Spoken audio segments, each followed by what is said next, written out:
Ian, are we good?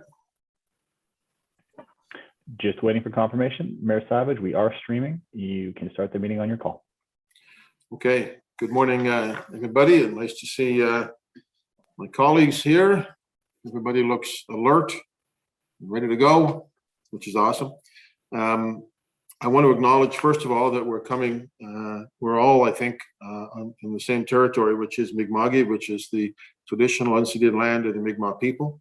And here in Nova Scotia and in Halifax and Jabuktuk, we are all treaty people. So good morning, folks. I'm just going to see if you're here. We'll do the acknowledgements after we go around. So just to see if everybody's here. Councillor Daigle-Gammon. Good morning, Mr. Mayor, colleagues, staff, and anyone watching. Here and ready to go. Awesome. Councillor Hensby. Bonjour, monsieur. Comment ça va? Ça va bien, et vous? Councillor Kent. Hello, Mr. Mayor and fellow colleagues. I'm here today and ready to roll. Awesome. Councillor Purdy. Hi, everybody. Good to be here representing District 4. Councillor Austin. I'm here, Mr. Mayor, ready to go. Councillor Mancini. Morning, Mr. Mayor. All set to go. Great. Councillor Mason. I think Councillor Mason is going to be in and out, perhaps. I'm going to miss some of today. Councillor Smith. I'm here in the wet District 8, ready to go. Indeed. Councillor Cleary, good morning. Good morrow, your worship, colleagues, residents, coming to you live and unfiltered from Quinpool Road in beautiful Halifax West, Armdale. Yeah, unfiltered is the problem we have with Councillor Cleary. We do need to get a filter. That's the other story. Well, good morning. I'm sure that Carla will be happy to get the plug. Councillor Morris, good morning. Good morning. Joining you from Clayton Park in District 10 this morning. Thank you. Councillor Cuttle, good morning. Good morning, Mr. Mayor and colleagues. Wet day out there, so be careful and slippery, very slippery. So everyone mind your step. Thank you for that. Councillor Stoddard, how are you? Good morning, Mr. Mayor, colleagues, and those watching. Coming to you live and well from District 12. Awesome. Councillor Deputy Mayor, how are you today? I'm doing just super fantastic. Great to see everyone here. Looking forward to a good meeting. Councillor Blackburn, how are things in the bunker? Very good. Thank you very much. All is well down here in District 14. Looking forward to a great meeting. Thank you. Thank you. Councillor Russell, good morning. Good morning from, well, not sunny Lower Sackville, but looking forward to a good day. Great. Bedford, Councillor Outfit, how are you? Good morning, sir, from Bedford Wentworth. A little slippery and icy on the hills here today, so they are scrambling to try and keep them open. But thanks to those who are working to keep us safe, and careful to those out driving. So ready to go, Mr. Mayor, and good morning to you. All right. Good morning, folks. Just want to acknowledge on Friday at our budget meeting, Councillor Hensby paid tribute very touchingly to former Halifax City Councillor and Regional Councillor of HRM, Jerry Blumenthal, who was a very impactful person in our community. So thank you, Councillor Hensby, for that on Friday, and I know we keep him in our hearts today. It would be remiss of me not to mention them as we go into council meetings. Community announcements and acknowledgements.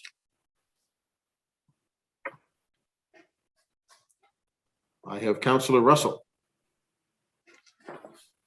Thank you very much. I would just like to recognize the Sackville Area Warming Center. They are doing phenomenal work, opening in the evenings for anybody who needs a place to be. You can generally find them on Facebook. Where you will not be able to find them is at the Gateway Church, where they have been since they opened. They are moving this week to the St. Elizabeth Seton Church, which is at 125 Metropolitan Ave. Much thanks to the Holy Trinity Parish, Beacon House Interfaith Society, Gateway Community Church, Vineyard, everybody who has helped out the Sackville Area Warming Center. They are doing a great job of helping our community. Thank you very much. Thank you for that. We certainly appreciate everybody who's involved in opening the warming centers. couple of weeks ago, Councillor Mancini and I dropped by one at Dartmouth East, and Man Up 902 was volunteering there doing some work. So we appreciate everybody who's stepping up to help folks out. Councillor Blackburn? All right, I'm just gonna continue down that line and send a mega shout out to our own Erica Fleck and team for mobilizing so quickly during the ice storm this past weekend. They were able to set up comfort centers out in Beaverbank at the Beaverbank Kinsack Community Center. Much appreciated, and they didn't go home until the last person was taken care of. And even one resident that went home to a busted furnace, they looked after her and their child and got them set up in a hotel for the night. So very much appreciate Erica and team for their work this past weekend. Thank you. Yes, indeed. So to everybody, again, thank you. But if you like Erica Fleck, smile into the camera so she can see you if she's watching. Councillor Mancini. Thank you, Mr. Mayor. I'd like to acknowledge that 2022 marks the 35th anniversary of the Crime Stoppers program in Nova Scotia, and of course here in the Halifax Regional Municipality. Tipsters have provided Crime Stoppers with information solving more than 6,000 cases, recovered more than $6 million in stolen property, and more than $14 million in illegal drugs have been seized from our streets and out of the hands of our children. So big congratulations to Crime Stoppers and all those that volunteer. Thank you. Thank you for that, Councillor. It's usually the first flag raising we do every year at City Hall for Crime Stoppers. So we appreciate the work that they do. Councillor Daigle-Gammon. Thank you very much, Mr. Mayor. Same thing around. Thank you to Erica Fleck and the team. The Gordon Snow Center here in Fall River was set up as a warming center for one of the first times. And the loyal volunteers, we need more, but loyal volunteers were great. And I also want to acknowledge a group of energetic experts, volunteers that all showed up on the Waverly Green on Sunday to put together an outdoor rink. So HRM selected them as one of the pilots. So they're all very excited. And a shout out to Thea Langell and to Peter Nightingale. Last week, they helped a resident with a very complicated issue. Didn't think it was going to happen, and they made it all work to be successful for this resident. So they went over and above and beyond. So we're really pleased with both of them, and thank you very much. Great, thank you. Thank you to them. Councillor Smith.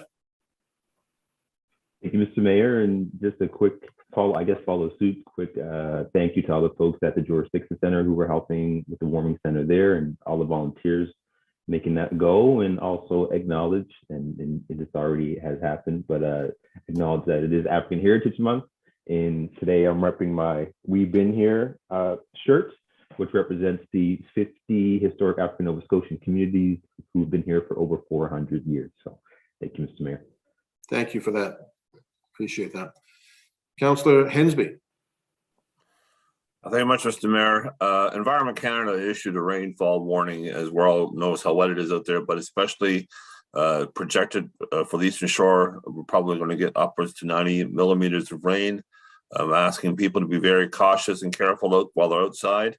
Please keep an eye on the gutters and ditches, because with the ice and snow, that some of these ditches and culverts may be blocked or frozen, so that may cause some water to back up and cause some flooding. So please be careful, and please be mindful of your neighbors and stuff. If your ditches are overflowing, make sure you get them unplugged and make sure the water is flowing properly.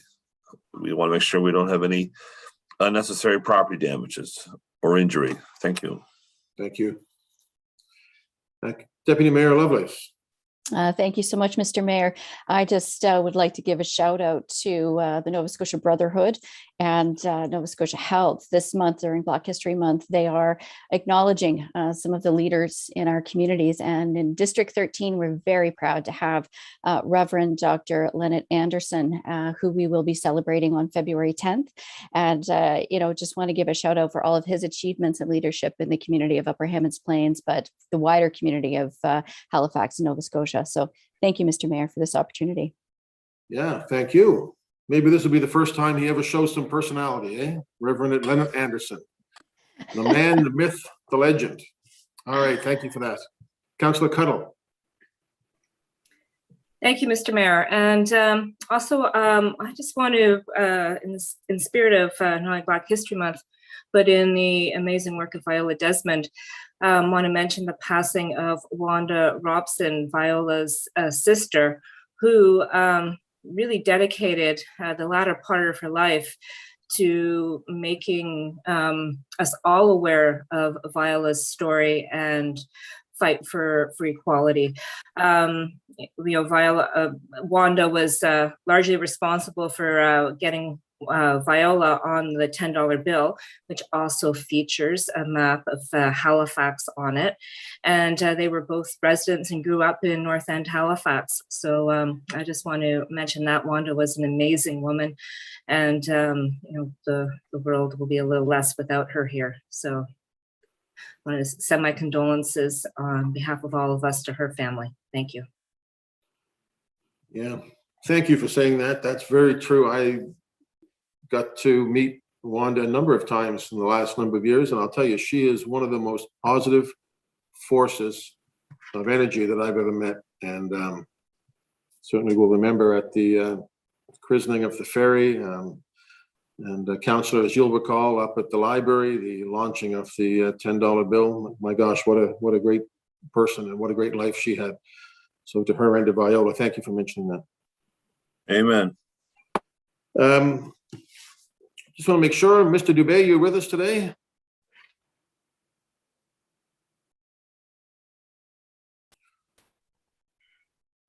Good morning, Mr. Mayor. Good morning, members of council. Good to see you. And Mr. Traves, I'm looking for you on my side. Have I got you there? Awesome. Morning, Mayor, members of council. Talk to us about what's behind you, John. This would be historic Halifax with Citadel Hill, with a view of Pizza Corner. For those interested. Great to see it.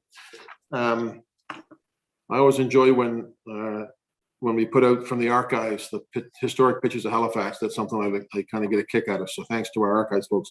All right, guys. Thank you all very much. There's no minutes to approve. We're going to look at the order of business and approve it. We'll go to our clerk, Mr. Ian McLean. Mayor Savage, there are no additions or deletions from the clerk's office for the meeting today. Okay. Anybody else? Would somebody like to move the order of business as circulated? So moved, Councillor Russell. I'll second that. Councillor Tuttle. Thank you. All in favor? Aye. Aye. Opposed? That's carried. I just want to let people know here, and also folks who may be watching while we're looking at the agenda, we have a couple of presentations today of note. One is coming out of Audit and Finance, and that is the funding request for the art gallery. Elizabeth Taylor will present. Coming from Community Planning and Economic Development, we have a staff presentation on the Halifax Common Master Plan, Carol Koziak-Roberts. On the Rural Active Transportation Plan, we have a staff presentation from Megan Bakos. I think that's it, Ian. If there's others, we'll add them, but just so people know what's coming at them. Colleagues, let's look at the consent agenda. It's been circulated. Nobody has a comment. Does somebody want to move the consent agenda? I'll move that, Mr. Chair. Moved by Councillor Kent that the consent agenda be approved as circulated, seconded by Councillor Stoddard. Yes. Or it was Mr. Mayor, I guess it should have been. Okay, and nobody else on that? Then we'll go to the question on the consent agenda. Beginning with District 14, Councillor Blackburn. Voting in favor of the motion. 15, Councillor Russell. In favor. 16, Councillor Otis. Voting yes. Mayor Savage. In favor. 1, Councillor Daigle Gavin. Voting in favor. 2, Councillor Hensby. Affirmative. 3, Councillor Kent. In favor. 4, Councillor Purdy. Voting in favor. 5, Councillor Austin. In favor. 6, Councillor Mancini. Voting in favor. 8, Councillor Smith. 9, Councillor Clary. Just a quick question. I popped out and just back in. What are we voting on? The Councillor consent Clary. agenda? Can I pull 15.5.1 off the consent? Yep. 15.5.1, implementation of regional center AAA bike network will come off consent. Thank you. All the rest I vote yes on. Mayor Savage, to confirm, I'll continue the vote call for the rest of the consent agenda, and it will not include the item that has just been removed by Councillor Clary. Correct. District 10, Councillor Morse. In favor. 11, Councillor Cuttle. In favor? 12, Councillor Stoddard. In favor of the motion? Deputy Mayor Lovelace. Voting yes. Mayor Savage, that has completed the vote call. I have 16 votes in favor, 1 not in attendance, and that is not including the item that was removed by Councillor Clary. Thank you. So just to identify those items, 15.5.1 we will be discussing. 15.5.2 is the active transportation connection between Westmount Plains subdivision and the old Lawrencetown Road. It's passed on consent. 15.6.1 is the consideration of front yard setbacks. That has passed on consent. 15.7.1 coming from Heritage Advisory, request to include 2267 Brunswick Street in the Registry of Heritage Property. 15.7.2 is the alteration to the contributing heritage resource 1266 Barrington Street. And 15.8.1, which is the ratification from the Budget Committee work that we did last week. Those have been all confirmed on consent. Thank you, colleagues. Business arising, calls for declaration of conflict of interest. Motions of reconsideration, rescission, or deferred business, none. Notices of tabled matters, we have none. Public hearings, there are 2 tonight.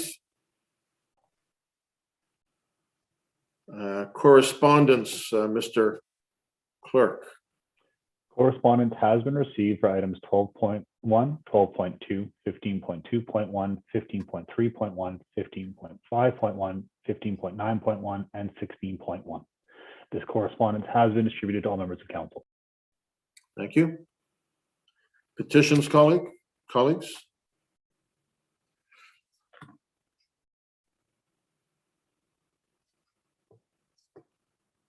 See no petitions. Presentation, none today. Information items brought forward, none. We'll go to 15.1. These are reports coming from the CIO's office. 15.1.1, second reading, proposed bylaw T1006, amending bylaw T1000, respecting the regulation of taxis, accessible taxis, limousines, and transportation network companies. Council, what is your wish? I can put that on the floor, Mr. Mayor. Thank you. Was that Councillor Blackburn? Yes, Yeah, sir. Councillor Blackburn.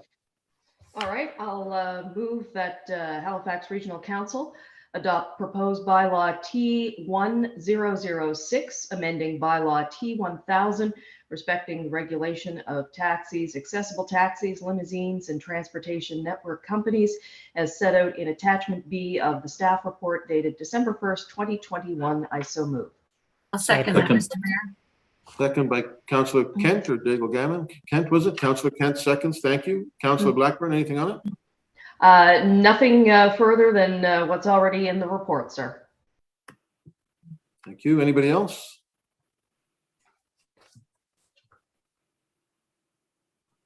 Okay, ready for the question, colleagues? Question. Let's go to the vote. Beginning with District 15, Councillor Russell. In favor? 16, Councillor Oathead. Voting yes.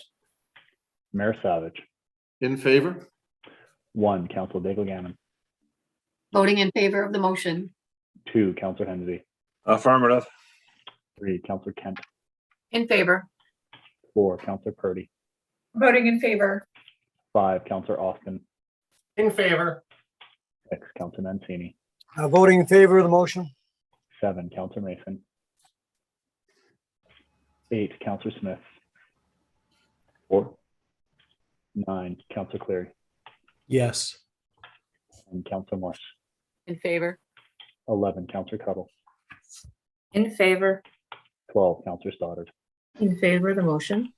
13, Deputy Mayor Lovelace. Voting yes. And 14, Counselor Blackburn. Voting in favor of the motion. Thank you. Thank you very much, Councillor Blackburn. We'll go to 1512. This is pre-employment polygraph testing. Councillor Cleary, would you take us on this one? Thank you, Mr. Mayor. Happy to.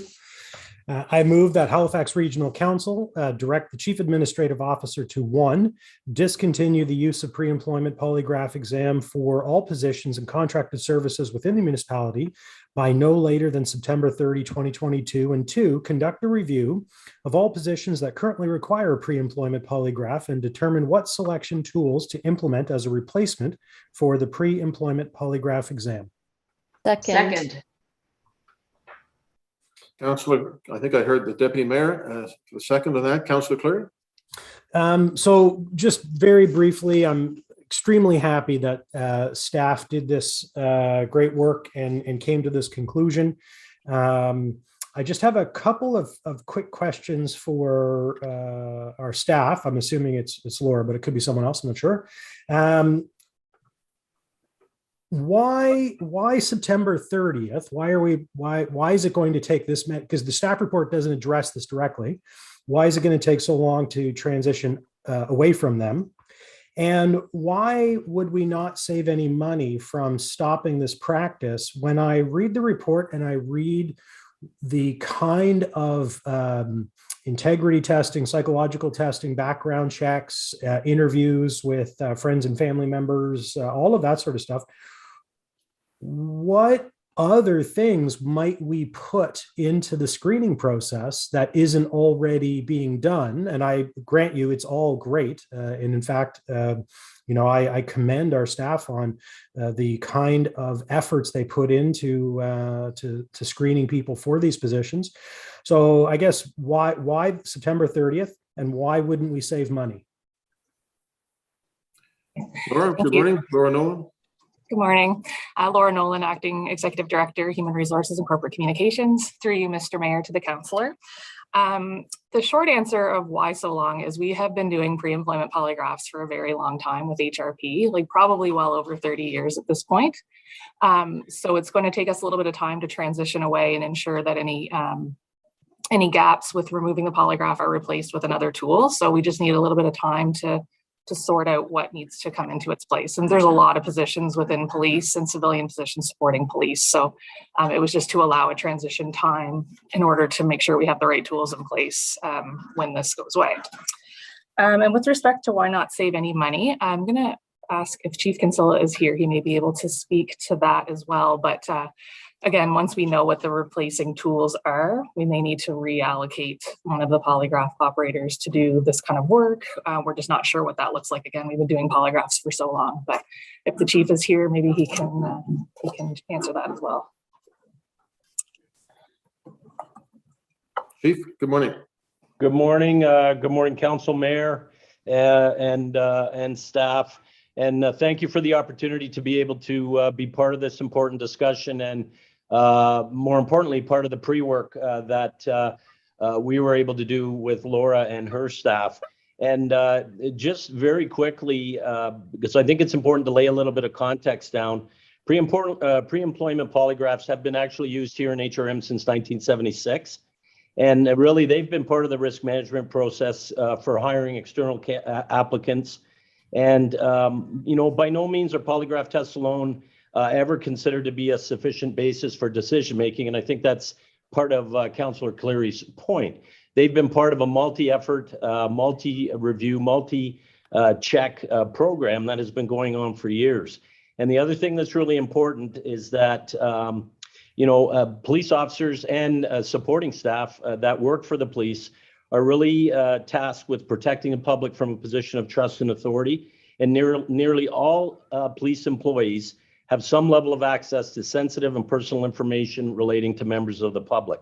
And just to, not only the time that's required, and I'll get to the funding piece in a second, it's essential that our police pre-employment screening methods are thorough and effective. And we have to ensure the highest standards of honesty and integrity. The polygraph has been one part of that. We're going to need some time to review all of the jobs, review all of the access that they're required to have for their various jobs, and what is required to screen them from that.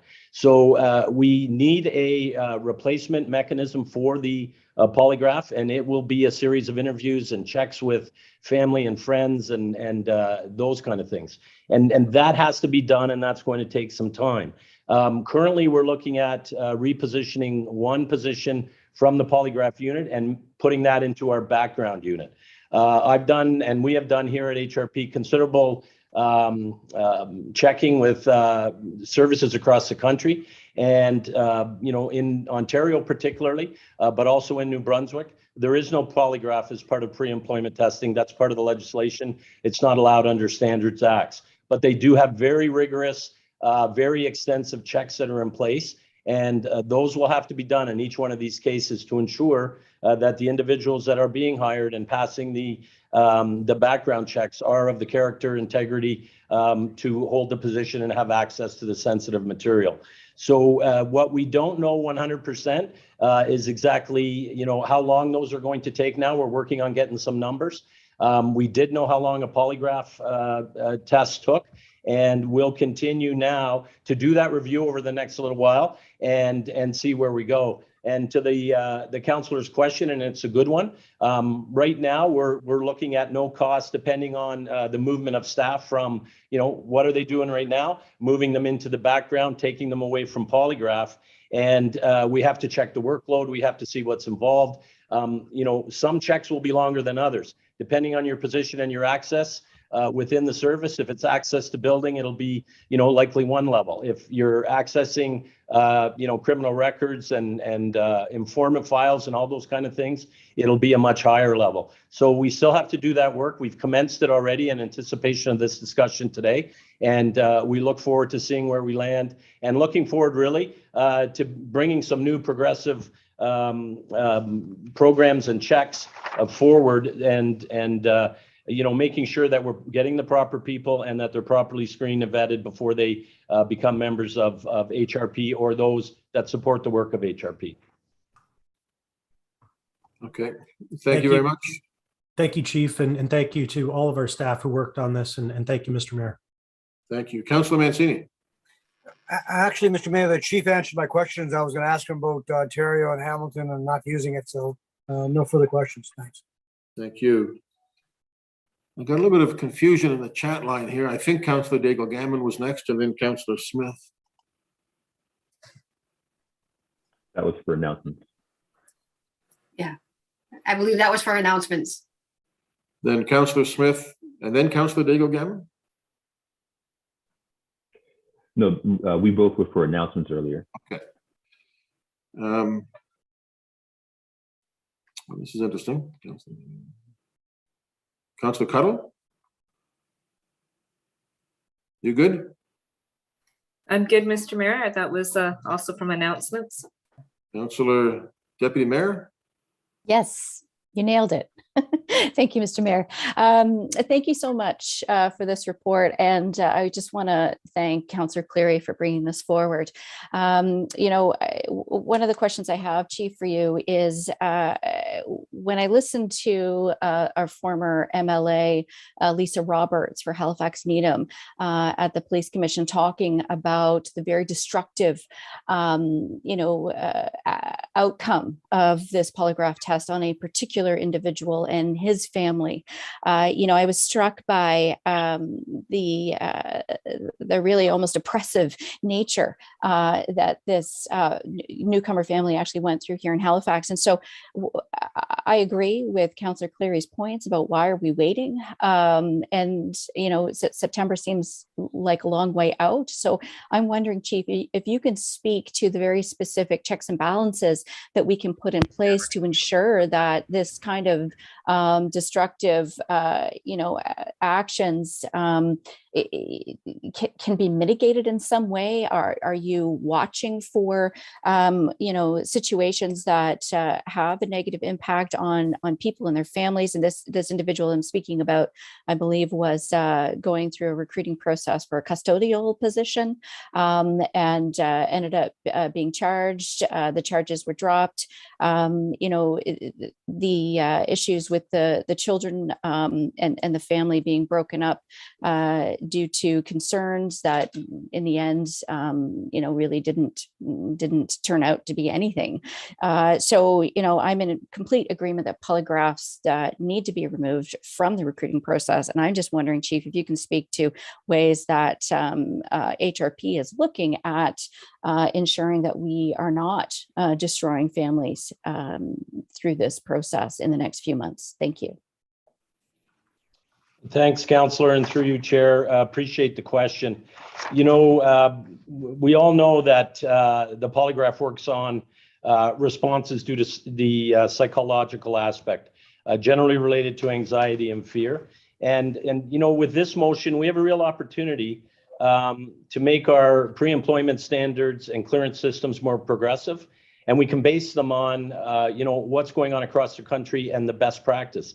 And to your point, Councillor, we want to not put people into those kind of positions in the future. And the other thing that we do have to pay attention to is that we cannot compromise the required rigor for police employees. So we do have to balance that out, and we have to make sure that we have the most appropriate and the best response and clearance for the level of job. So I mentioned that earlier. So we'll be looking at that certainly. And while the report speaks to the September date as having it completely gone, there may be mechanisms. It's early in the review to see if certain aspects can be moved along a little quicker in certain areas. I can't guarantee anything because we are in the embryonic stages of the work and we have to do it. The most important thing that we have to do, we are changing a process that's been culturally embedded in this organization and in this municipality since 1976. So we just have to make sure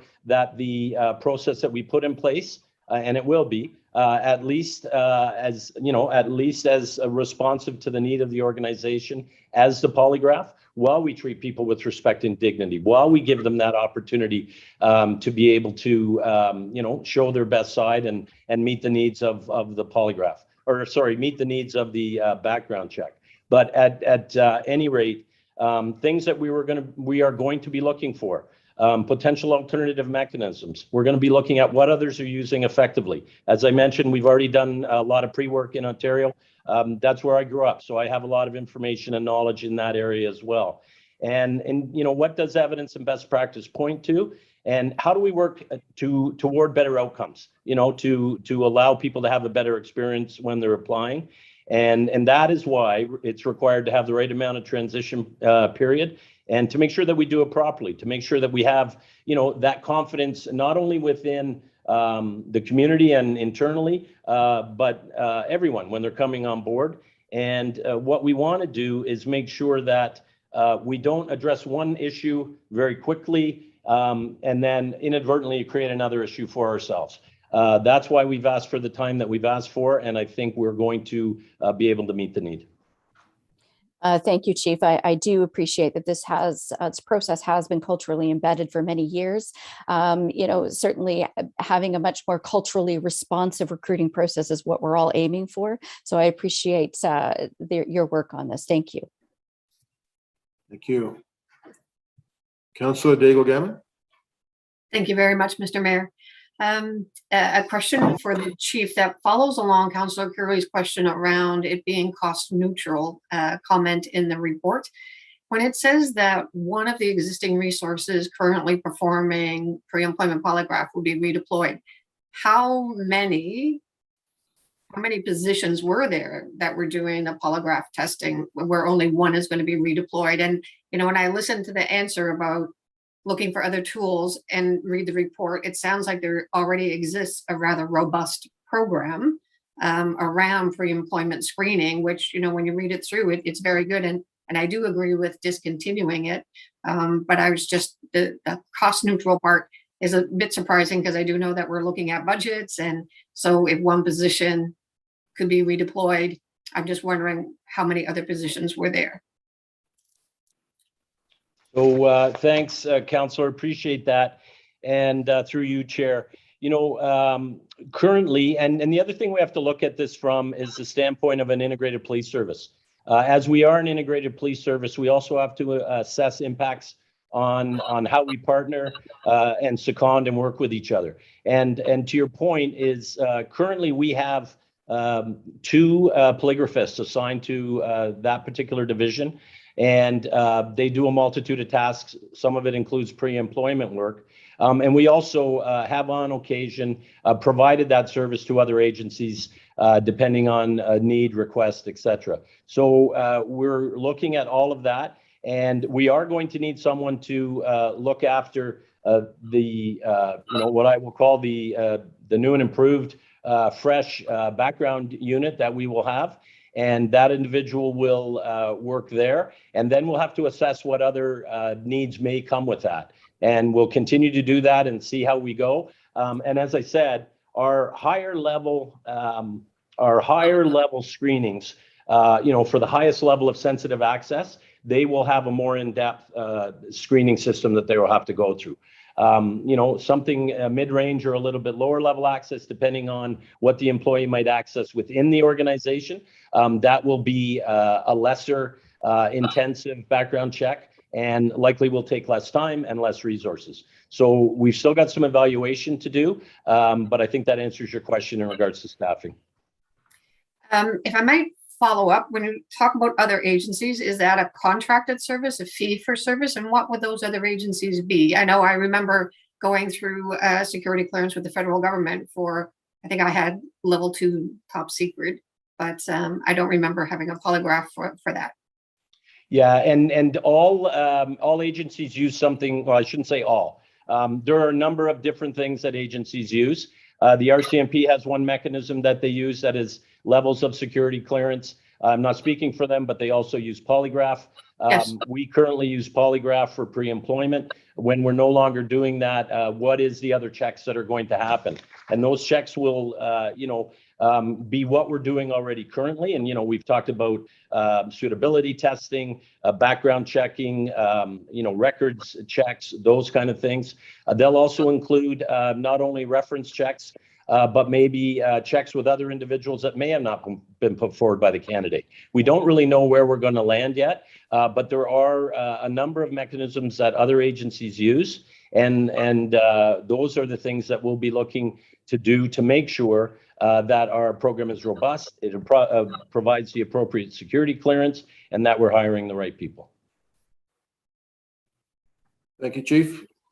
Thank you. Deputy Mayor. Thank you so much, Mr. Mayor. Just one quick question. I recognize that this report, of course, is on pre-employment polygraph testing. We have a clear way forward with this staff report. But my question is around, looking at racialized folks who are involved in investigations, and whether or not, Chief, you are now reevaluating the use of polygraph tests for investigations. We, clearly, people who are coming from racialized cultures or cultures, newcomers who are coming from, violent extremism situations or refugees and so on, have a very different relationship with polygraph and a very different relationship with police overall. So I'm just wondering if you could speak to reevaluation of using polygraph during investigations. Thank you. Thanks, Deputy Mayor, and through you, Chair. We're talking about 2 different things here. We're talking about pre-employment use of the polygraph, which is one method, and then when we use it investigatively, it's used in quite a different manner. I know our discussion today is focused around the pre-employment piece, and certainly the use of polygraph nationally and internationally as it relates to criminal investigations is much more used across Canada, and subject to the way we investigate and the parts and how do we use it. And it's not just restricted to the test itself. There's questionnaires that apply to it and, visual observations. And our polygraphists are also interviewers. So just like we would have regular interviewers in investigations, they're also interviewers as well with the polygraphy skills. So currently, that is still in use. And I don't want to go too far into the deployment aspects of it because some of it is sensitive, but we are currently continuing to use that.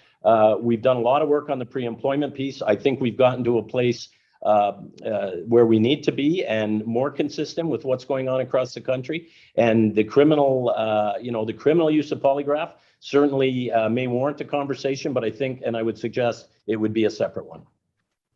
Thank you so much for that response. Thank you. Councillor Stoddard. Thank you, Mr. Mayor. Quick question. I'm not sure if I missed it or not, Chief, but I'm wondering what the process will be from present day until September. Thank you. So, Councillor, through you, Chair, we are currently using the polygraph as part of pre-employment.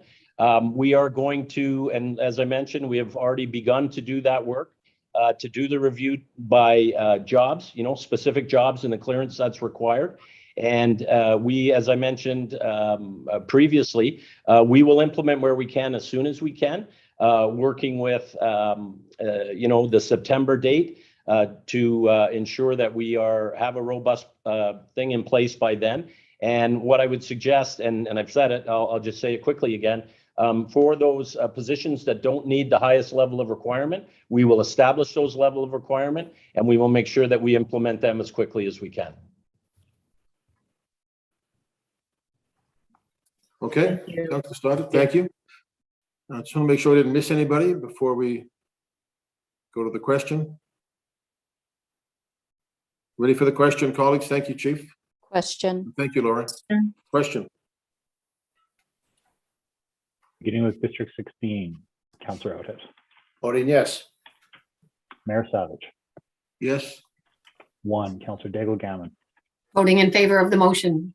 2, Councillor Hensby. Affirmative. 3, Councillor Kent. In favor. 4, Councillor Purdy. Voting in favor. 5, Councillor Austin. In favor. 6, Councillor Mancini. Voting in favor of the motion. 8, Councillor Smith. 4. 9, Councillor Cleary.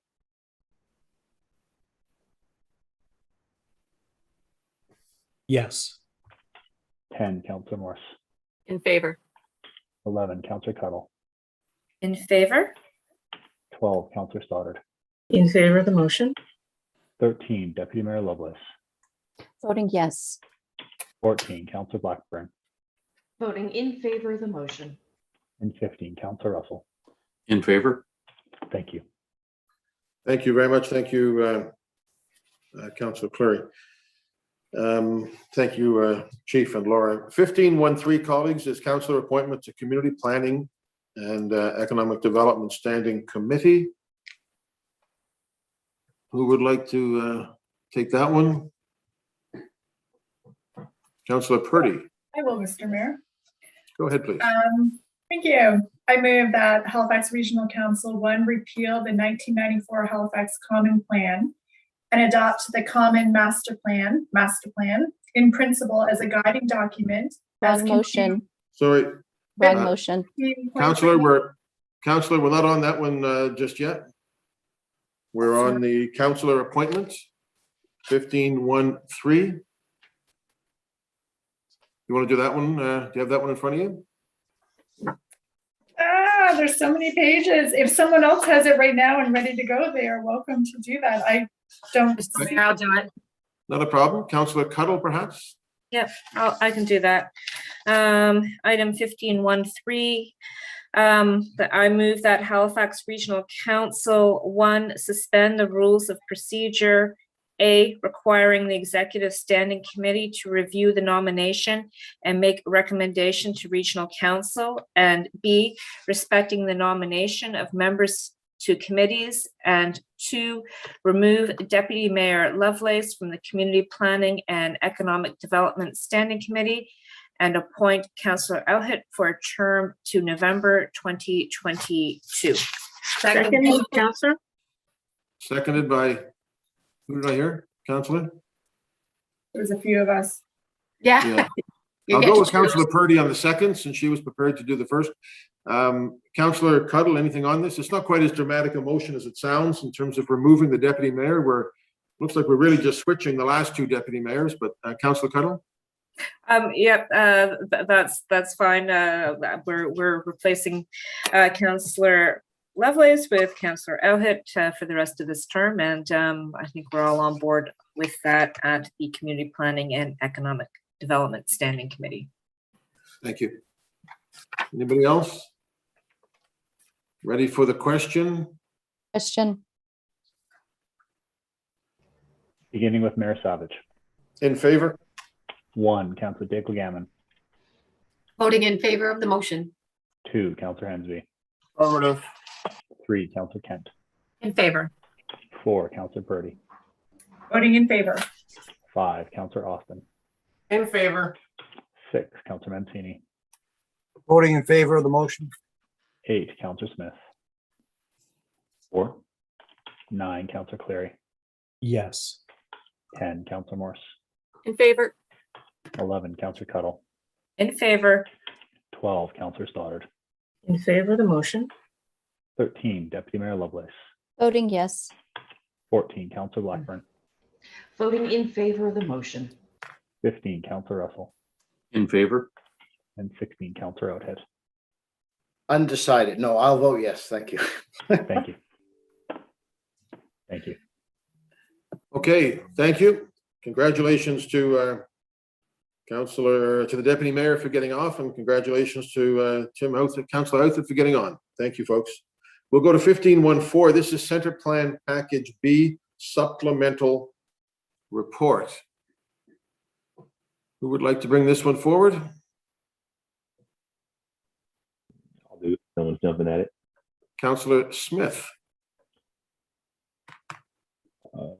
I move that Regional Council Director, Chief Administrative Officer to one, initiate a process to consider amendments to the Regional Center Secondary Municipal Planning Strategy and Land Use Bylaw in Downtown Halifax Secondary Municipal Planning Strategy, SMPS, and Land Use Bylaw LUB to address the housekeeping matters identified in the discussion section of the staff report dated January 14, 2022 in to follow the public participation program for the SMPS and regulate LUB amendments planning documents as set out in the community engagement section of staff report dated January 14, 2022.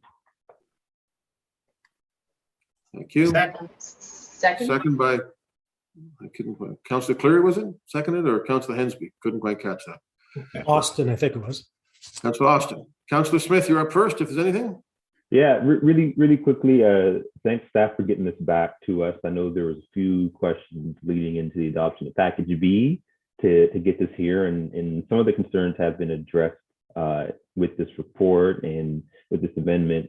My only question, and I might be more once we hear from colleagues, but I am wondering on the aspect of the report where we had specific projects, and I think it was 23 that were acknowledged in the report.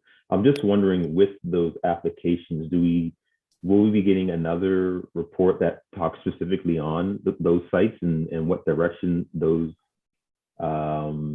applications will go depending on the changes here today? Okay, let's see who's that? Ben Sivak. Good morning, sir. Good morning, Mr. Mayor, members of council. Ben Sivak, Community Policy Program Manager. Thanks for the question, Councillor Smith. I guess the short answer to that question is no, our staff aren't planning to provide further supplementary information on those items. I think, as explained in the staff report, that they were considered pre-application, so they were in early stages of the application process. And my understanding that all those pre-applications have since either been are proceeding now through the Package B framework. without too much difficulty, as far as I understand. So we don't have the same level of detail to do a comparison of what could be permitted or not permitted as with the full applications. So thank you for that. So really my concern there is and I don't know how many times we talked, Ben, like I said, you guys were extended family when the center plan was getting adopted. But I know, as you know, there's a few projects within my area where there were concerns, and maybe these changes address them. And one of them, there is correspondence on two projects, or actually one, related to the changes. I just am not sure if these changes do what folks were asking. So, for example, there was one application who got the approval through package A, and for many reasons didn't get the permitting needed, and they now with package B have to put in a different application. So projects like that, and I don't want to talk specific projects right now. I was just hoping that we would at least get something to understand. Is this one proceeding? Okay, it is. Great. Is this one not proceeding? Okay, good to know. And this is the reasons why. So I know it'd be a lot to prepare, and maybe that can be a memo for the center plan area council. I don't know. I'm not sure, but I am going to get questions from the folks who advocated for this during the center plan process for their applications, but I don't really have an answer because I don't know what projects have been affected and which ones have been moved forward through the process under center plan package B. So that's really my only question, and wonder how to navigate that. Mr. Sivak? Okay, thanks for a follow-up. I guess first of all, just to point out for the full site plan applications, we did a detailed side by side, and that's in the staff report in terms of where the deficiencies are. For the pre-applications, it can be challenging because we don't often know why certain applications have been withdrawn, if they're rethinking for the business case or if they're waiting for other information. But to follow up on your suggestion, I think I can work with a development approvals team to try to flesh out more information and provide information through a member, through our executive director. If that's acceptable to you and other councillors, we can do a little bit more digging as you suggest, and perhaps there's specific files you want us to look into, and we can try to find more information about where the current status of those projects are under package A compared to package B. Okay. Thank you, Councillor Smith. Councillor Austin. Thank you, Mr. Mayor, and thank you, Ben and team there for the work on this. I want to ask a specific project in my district. I know we've spoken about it before, Ben, regarding the highway piece and the requirements around street walls and these sorts of things when it's actually a provincial highway. Controlled access versus an actual public street, and that we didn't really catch the difference between them. It is affecting a project that is trying to get underway in my district, where they have to kind of choose, well, do we wait for the change or do we go ahead now? And I'm just wondering at this point, have we refined, now that you have this report recommendation in front of us, have we refined the timeline expectations in terms of, like, the report indicates we're not going to be doing public meetings. We'll have some stuff up on the municipal website. Do we have anything more as to when would you anticipate coming back to council, I guess, with, for first reading and then our public hearing? Yeah. Thanks, Council. I'll start your question through the mayor back to you and council. Because we consider these fairly minor housekeeping matters, they're going to fix address things that were in some cases simply oversights from the main process, and the engagement process is minimal. We do anticipate that we can get back to council. I guess at the time I think about in my mind is that have the changes effective in about approximately 6 months from council direction today. So that would mean getting back to community councils through the formal process in about 3 to 4 months' time.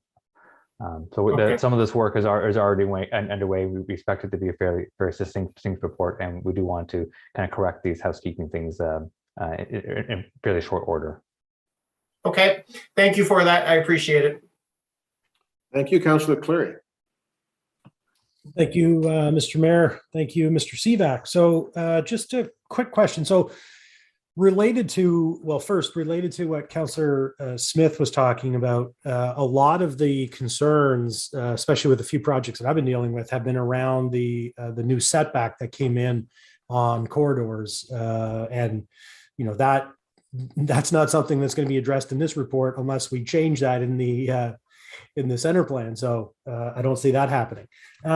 But my question is more specific. So on page 9, actually at the very bottom of page 9, and it goes on to page 10, it's a housekeeping amendment that staff are proposing.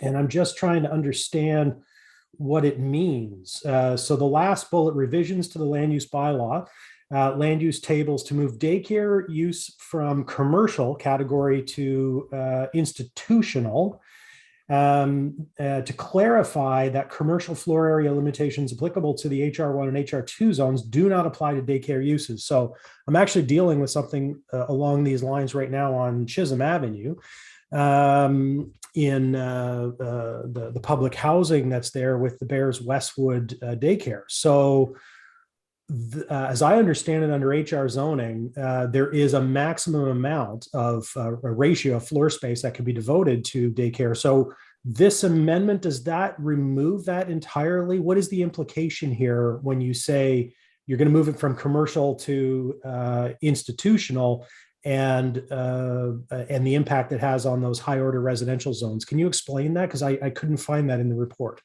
Yeah. Thanks for the opportunity to clarify, Councillor Cleary, and again through the mayor back to you and council.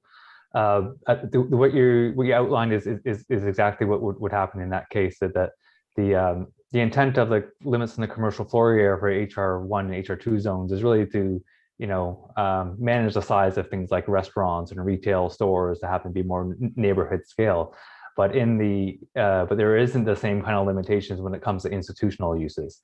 So things like schools, or it could be private schools and places of worship, they have no floor area limitations in the HR1 to HR2 zone. Where daycare uses arguably could fit into either one of those categories. I think given the emphasis from the plan on enabling daycares and not unnecessarily putting up barriers for that types of use, it makes sense to move it into the institutional category of uses, which then would remove any kind of floor area limitations in those zones altogether.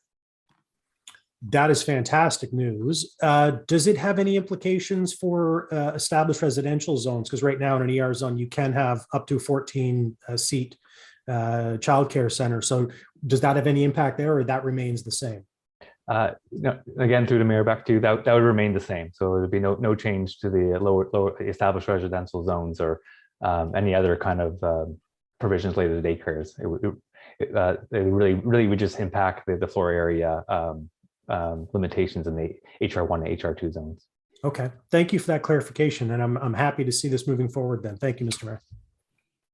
Thank you, Councillor. Anybody else? If not, we can go to the question on 1514. Mr. Mayor, sorry. Can I jump in? Councillor Smith. It's really quickly, just to follow up on the information piece, Ben. Is that something that we should probably take offline to figure out, or do you don't need a motion for a memo, right? Thanks for the question through the mayor, and I'll stand to be corrected from my executive director or others online, but I don't believe so. As you suggest, I think it's something we can connect outside of this meeting and find the information, and we can work with you to find the information that you're looking for. Okay, great. Thank you. Thank you. Let's go to the question.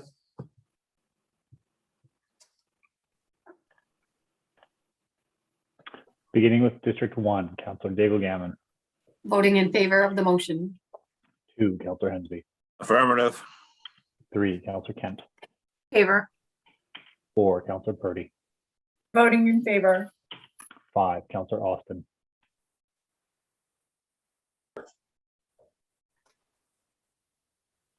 Counselor Austin. In favor. 6, Counselor Mancini. Voting in favor of the motion. 8, Counselor Smith. 4, 9, Counselor Cleary. Yes. 10, Counselor Morse. In favor. 11, Counselor Cuddle. In favor. 12, Counselor Stoddard. In favor of the motion. 13, Deputy Mayor Lovelace. Voting yes. 14, Counselor Blackburn. Voting in favor of the motion. 15, Counselor Russell. In favor? 16, Counselor Elkett. Voting yes. Mayor Savage. In favor? Thank you. Thank you, colleagues. We will go to the next item, which is 1515, and this is under Administrative Order 50, the disposal of surplus property, North Preston Community Center, Simmons Road. This would have to be our Councillor Hensby. Very much, Mr. Mayor. I move that Halifax Regional Council direct the Chief Administrative Officer to 1, declare those portions of PID 404-54662 located at 44 Simmons Road, North Preston, shown in attachment A of the staff report dated January 12th, 2022, as Parcel A and Parcel B, and collectively the property surplus to municipal purposes, subject to subdivision approval. To categorize the property as a community interest property, the community interest property in accordance with Section 2, Subsection 2, Subsection B of the Administrative Order 50. 3, sell the community interest property via direct sale process set forth in Schedule 1 of the Administrative Order 50, subject to and in support of such process, authorize the Chief Administrative Officer to invite the North Preston Medical Society to submit within 90 days of council's approval of the foregoing recommendation, a written proposal to acquire the community interest property, and such proposal is to meet all direct sales requirements under Schedule 1 of Administrative Order 50, and 4, waive the requirements as set out in Section 13 Administrative Order 50 for a public information meeting and for an advertisement notifying the public of council consideration of the direct sale process for the community interest property. So duly moved. 2. Second. Second. Councillor Blackburn, thank you. Councillor Hensby. Well, thank you much, Mr. Mayor and Council. This is a critical piece of property right beside the North Preston Daycare Medical Society. Mr. Mayor, you should be very proud of this institution. It's one of the things, your father's legacy left behind when founding this organization. It just celebrated its 50th anniversary this past December, and this year they're talking about having 50th anniversary celebrations. And one of the things they're looking at doing is expansion of the facility, and they require this property that's beside the building to do that. And I'm looking forward to council support moving this forward. Thank you. Thank you. Anybody else? I'll just quickly acknowledge your comments, Councillor Hensby. Thank you for that. It was one of the first things my father did when he came to Canada, was to spend some time in North Preston to help set up the North Preston Medical Clinic and then the childcare as well. And had a chance with you last year sometime, or maybe 2 years ago now, to spend some time in North Preston. We went to that place, and I'm glad to see these plans. I'm glad to see that the municipality can support them. So thank you for that, Councillor. Ready for the question, colleagues? Question. Beginning with District 2, Councillor Hensby. Affirmative. 3, Councillor Kent. In favor. 4, Councillor Purdy. Voting in favor. 5, Councillor Austin. In favor. 6, Councillor Mancini. Voting in favor of the motion. 8, Councillor Smith. 4, 9, Councillor Cleary. Yes. 10, Councillor Morse. In favor. 11, Councillor Cuddle. In favor. 12, Councillor Stoddard. In favor of the motion. 13, Deputy Mayor Lovelace. Voting yes. 14, Councillor Blackburn. Voting in favor of the motion. 15, Councillor Russell. In favor? 16, Councillor Elkett. Voting yes. Mayor Savage. In favor? And 1, Councillor Daigle-Gammon. Voting in favor of the motion. Thank you. Thank you, colleagues. Thank you, Councillor Hensby, for that. Colleagues, will move to 15, coming out of Audit and Finance Standing Committee 15.2.1 is a funding request from the Art Gallery of Nova Scotia. As I mentioned, we have a presentation on this, and then we will go to the Chair of Audit and Finance, who will put the motion on the floor. So is it Elizabeth Taylor? Is that who's with us? Good morning, Mr. Mayor. Can you hear me all right? We can hear you, Ms. Taylor. Nice to have you with us. The floor is yours. Thank you so much. Good morning, Mr. Mayor and members of Regional Council. My name is Elizabeth Taylor, and I'm the Manager of Culture and Events for Parks and Recreation. I'm here today to give you a presentation on the funding request from the Art Gallery of Nova Scotia. Next slide, please. As some of you may recall, in December 2019, a presentation was given by the Director and CEO of the AGNS on the plans for a new waterfront gallery and art district, and to request that HRM supports the project's capital campaign in the amount of $7 million, or 5% of the overall budget. During the budget meetings that followed, the $7 million request was captured as an unbudgeted pressure, but it was not included in the 2021 final budget.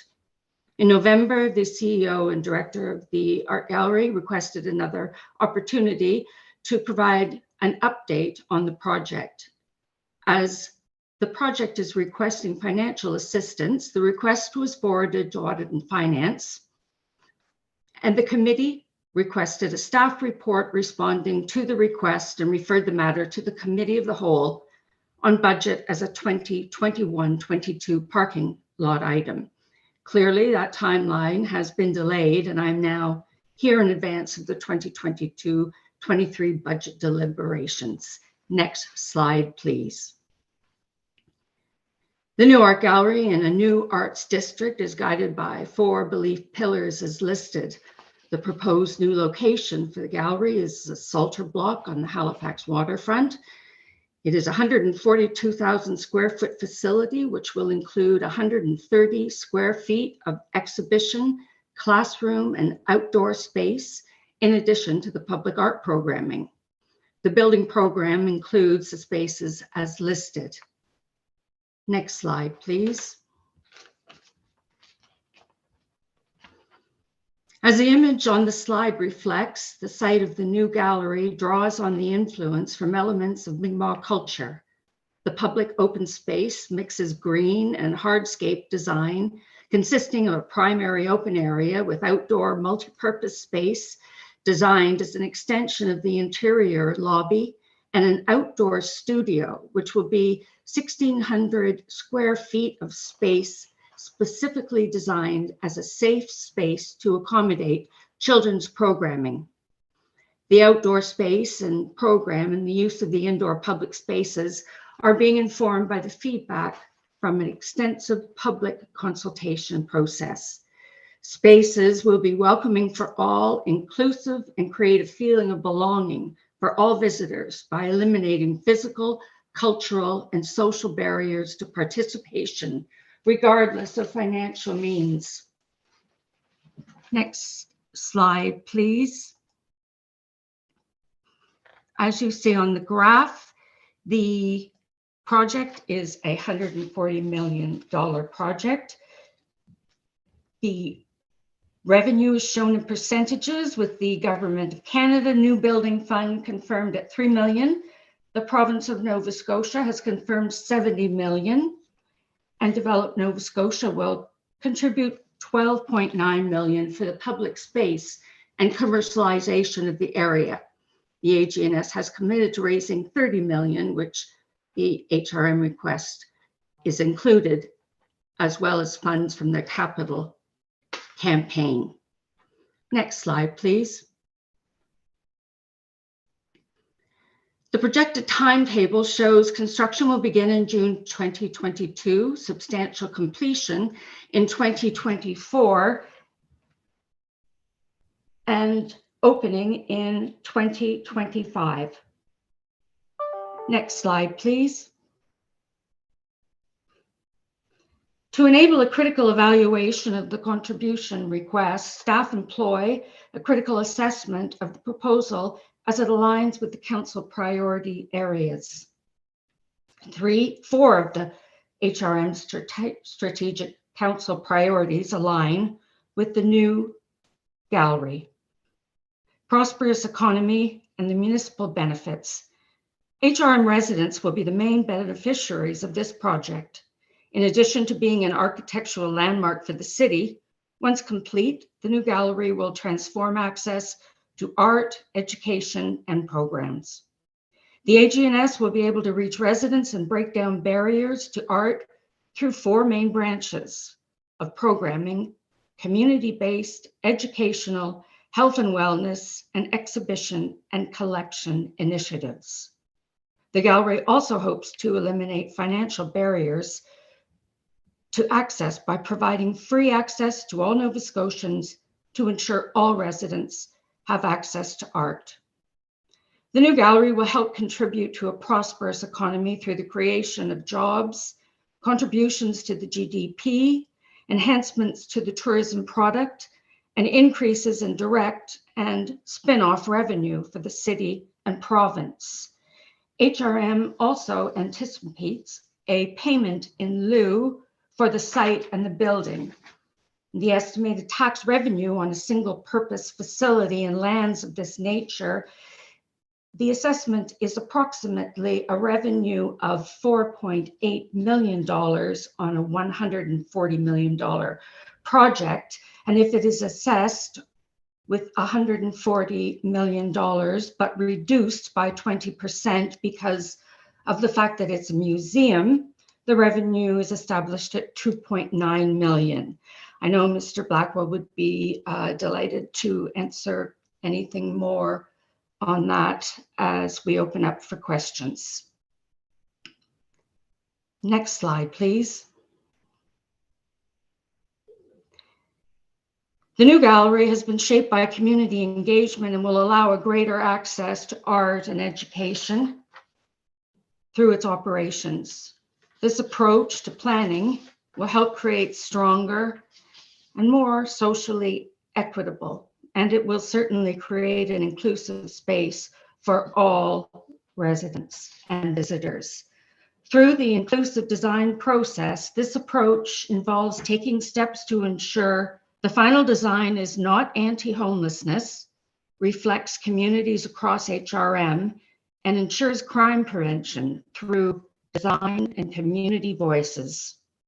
Focus engagement related to the project has been completed and showed overwhelming community support for the project and the design process. The final engagement report, which outlines community feedback, will be available to the public later this year. And in the new building, the gallery will be able to continue and enhance community reach through the development of community partnerships and through long-standing partnerships with Autism Nova Scotia, Phoenix Youth Programs, Department of Education, and Northwood, to name a few. Next slide, please. I'm going to add in the council priority regarding integrated mobility. The new gallery in the Arts District will support active transportation through integration with the boardwalk and the introduction of supports for active transportation. Planning for the site also ensures easy access by foot to the water's edge and other transportation hubs. There will be minimal parking on site, however, there will be accessible parking. Next slide, please.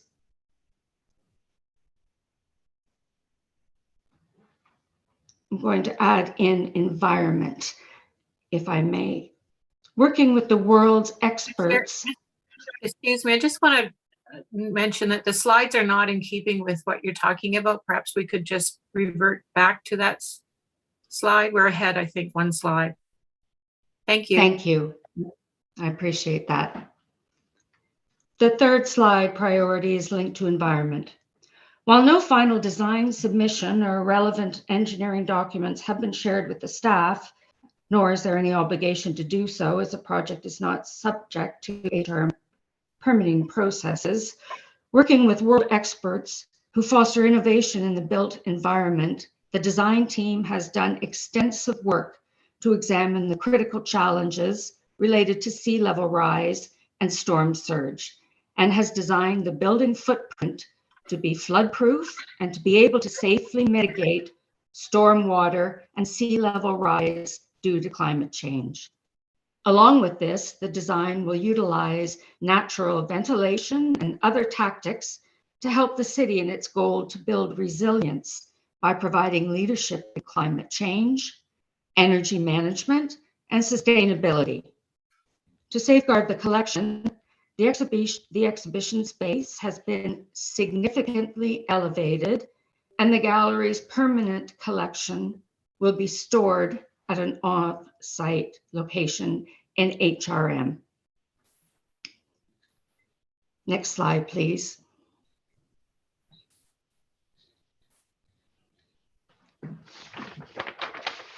Council has approved large-scale capital funding contributions to non-for-profit and for-profit organizations, and recently to cultural organizations as listed. While the municipality does not operate a grant program to support major capital requests, individual requests such as these are assessed on a case-by-case basis and referred to council for consideration using the funding precedent, alignment with the council priority areas, and the financial capacity of the municipality. Next slide, please.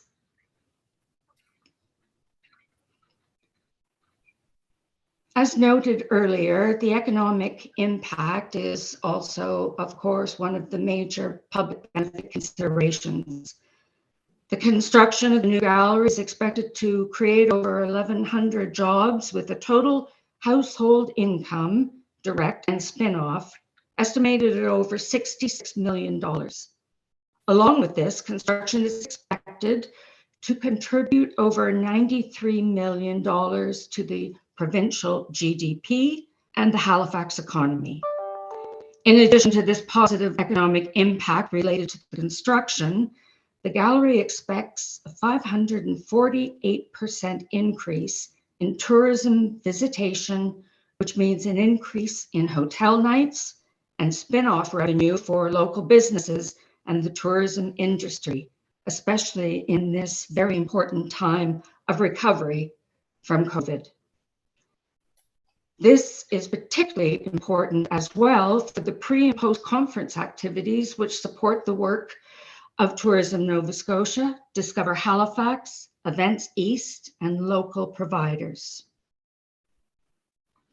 As part of the capital campaign, the gallery is seeking a commitment of 5% from HRM for the new gallery and will ensure that this project can move forward while also meeting HRM's priorities outlined in the 21-25 Strategic Priorities Plan.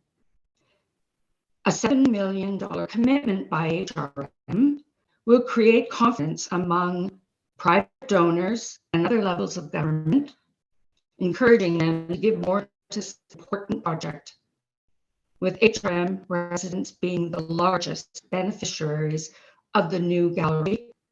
A lesser amount of funding from the city could put other donations at risk. Next slide, please.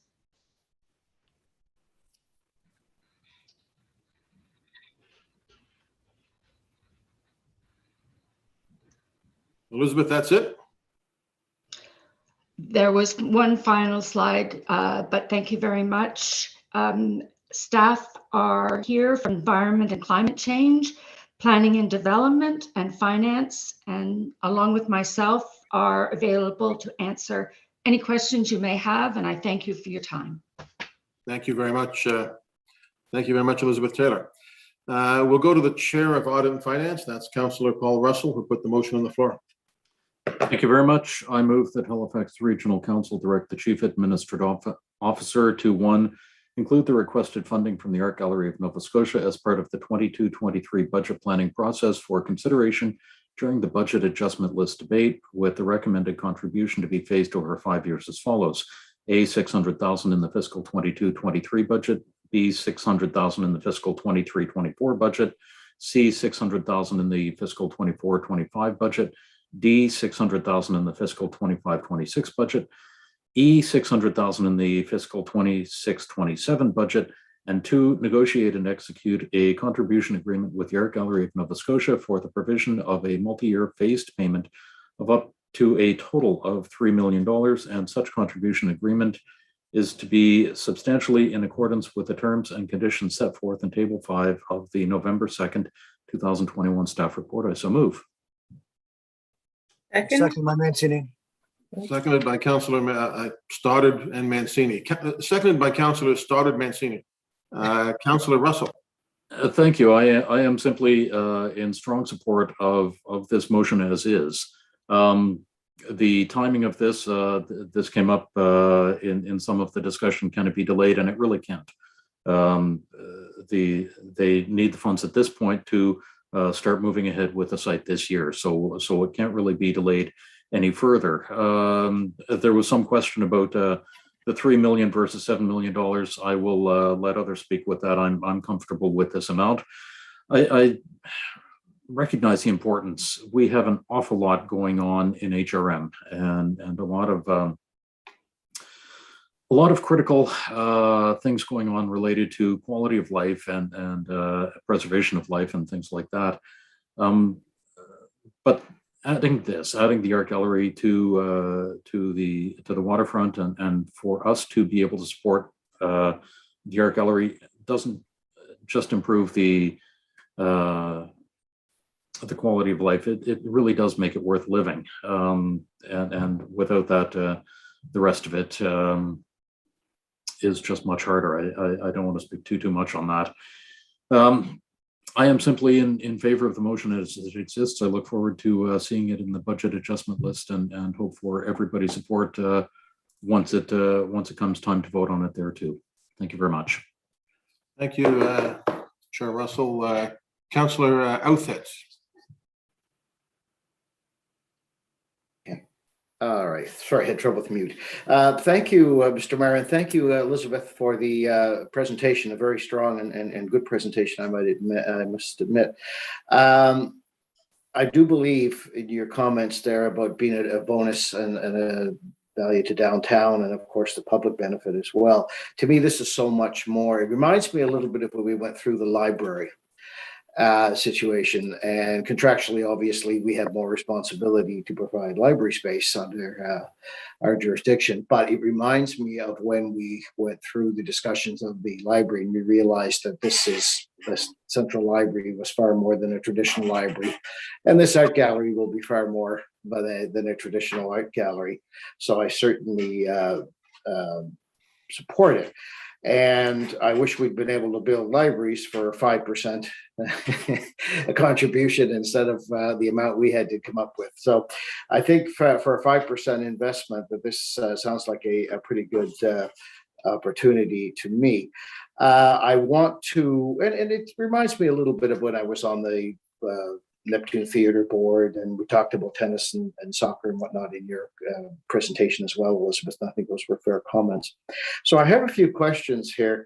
It seems like the standing committee decided that they could support $600,000 a year for 5 years, which would be a total of $3 million. Was any consideration given to extending that amortization period a little? So in other words, they really need $7 million from us versus 3 to make this happen. Did we discuss just extending the amortization? So we continue to do the 600,000, but we do that for 11 or 12 years till it gets the whole 7 million. Secondly, did we discuss doing maybe $1 million a year over 5 or 7 years, to help them achieve the goals without having such a dramatic impact, if you will, lesser impact on our budget, which is tight, as Paul mentioned. We do have lots of things to put into play. So that's first number. That's my first question, Elizabeth, when you come back, is do we look at other ways of amortizing this, first of all? Secondly, how contractually binding would this be if we did go ahead with whatever figure per year over a number of years? It can't just go to the ballot list every year or the parking lot every year and hope that council supports it. I don't think that the folks trying to fundraise could bank on that. So could we contractually commit to a certain amount every year and bind future councils to it by having a contractual agreement with the group? So we need to understand that a little bit, how binding this would be if we did amortize it over 5 years, 10 years, what have you. And then was there some discussion about the tax, additional property tax support to help them with their operating if we didn't feel we had the capital flexibility right now? Could we do more than you mentioned? A 20% discount might drop it down to 2.9. Could we look at doing more than that to help them on an operational basis versus just on the capital basis? So just a few questions there for you, Elizabeth or Jerry. But I'm leaning towards trying to find a way where we can come up with our 5% over a number of years. Thank you, Chair.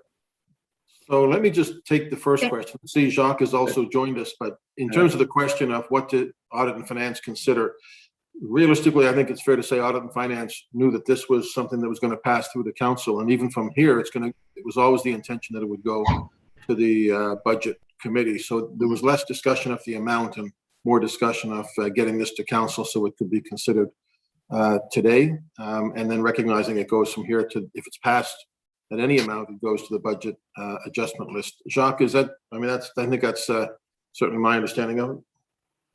Yes, Mr. Mayor, for those comments, and so we would actually get into a contractual agreement. We would have a contribution agreement associated with this, right? And the amortization period is a great question. So what we didn't know when it was before Audit and Finance, to your point about the payback and the amortization period, we didn't really have an appreciation for what this would be assessed at. In other words, what would the annual revenue be as a result of building a $140 million building on that particular piece of property? So Jerry and his team did a bunch of work on that, had conversations with PDSC, and we're very comfortable suggesting to council that the low number on the assessment of revenue would be about 2 million, and we're thinking it could be as high as 3 million. So if you think about it on a payback model, or look at this as an investment. So the payback, if you're getting somewhere between 2 and 3 million. So let's go with the low number at 2 million, and we contributed 7 million to the project. Then you're going to get your money back in 4 years, right? Easily. Maybe even 3 years, and in fact, so that's basically the advice we have, and that's the information we can share with you today in terms of the payback model, which we didn't really have that in place at that point. Thank you, Mr. Mayor. Thank you. So in theory, Mr. Mayor, that you wouldn't have a problem with my suggestion of extending the amortization schedule. I mean, it sounds to me like we're going to have to defeat this motion if we want to contribute more than 3 million, and then somebody would have to put a motion on the floor. But in theory, Jacques, have you discussed at all or investigated at all whether they could live with our contribution over a longer period of time to help them achieve their goals? Yeah, what's I'll important. stop there. Thank you. Yeah, so through you, Mr. Mayor, to Councillor Oudit, yes, we have discussed that, and the fundraising committee chair, Jim Spatz, has indicated clearly to me that, you know, what's important is the quantum, is the amount, and not necessarily the time frame. So if you looked at, you know, if you wanted to go to 7 million, for example, and did it over 5 years to minimize impact, or even over 7 years, that would be perfectly acceptable to them. Thank you, Councillor Cunnell, please. Thank you very much, Mr. Mayor. And I just want to thank Councillor Oudit for those questions. And you know, I think when we see presentations like this, particularly around, you know, large asks for fundraising, it's really important that even in the staff presentation that we have, that some of the financial components are displayed and explained, you know, so we can better understand that, you know, this does have a payback period over taxation. One of my first questions was, how is this new building going to be taxed by HRM? So I have some clarity around that now, but I think that's important not just for us to have a discussion about, but for the public to see as well through a presentation. My other question for staff was about the public engagement, and Elizabeth, you spoke quite a bit about the public engagement.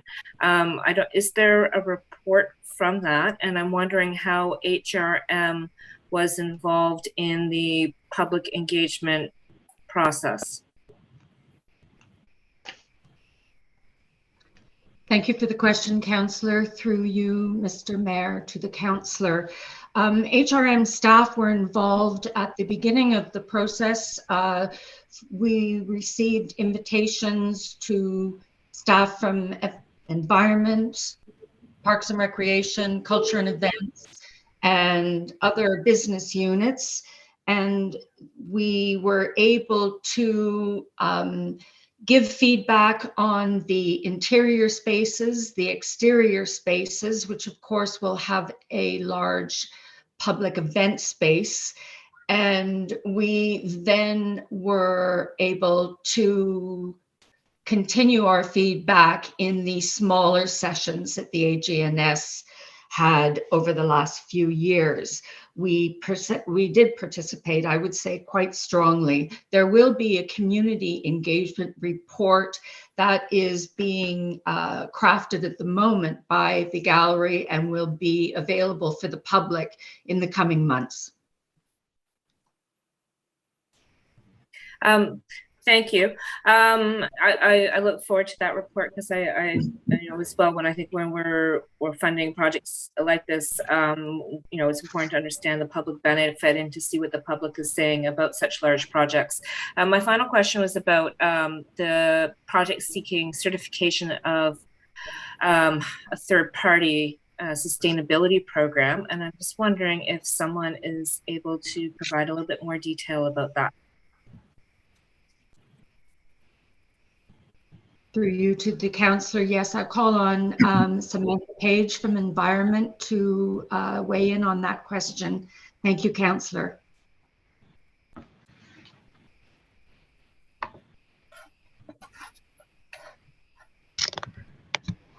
Hello, can everyone hear me okay? Yep. We got you. Thank you. I'm Samantha Page. I'm a climate change specialist with the Environment and Climate Change team. Would you be able to repeat the question? Oh, I was just asking, one of the big pieces here is about the fact that the art gallery is being built, on our, waterfront, and the pieces around climate change, and that it's seeking certification of a third-party sustainability program. And I'm just wondering if there was any more information about that. Yeah, absolutely. Thank you. Through you, Mr. Mayor, to the Councillor. So I can't necessarily speak to the third party piece of that, but from a climate hazard perspective, in HRM we are using a 3.2 meter minimum building elevation to be building. So that's kind of like the minimum elevation that we should be building above sea level rise to account for extreme water levels. I have heard that Development Nova Scotia is using, I think it's just look at my notes here, 2.9 meters as their minimum, their ground floor elevation, with additional protection for extreme storm surge events above 2.9 meters. Certainly, as they've indicated, they're not going to go through our permitting process, so the kind of the center plan land use bylaws that we have are not applicable in this instance, but certainly from a climate change perspective moving forward, our team is using the Intergovernmental Panel on Climate Change, released a science report in 2021. And we're working on updating our extreme water level amounts, which will inform vertical setbacks, and they'll likely be higher than the 3.2 meters that we currently use at the municipality. With respect to the specific design standards that the Art Gallery of Nova Scotia is using, I'm not an engineer, so I can't speak to how effective they would be under, different climate change projections. But I do know that, Elizabeth, I don't know if you can speak a bit more to the design standards from the art gallery based on your emails from Develop Nova Scotia. Thank you, Samantha. The information that I've received from the art gallery suggests that these solutions that are going to be put in place by the engineers and the architects assume a worst case scenario where record tides and storms meet 100-year sea level rise projections. So some of the solutions that they're including are maximizing areas of stormwater capture and infiltration through green infrastructures, retention and absorption zones.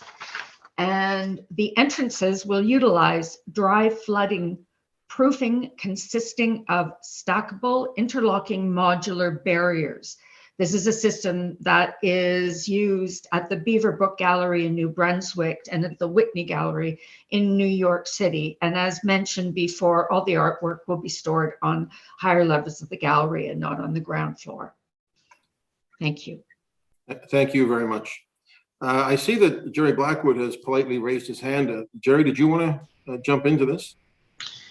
Yeah, I think there was a question there from Councillor Cuddle on on how the property would be taxed, and so I can go through that, and if just on what Councillor Outhit said on amortization, just for this will all come back to council if it goes to the BAL.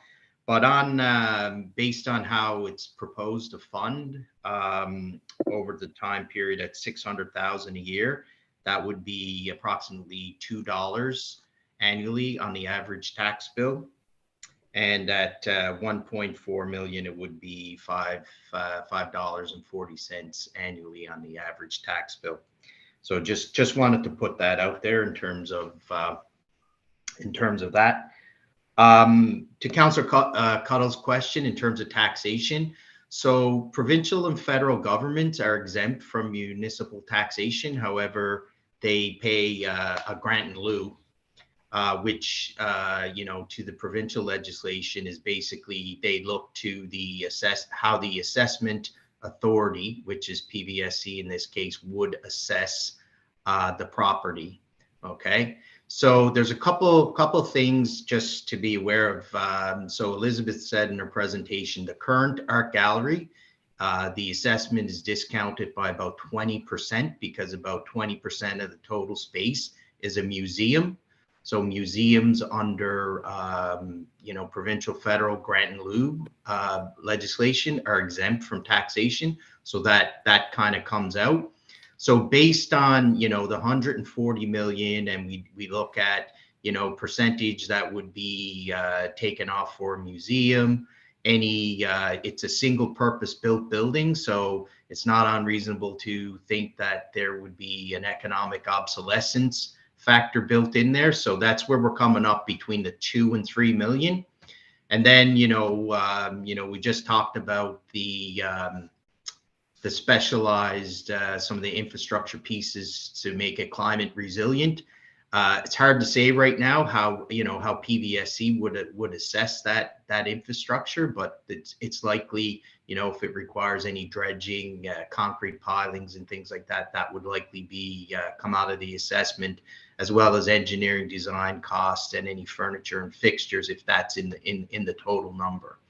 So that is basically how provincial properties and land are taxed, as well as federal. So it's under the guiding legislation. But in most cases, it's the same as any other commercial property, unless it's a specialized property, which the art gallery would be. And the only other thing I would that we don't have information on now, if there were any third-party leases in the art gallery, if they were leased out to private businesses, those would be taxed at full taxation as well. But we don't have that information. So thank you. Hope that answers your question. So that's an important point, Jerry. Just to confirm, Jerry, what you're saying is your belief is that the payment in lieu of taxes that the province would pay the municipality would be $2 to $3 million a year on a conservative basis. Yes. Yeah. Okay. Thank you. Yeah. Councillor Thank you. Cleary.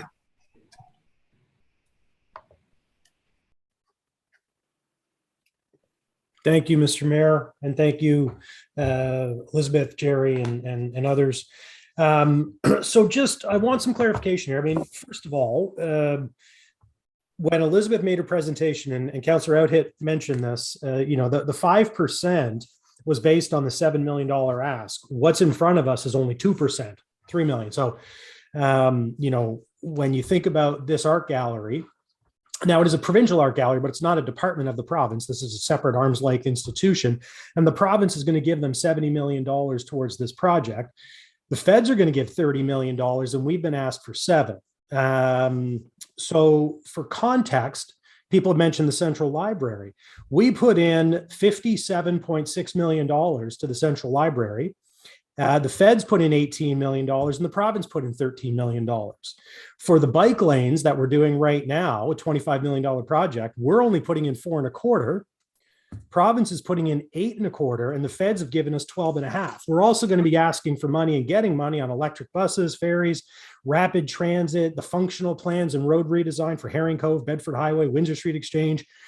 So this kind of, you know, various levels of government or various orders of government helping each other out and giving each other money is quite common. And we are, as has been mentioned, Halifax is the major beneficiary of this.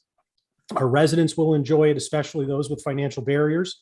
It'll be a foundation for Arts and Culture Center. Tourism has been mentioned. You know, people talk about the Central Library, how it's become the living room of Halifax. And I think this could be, you know, our rec room or certainly some other third space. That's extremely important. So I mean, the arguments in favor of it, everyone's mentioned that. The question is the money and how do we pay for it and over what time period? So my question to staff, because it had been mentioned by a councillor that maybe we need to defeat this motion. Can this motion simply be amended to increase the amount and pass it, or do we have to defeat it and bring another motion? So for example, if I wanted to say, let's go to the original ask of the $7 million and ask our staff, because this has got to come back to budget committee and get on the budget adjustment list. And as already been mentioned, it's going to have to come with another supplemental report when it comes back to us. Do we simply amend this motion, or is it a defeat and a new motion? Because obviously that's going to determine, I want this to be $7 million and I want us to vote on that. So what's the process? Amend this or defeat it and bring another motion? John Traves. Mr. Mayor, through you to council, I think in the circumstances where the staff recommendation is financial support, it's open to amendment in terms of the level of financial support. Okay. Having said that, I would just add there to the CAO's point in terms of a supplemental briefing note for the balance list. There are a lot of unknowns in terms of just what properties might be subject to grants in lieu and which ones the province might look to exempt. Not all, they don't pay taxes on or grants in lieu of taxes on all properties, just as a note.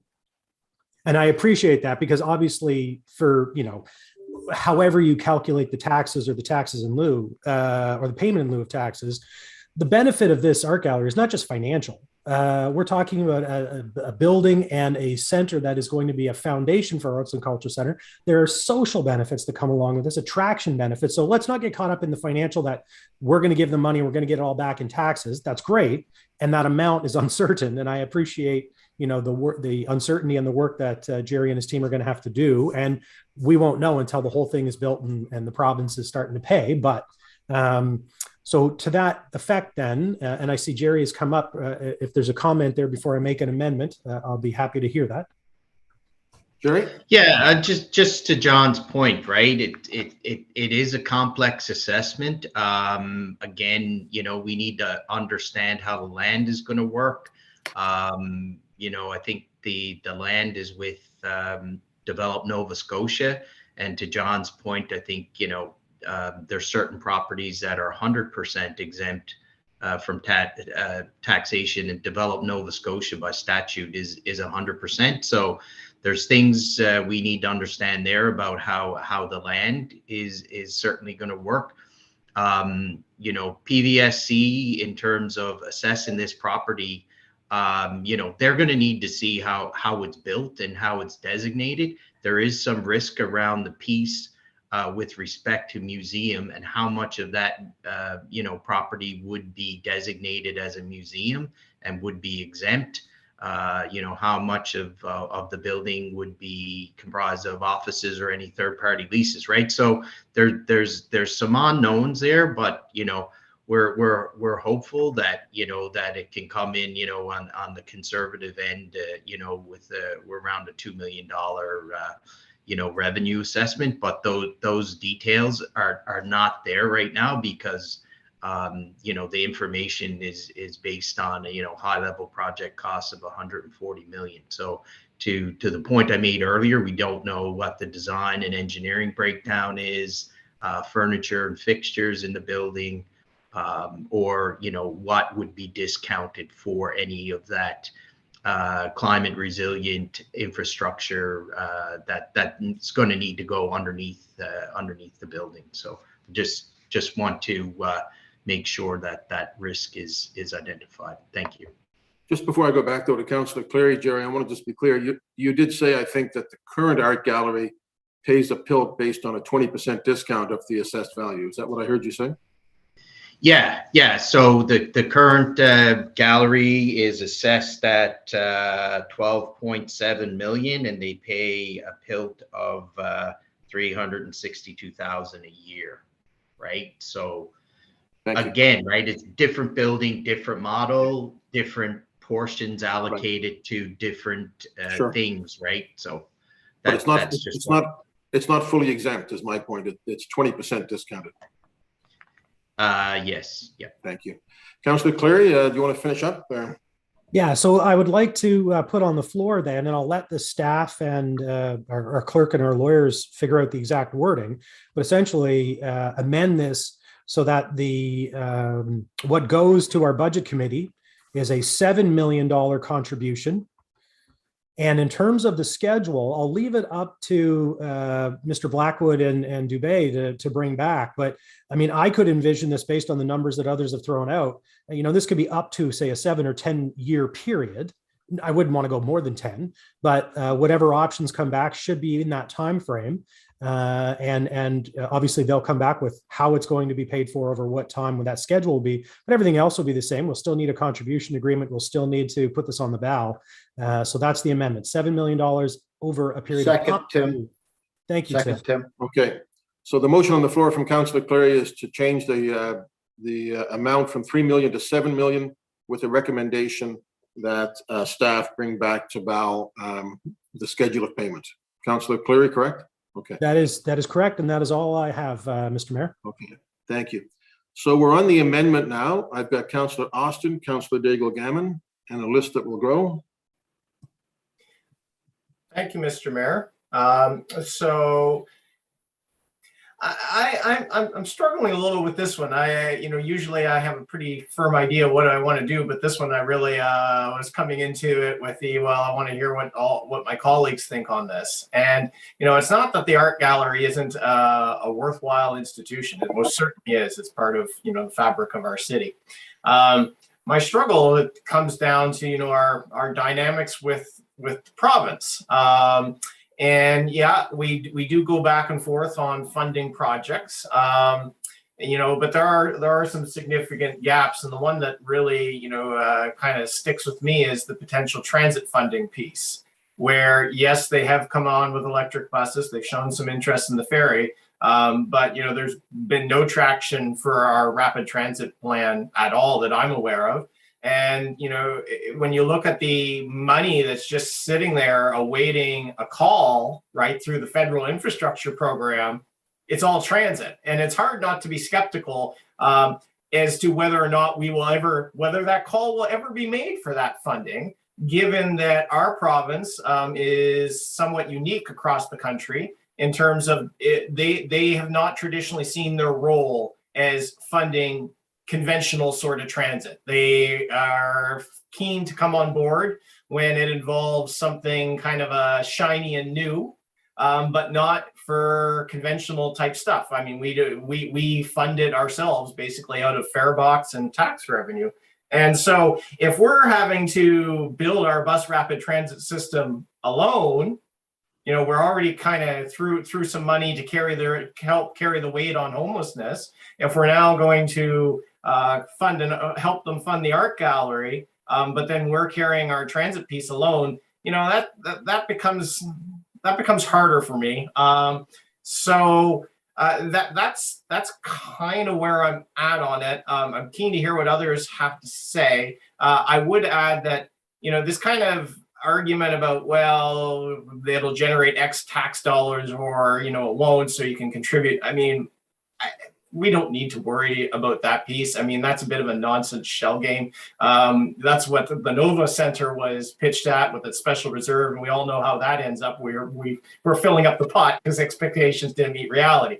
I mean, the art gallery will pay some payment in lieu of taxes, but it will also use downtown services. I mean, it's no different than any other building downtown. And from that point of view, I don't think we should be, you know, trying to justify an investment. It's either a facility that we should invest in and do, or it's not. We shouldn't be kind of trying to, well, this is the expected tax revenue on it, so then that justifies it. It's either something we want or we don't. So I guess just as a question for our CEO, on that provincial transit piece, do we have any idea as to where that might sit, the bus rapid transit plan? Because I mean, that to me should be the priority. And if the province isn't going to help us there, it becomes harder for us to help them elsewhere, as far as I'm concerned. Jacques, I see you popped up. Yeah, thank you, Mr. Mayor, through you, the councillor. So discussions are ongoing with the province on all matters pertaining to transit, right? So there's some active conversations going on. In fact, there'll be some this week on that, initiated by the province. So I remain hopeful that will lead to some form of agreement. I can't specifically guarantee or tell you where they will lead and how much money they'll be involved, but we know it's in PTIF. You know, our position is that, you know, the PTIF monies that are remaining in the fund should be, the formula should apply. So those conversations are ongoing, and I remain optimistic and hopeful. Well, optimistic and hopeful, I guess, is a good we'll have to do for today. I hope to acquire some of that optimism. I fear that there's going to be a pot of money that just sits there and lapses, to be blunt. So I know I've probably used 5 minutes. Thank you, Mr. Mayor. Well, you actually had 42 seconds left, but I'll give that to Councillor Daigle-Gammon. I'll figure out something new to ask then. I'm kidding. No, we're good. Councillor Daigle-Gammon, you've got an extra 40 seconds. Oh, You don't thank you, actually. Mayor Savage, and thank you, Councillor Austin. But I'll follow up really on your theme. I was struggling with 3 million, if I would be honest. And so to look at this amendment of 7 million is a bit of a challenge for me. At Audit and Finance, it was to bring it forward. It wasn't that we approved. And I remember saying that if this ends up at the ballot, it will be quite a conversation. When we talk about, you know, the funding precedents that's in the slide, I don't think any of those are provincial assets. They, yes, are nonprofits, but I am struggling with that this is a provincial asset. I am struggling with the fact that, you know, the push that had to be made to the province around supporting those that are homeless, and we still have so much work to do. I'm struggling with the fact that, you know, we're looking at 4.9 to 3 on climate change. Makes perfect sense to me. We want to manage that 1.9 and get it as low as we can. So a 7 million ask for the art gallery is a struggle. Happier with the 3 million, and even thinking, you know, if it's amortized, like an option to come back if in future years, if there is a significant need that's based on something different and the financial position of HRM is different. But I would struggle to support a $7 million ask. And it has nothing to do with the Art Gallery of Nova Scotia in a lot of ways. It is exceptional. The design is exceptional, the science behind it, the architecture, everything is beautiful. And I know that it's an amazing asset for Nova Scotia. I just don't know that if in this moment in time, 7 million is appropriate for HRM to consider. Thank you. Thank you, Councillor. Councillor Cuddle, and then we're going to break for lunch and come back to this, colleagues. Councillor Cuddle. Oh, I thought I see Lindell and Tony on the amendment ahead of me. I think. My boss. No. Oh, no, sorry, maybe that's just my, oh wait, no, sorry, that was my list. Okay. Apologies. Yeah, I just want to say as well, I think this is a phenomenal facility and obviously a great asset to the city. I mean, I don't think anyone's disagreeing with that. And, it would be a wonderful addition to our waterfront, and to our region as a whole. But I am surprised to hear some of my fellow councillors saying that, not to worry about the funding, it's about whether we want this or not. And, I think there's a long wish list of things that we want, and we can't always get all of those things. So, my earlier questions around the taxes and the financial modeling and asking for additional information on that is because that is the role we have to play in this.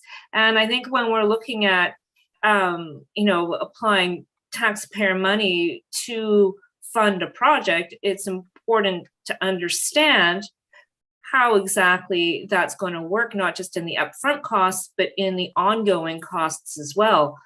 All that being said, I look forward to I will support this motion to come back to the ballot list for the 7 million, looking at how it can get spread out over 5, 6, 10 years. And I also look forward to seeing more of that information around the tax, the PILT, around the costs, because these are decisions that do have longer term impacts. And if we don't really understand the investment we're making and the finances around it, then I think I don't think we're doing our due diligence there. So I do support this motion, and I look forward to further discussion on the ballot list. Okay, colleagues, I'm going to stop it there. We have a number of speakers on this amendment and then back to the motion. I think everything else on the agenda we should be able to manage this afternoon. Public hearings tonight. So I'm going to take a break here. We're going to come back at 1 o'clock with Councillors Smith, Mancini, Kent, and Lovelace so far. All right. So take a break for lunch, colleagues. I'll see you shortly.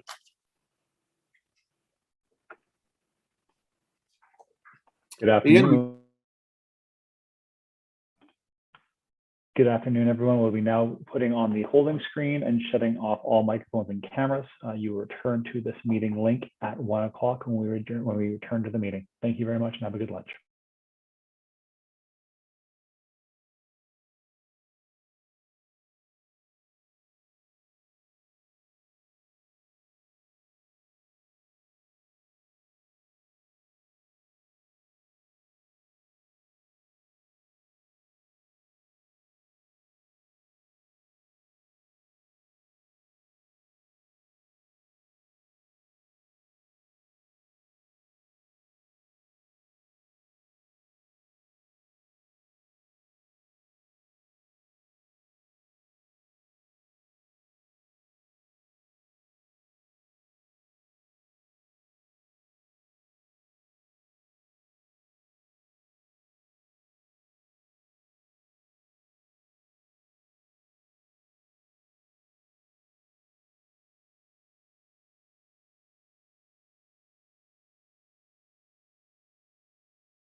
Good afternoon, Mayor Savage and members of Regional Council. It is now 1 o'clock. We'll be returning your screens and your microphones. Mayor Savage, you can call the meeting back to order at your call.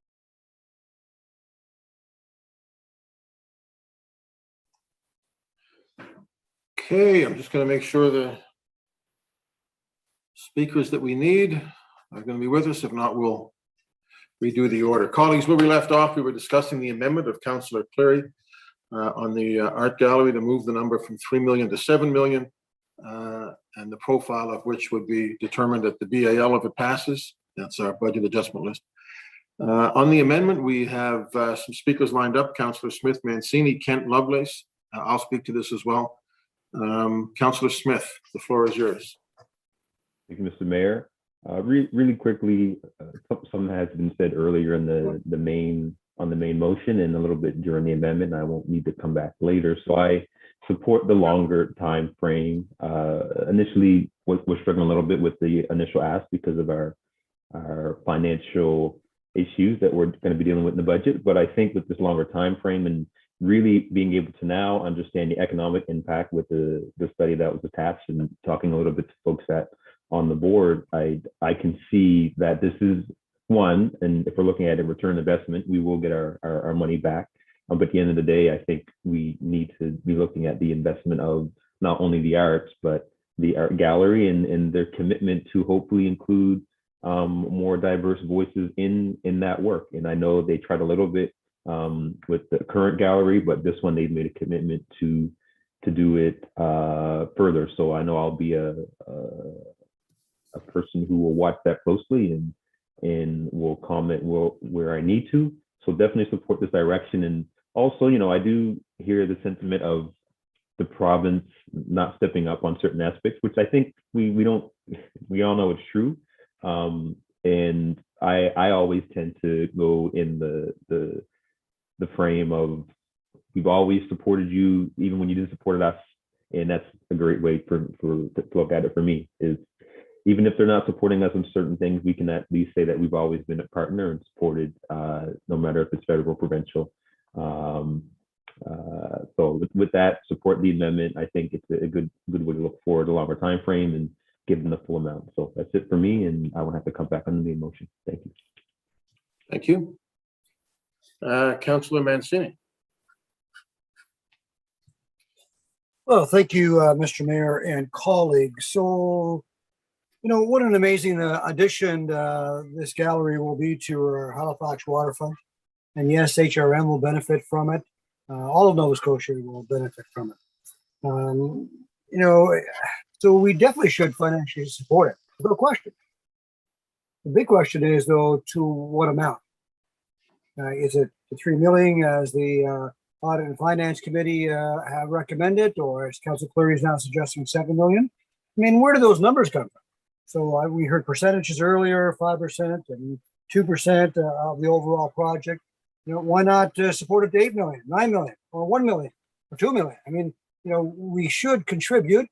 There's not only the financial gain, as alluded by some of my colleagues, but it's just the overall gain and enhancement to our municipality and our province.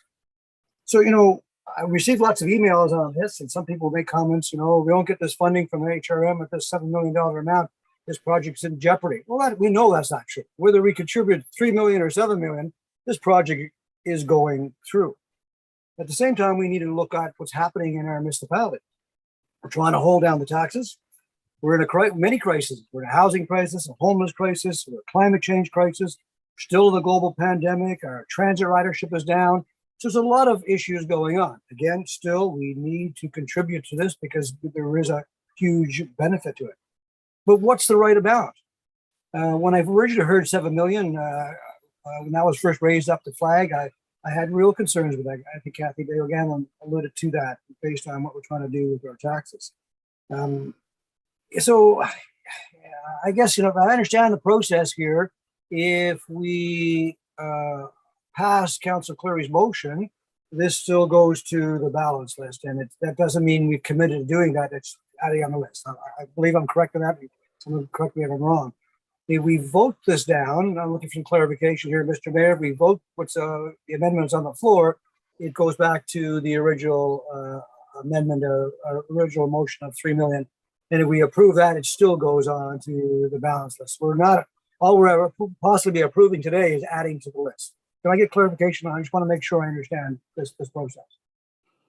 Certainly, if we, if this amendment is defeated, we're back on the main motion. Jacques, do you want to, or Jerry, does somebody want to speak to the first part of Councillor Mancini's question? Yeah, so the amendment, if the amendment passes, then it goes on to the ballot. If the amendment doesn't pass, you're back on the main motion. And if that passes, then that's what gets put to the ballot. So whatever decision is made today goes on to the ballot for further discussion, and there'll be a supplemental report produced by staff associated with that direction from council to put it on the ballot. And at that point in time, Jacques, then we make the decision, do we support based on all the other things that are possibly going to be on the ballot list too, correct? Correct. Yeah, you know what, I still have a challenge with the $7 million, even if it's spread out. Spreading it out makes sense if we are to go that way, but I still have a challenge with that dollar amount. What's the right amount? We need to contribute. I'm leaning towards 3 million, but I'm going to listen to everybody and make my decision that time. Last comment I made, and then I'll be done. I don't have to come back later on.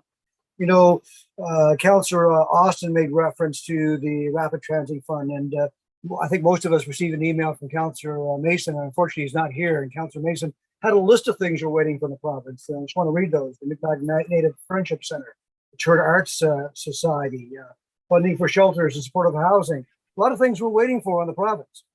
And I love Councillor Smith. You know, they always support us, and we will support them. So at times, I think Councillor Smith's heart's bigger than mine. So I still struggle with those items from the province that we're waiting on. So thank you, colleagues, for this discussion. The art gallery is extremely important. We should support it. Where I'm struggling is what's the right amount for us at this point in time. Thank you, Mr. Mayor. Thank you. Councillor Kent. Thank you, Mr. Mayor, and thanks, colleagues. Thank you, Councillor Mancini. I think you really hit the nail on it for a number of questions that I had and clarifications. Wow, what a project. What an amazing piece of infrastructure and service delivery that will be in the municipality should this, come to fruition.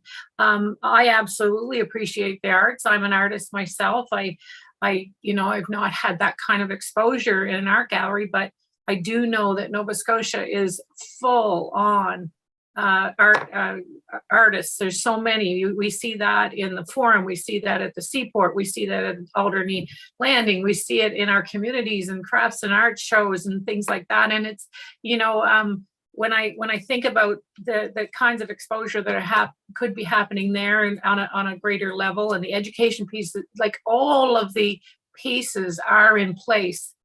Excuse me, a lot of good work has been done. And the Indigenous reflection is really, really important in the healing perspective and reconciliation. All of those layers are really important. So in general, I certainly can support some form of interest that we would have here at the municipality. I cannot support the amendment. I struggled with the 7 million from the onset, and most of that is a case of timing. And we've said this before. I'm going to say it again, that we are in a tough place right now with the budget deliberations that we have within the mandate of what we are responsible for. And but at the same time, I'm open to considering the 3. I was pleased to see the 3 come in. That made me feel a little better. I really appreciate the yearly plan for it over the course of a number of years, and open to considering that one. But there's a couple of questions that I have. I might as well ask them now because I have the time. I think that I was going to ask on the main motion may still come back at that point. But I have a question, and I want to reiterate as well what everyone else is saying around concerns around the provincial piece of the fundings layers that we have already put forward in requests. And not only have we not received the funding, the funding that we would be looking for in partnership with the province, we've received no particular great amounts of feedback on them. We've just kind of been left hanging, and that's not okay. That's not okay for what is supposed to be collaborative intergovernmental partnerships. And when I think of the I think it was in the report a list of years of how we've contributed to other projects similarly. They were not in the realm of 7 million. They were less than 1 million. Most of them were less than 1 million. And that from a taxpayer's perspective, I think can be grappled with and reconciled in their own minds because of the net benefit. But 7 million is a lot to consider, especially right now. But going back to my questions, a couple of things. I want to know what the intention would be for the province asset of the art gallery space that's there now. What would be the intention? How will that financial piece, whether it's demolition and sell the site, I don't know. I have no idea what they're planning for it. So I'd like an answer if we have something on that. What would be the intended use of that? The other piece is as an artist in my community and thinking about all those folks that are really are small cottage industry or a little bit more, maybe not going to have the opportunity to be featured in the art gallery. What does this art gallery give to that? Because that is not probably 90% of the population of artists in Nova Scotia that should have, if there's going to be our public funds put into this, particularly here in HRM, how will that benefit them? How will it change the water on the beans for all of the activities that might be taking place now at some of our arenas and the forum and the seaport and all that? Can there be opportunities for showcasing the smaller artists in our communities that we are very proud of, and most of us will probably have been at an event where we could see the artwork that's being done and potentially purchase them and support that piece. So I'll leave it there, and I won't be supporting this amendment. I'm still going to consider the original amendment. Thank you. Okay, Elizabeth, are you with us? Did you wish to speak to some of those?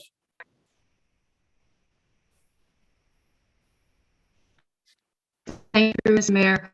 To the councillor, the current location of the art gallery is going to remain an asset of the province and will likely be repurposed for another use. But at this point, it has not been determined what the purpose of the current building will serve.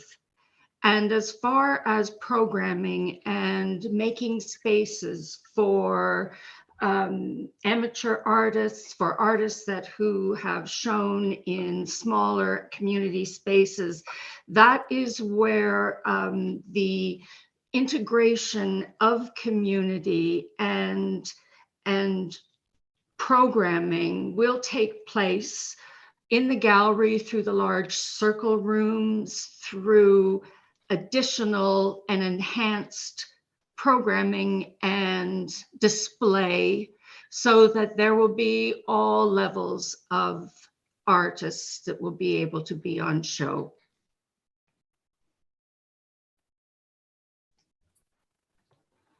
Okay. Was there anything else that you could answer, Elizabeth, on that?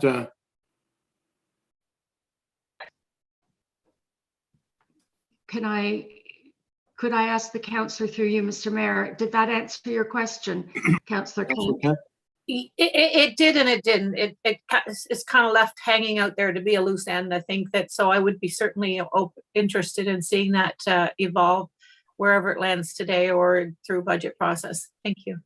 Thank you. Deputy Mayor. Thank you, Mr. Mayor. Thank you so much for this presentation, and thanks for putting the amendment on the floor, Councillor Cleary. I won't be supporting it. I feel like I got a call from my big brother to go out for lunch, but I was expected to pay for it. But there are just so many unknowns. And thank you, Councillor Kent, for asking that question about the building. I was wondering the same thing. What happens with the empty building? You know, there's just a lot of unknowns here. You know, and as far as the historic donations go, you know, on page 8, the listing, as Councillor Daigle-Gammon pointed out, those are not provincial assets. And I just want to remind my colleagues that AGNS, like every other agency, liquor corporation, workers' compensation, et cetera, those are all in the provincial budget. And so the issues I have is that the province, you know, as Councillor Austin mentioned, you know, it is a little bit of a shell game, money going over here, money going over here. You know, we know that we're going to be spending or sending, I should say, upwards of $180 million this year of property taxes to the province.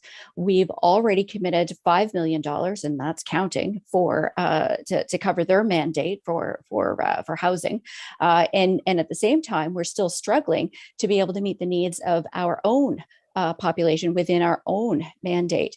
And, you know, I think if we continue down this slippery slope of funding provincial assets, what's the next act? Is Develop Nova Scotia going to come to us and say, hey, we need a little bit more money for Peggy's Cove infrastructure, and then we're going to be expected to put that into that provincial asset? You know, I just think that we're mixing, you know, our mandate with this very wonderful, beautiful, gorgeous art gallery. You know, my first job out of university was working for Nova Scotia College of Art and Design. I shouldn't say my first job, but my first sort of permanent adult job. And it was a great, you know, eye-opening experience to the world of international art. I spent a lot of time at the art gallery. You know, it's a phenomenal cultural experience, and it's extremely important, the work that they do. But I think it's important for us to remember that this is a provincial building. It is a provincial asset. You know, and for the province to come to us and you know, ask this at the same time that we've had a long list of asks dating back many years for consideration where it comes to control over our own streets and setting speeds, ensuring that all residents can vote in a municipal election and not just Canadian citizens. You know, there's a ton of asks out there that have been ignored time and time again by the provincial government. So, you know, I won't be supporting the amendment. I do look forward to having more conversation on the main motion. I may, you know, support that.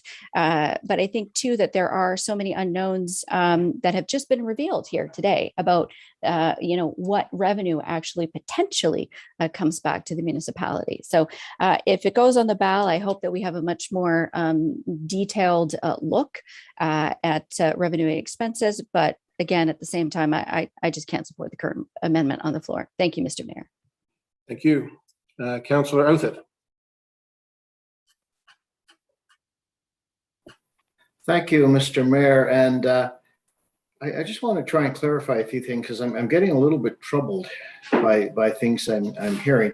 I share the frustration on things like the highway speeds. I've been involved in those meetings when I was vice chair of Transportation Standing Committee, and how we'd love to see a default of 40-kilometer streets without having to jump through hoops. And we'd like to get answers on a number of the things that we've been waiting for. But we do have to keep in mind a few things. First of all, this is a new provincial government. So if we didn't like the fact that for the last 5 or 10 or 15 years, we didn't get the answers that we wanted fast enough or at all to some issues, I think we have to be a little careful. But this government hasn't even been around a year yet. And we don't know necessarily how they feel about helping us with bus rapid transit, with ferries, with the 40 kilometers. I don't even know if we've met with the new transportation minister and deputy minister to discuss the 40-kilometer default. I certainly was there with the previous government and found it very frustrating. But anyway, the way I look at this a little differently, in the sense that I view as the Art Gallery of Nova Scotia's come to us. And the board has come to us and they have said, we're getting $70 million from the province. But if we could raise more from you, from the public, from others, here's the kind of things we could do. So that to me is a little different. So to punish this group looking for money to improve the facility because we're annoyed with the province, on delays or things that have been downloaded to us. I have to think, first of all, if that's fair.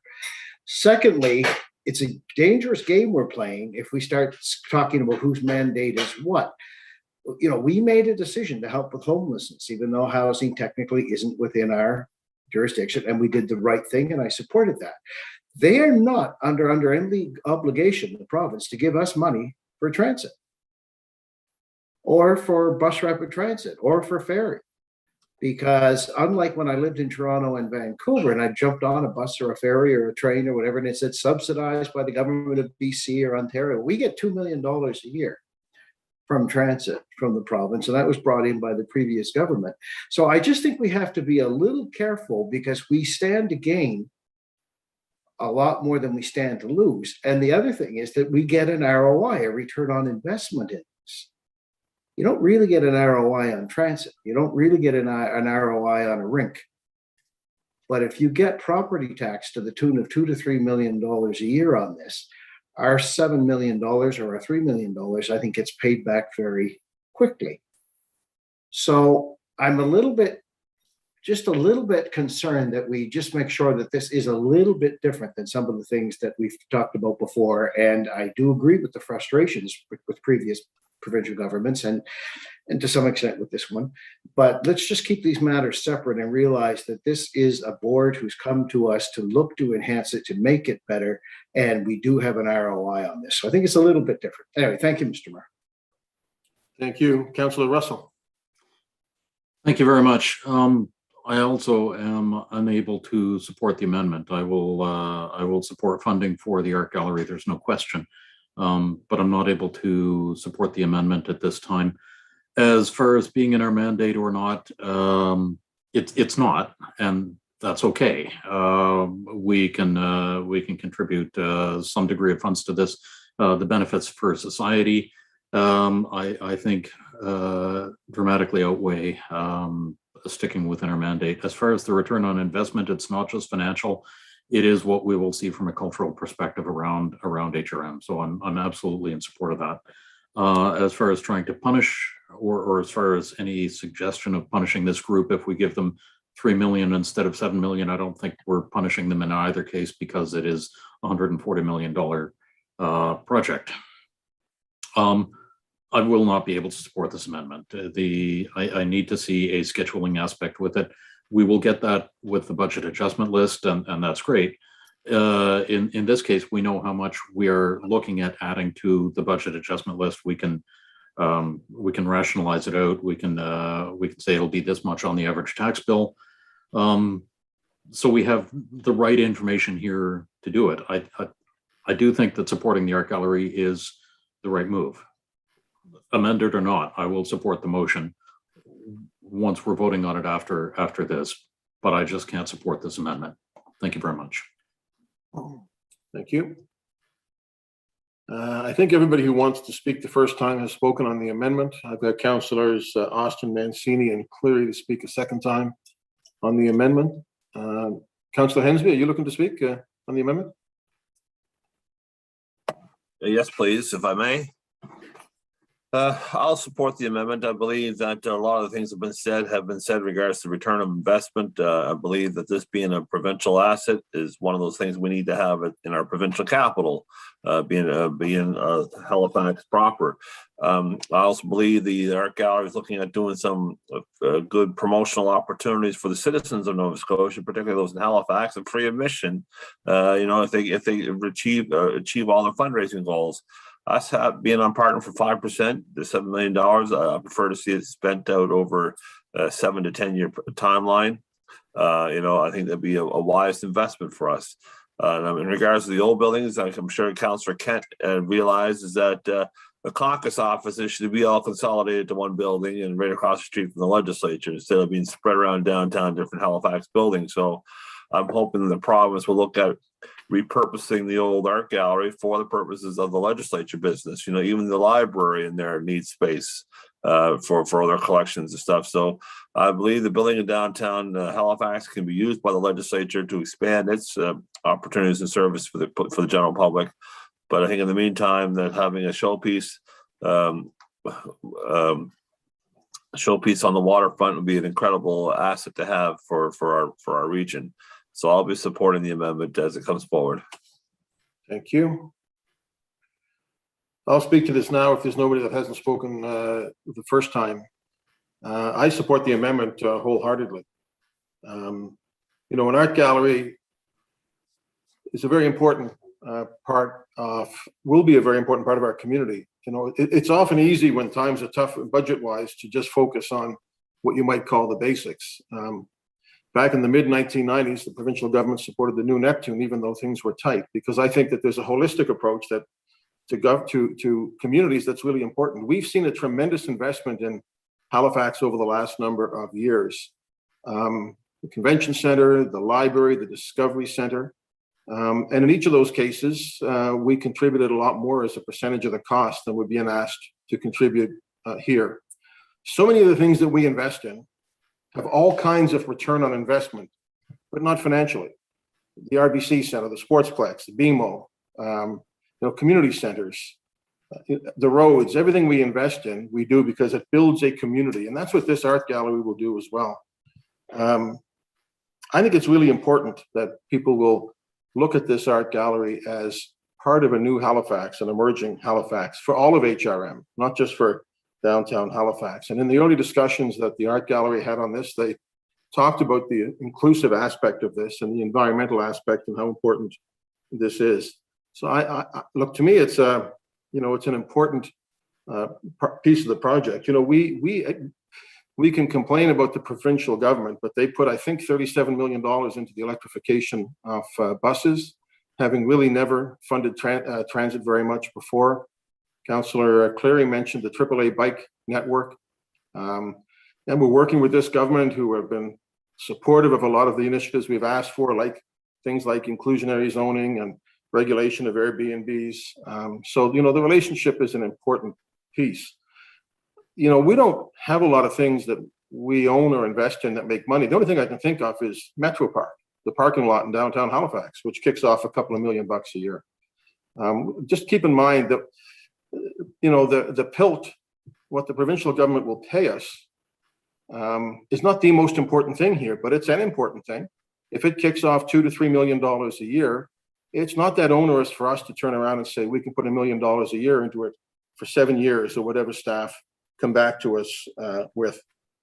Look, I believe that public investment leads to private investment, and it leads to vibrant communities. We've seen what the convention center has done for downtown Halifax, for Argyle Street. Our businesses, particularly those in the tourism industry, need events in the city, and they need things like the Art Gallery of Nova Scotia. This will be a huge investment in Halifax. And something else, it's not that long ago, people didn't think of Halifax as world-class, and people are thinking of Halifax as world-class. This will generate almost 1,200 jobs and contribute some almost $100 million to the Halifax economy while it's being constructed. A huge increase in visitation. And, you know, one could argue, yeah, you know what, we're going to get that tax money, the PILT, regardless. But I do think that there's another component of this which hasn't been mentioned, which is the people who are going out to raise private money for this, which is a significant piece of this. And they're concerned that the city needs to be a partner in this. There may be people who will give more than the city. But to me, a $7 million investment over time, when we will get money back, is a reasonable investment. I think that this is something that is going to be very important for the city. I thank the people who were involved in building it and making it, you know, a very important selling feature for HRM. I think it's a statement about our city as a place that welcomes learning, new ideas, and culture.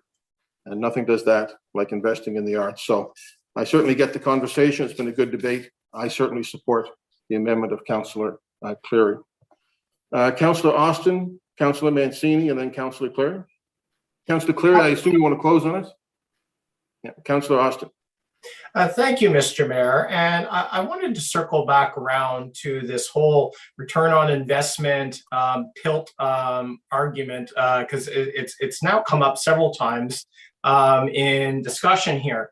And I think we need to remember how the property tax system works. We all pay in for the common services that we all benefit from: police, fire, libraries, community centers, transit, everything. We all pay into that. And if you're taking the tax revenue from a specific property and saying, well, this pot of money we can now dedicate to this project, what you're basically doing is robbing that communal pot. That's what this is. So I can support the art gallery, but this idea that the tax revenue for it generates some sort of return on investment is basically just saying, well, this piece of it we can put over here because we're not going to actually count this towards the common service burden that we all pay into. And I don't think that is good accounting. I don't think that is a good way to be thinking about the tax burden. If we wanted to say, well, that's okay, we're going to get our return on investment back, that would be an area rate on the property to generate that cost, not dedicating the tax revenue that comes from this that would go to the common services. So just philosophically, I have to object to that argument. I'm fighting against the tide on this one, I could see. But I mean, fundamentally, I just disagree with that. I think I will support this. I certainly support 3, and I think I'm going to support 7. But I can't let it go by without registering the objection to the way that this is being set up as an argument, because I think what's really important is about 85% of what the mayor just said about this being the great facility and part of what building a city is all about. I mean, I think that is the real convincing argument here, not this kind of PILT return on investment. That's the thing we should be focusing on, and we should be looking at our books and then saying, well, can we afford this? And I think we can. Thank you. Thank you, Councillor. I see we have been joined. Did you wish to speak on this, Councillor Mason, or no? Sounds like everything I would have said has been said, Mr. Mayor. Okay. Folks, that was Councillor Wayne Mason from the downtown district of District 6, 7, 8. I always get them mixed up. 7. District 7, 8. Happy to be here to support the 7 mil, sir. Thank you very much. Councillor Mancini. Thank you, Mr. Mayor. Colleagues, thank you for this great debate. I think it's a wonderful debate, and everyone's in agreement of the value of the art gallery, and I just wanted to speak on Councillor Outhead's comments. I want to make sure that any comments I've made about the provincial government he's not interpreting that as me trying to suggest we punish the provincial government. Not whatsoever. Just sharing our frustration that it takes a long time for things to come back. And yes, your comment's right. This new government, a lot of the stuff we're waiting on has been the previous government. And I think this government, provincial government, I've been pleasantly surprised of many of the things they've done, and looking forward to continue to work with them. But we do need a return on investment. And Councillor Austin talked about the financial return on investment. Any project that we do, we have to look at what's the return on investment. Majority of the time, it's not a dollar amount. It's what's the impact to the community? How does it help those less fortunate? How does it enhance our municipality? And the art gallery definitely does that. And there's the potential of, it is contributing financially also. And the mayor referred to, or no, it was Councillor Outhred referred to the board reaching out to us versus the province. He's absolutely correct. But we're no different than even, I think, a private organization being approached by the board and saying, will you contribute to this project? Our decision, as if we look at ourselves as the board of directors of the municipality, is, yeah, we agree we should. What's the right amount? And again, go back to my earlier comment. So I struggle with the 7 million, even though it be spread out. I'm leaning towards defeating this motion, but I have a couple more councillors who are going to speak on, and then I'll decide 100%. Remember, whatever is approved at this point in time, it goes to the balance list, and that point in time, we'll match that up with everything else that is on that list. And I hope it's on a big list. Most likely it will be. So I thank everyone for the debate. Very good debate. Very good project. Let's get it done. Okay, colleagues. Councillor Cleary. Thank you, Mr. Mayor, and thank you, colleagues. The art gallery is a pretty special place, and a lot of people have talked about that. I've spent a lot of time there personally, especially with my kids. Like many others, I've stood awestruck inside Maud Lewis's tiny little house, stood face to face with the little statue of John Diefenbaker, attended some amazing installations from the Sobeys Art Award winners, had coffee and snacks at the cafe, even rented art from the gallery next door, which as an Art Gallery of Nova Scotia member, you can do. Well, colleagues, it's important to remember this project is not a project of the provincial government. And Councillor Mancini just kind of talked about that. It's led by the Art Gallery. It's by their board. It's by their volunteers. The feds are giving 30. The province is giving 70. Private citizen fundraisers are trying to raise $40 million. And we're going to be part of that with our 7.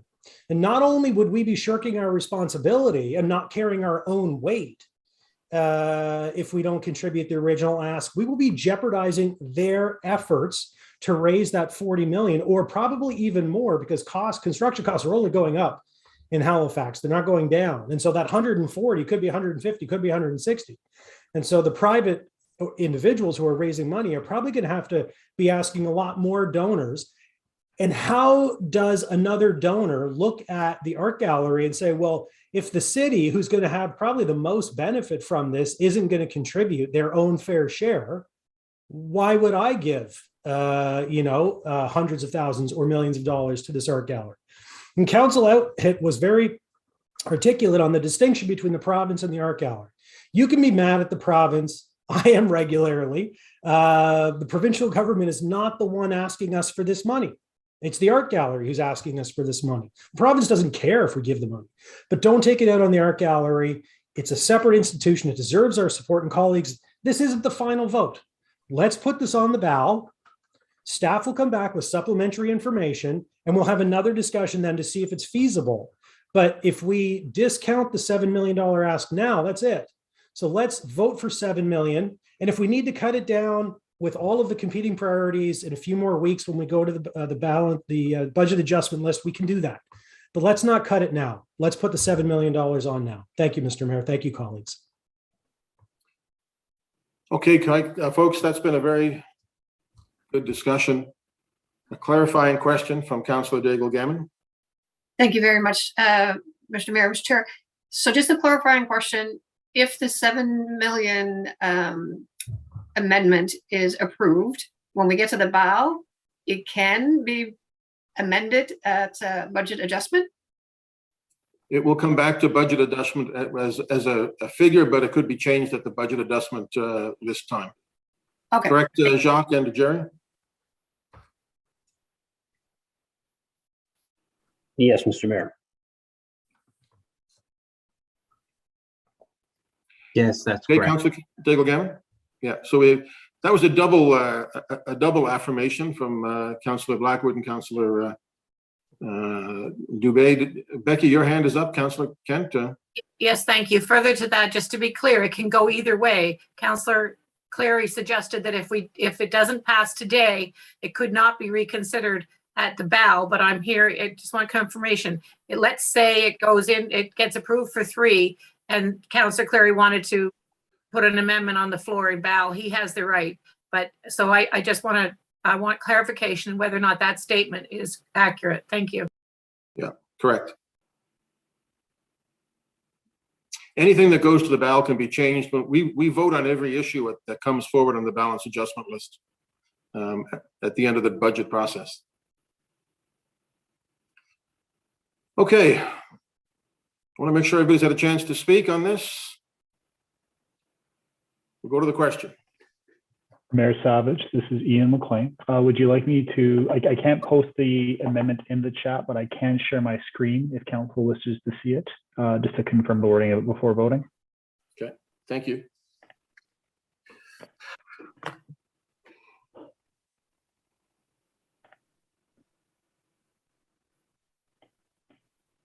So just to confirm that this is an amending motion, the items in red will be struck, and the amendment to 7 million is in the bottom part of the motion. I just want to confirm that that is what people are expecting to see.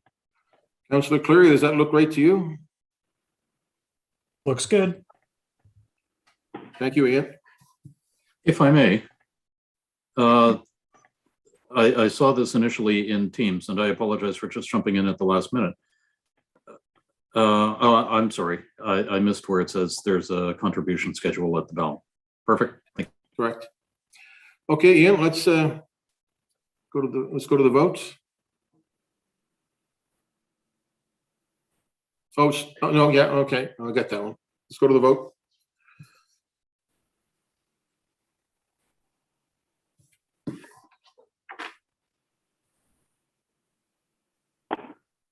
Beginning with District 3, Councillor Kent. Opposed. 4, Councillor Purdy. Voting no.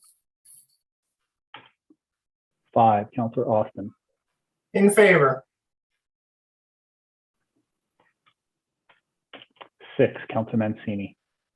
Supporting it to go to the ballot list. 7, Councillor Mason.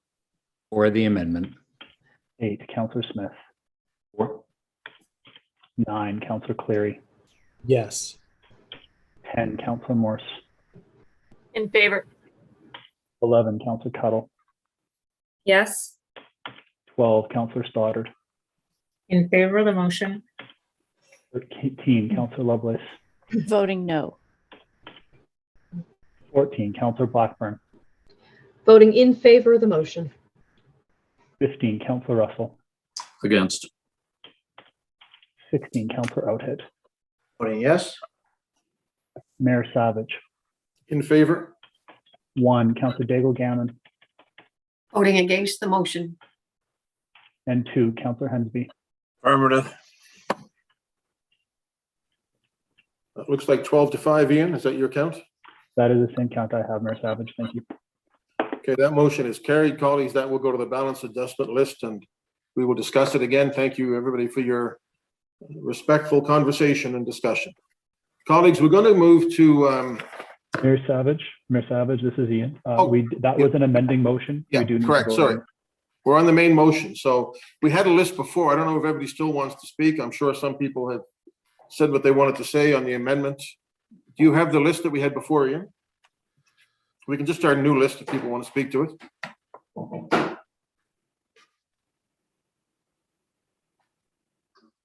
And I just wanted to notice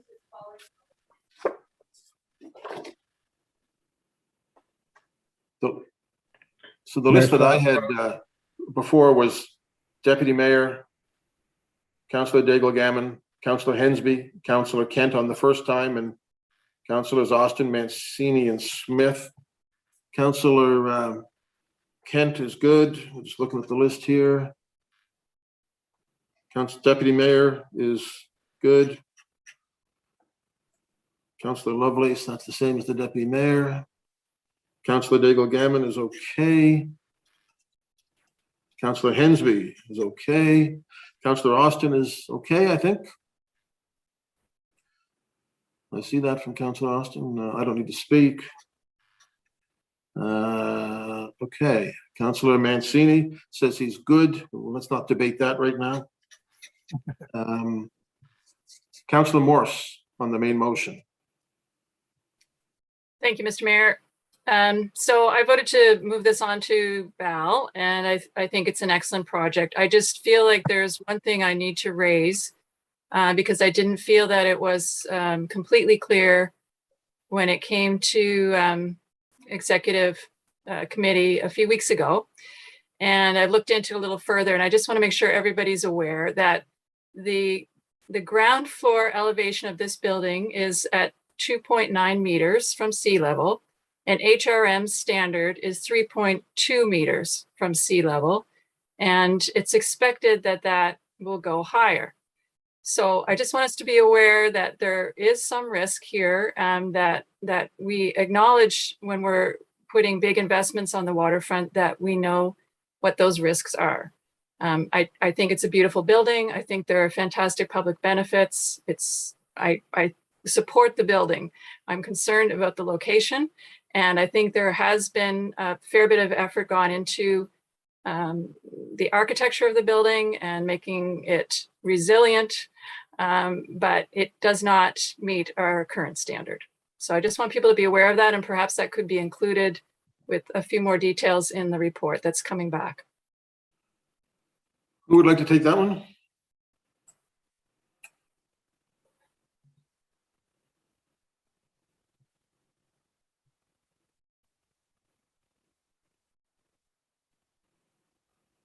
Maybe Jacques, could you speak to that?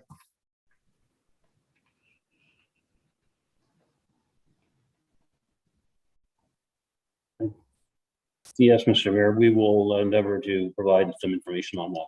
Thank you. Thank you. That's it, Councillor Morse, you good? Yes, Thank you. thank you. Councillor Purdy. Thank you, Mr. Mayor, and I really enjoyed this debate and conversation, learning lots every time I listen to you all.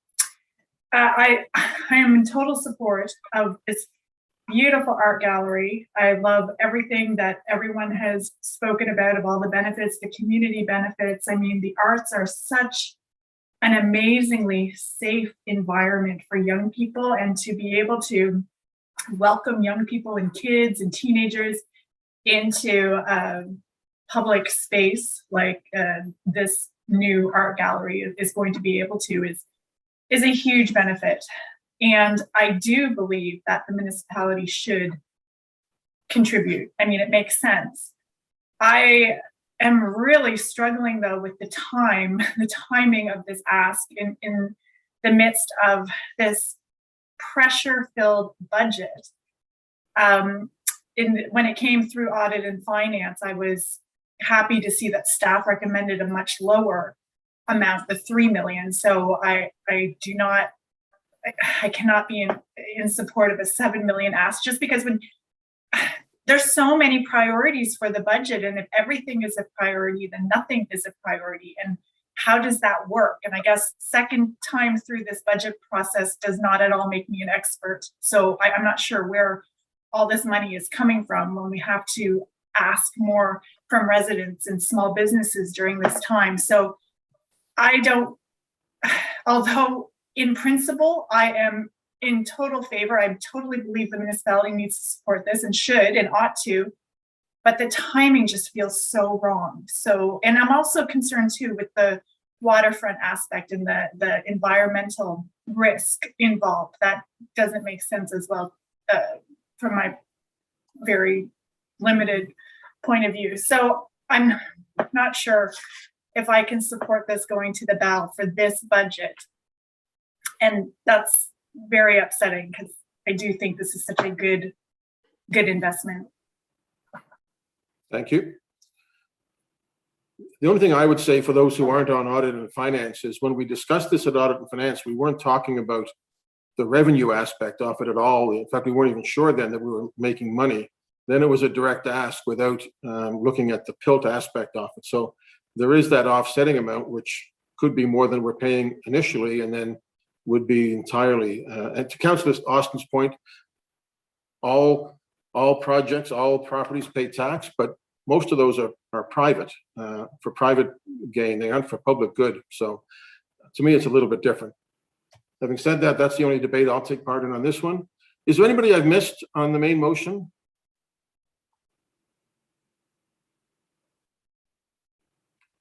Are we ready for the question on the main motion as amended? Question. Let's go to the question.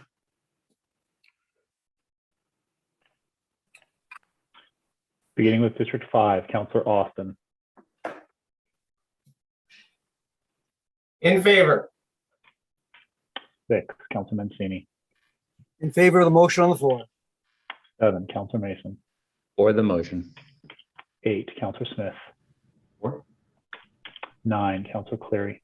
Yes. 10, Councillor Morse. In favor of the motion. 11, Councillor Cuttle. In favor? 12, Councillor Stoddard. In favor of the motion. 13, Deputy Mayor Lovelace. Voting no. 14, Councillor Blackburn. Voting yes on the motion. 15, Councillor Russell. Favor? 16, Councillor Oathead. Voting yes. Mayor Savage. In favor? 1, Councillor Daigle Gammon. Voting in favor of the motion. 2, Councillor Hensby. Affirmative. 3, Councillor Kent. Opposed. And 4, Councillor Purdy. Voting no. Thank you. Okay, colleagues, that motion has carried.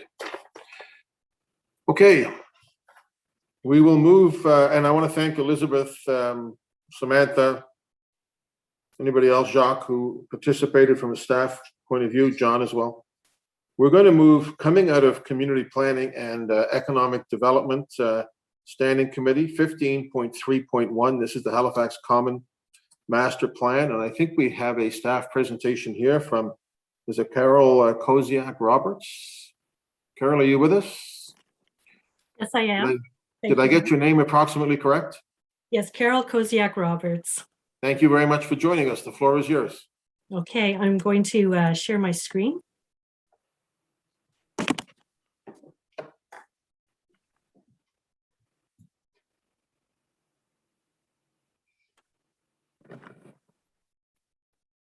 Okay, is everyone can see the screen now, the presentation? We can. Okay, so I'm Carol Koziak Roberts. I'm a landscape architect with policy and planning with Parks and Recreation. And I'm going to be presenting an overview of the Halifax Common Master Plan. And it'll include a summary of the planning process and the community engagement, how the master plan is structured, its contents and approach, highlights of the master plan that are relevant to current initiatives with the municipality, and the strategies for each of the municipal parkland areas. So the Halifax Common Master Plan is a guiding document for the management of open space within the Halifax Common. The master plan acknowledges that the Halifax Common lands are located in Mi'kma'ki, the ancestral and traditional lands of the Mi'kmaq people. It was established as a common in 1763, and it has been an important place in the community for almost 260 years. It's centrally located. Carol, this is Ian McLean, Municipal Clerk here. Just to confirm, you are not screen sharing, so our staff is. So you will need to tell us to switch slides. I just want to make sure we're not losing your presentation. Oh, okay. So are we on the second slide now? The Halifax Common Master Plan. Okay. So it's located centrally on the Halifax Peninsula, and it's approximately 200 or 95 hectares, and it goes from Kennard Street down to South Street, Roby Street to North Park Street and South Park Street. And for the purposes of this plan, the open space on the western slopes of the Citadel Hill are regarded as an associated area. Next slide, please.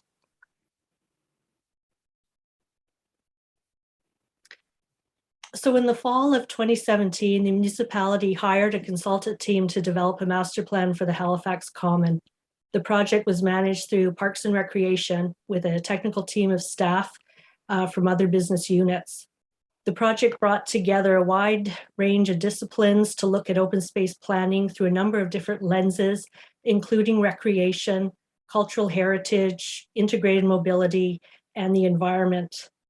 The purpose of the plan was to affirm or reassess the guiding principles of the 1994 Halifax Common Plan to reflect present-day conditions, to align the decision-making with the municipality's strategic initiatives and values, and to identify reinvestment priorities and long-term objectives for the municipally owned parkland. Next slide, please. So the community engagement process involved over 3,000 people. There were 2 phases, with the first phase focusing on collecting feedback to help inform the development of the draft plan, while the second phase shared the draft plan and tested ideas. So consultation for the first phase took place during the winter and spring of 2018, and then consultation for the second phase occurred during the summer of 2019. Which key directions of the draft plan were shared with the public through a public meeting, pop-up events, meetings with stakeholders, and also an online survey hosted through Shaper City, which ran from June 17th to July 22nd, and there were 1,213 people that participated in this survey. So during that engagement, support for the plan was favorable, with more support or complete support than opposition. However, there was a notable number of people who indicated concerns, which were focused on two primary areas, which was reducing the number of ball fields and how that may impact minor league baseball, and also from the Halifax Lancers community over concerns with how their paddock and parking were depicted. And I'll address how these are highlighted, how these were considered further in the presentation. Next slide, please.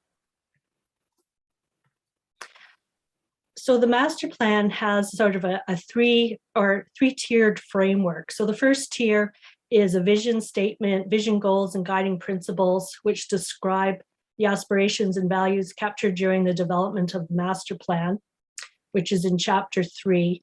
The second tier is sort of district-wide policy directions, which consider the open space for the entire area of the Halifax Common, which are in chapter 4.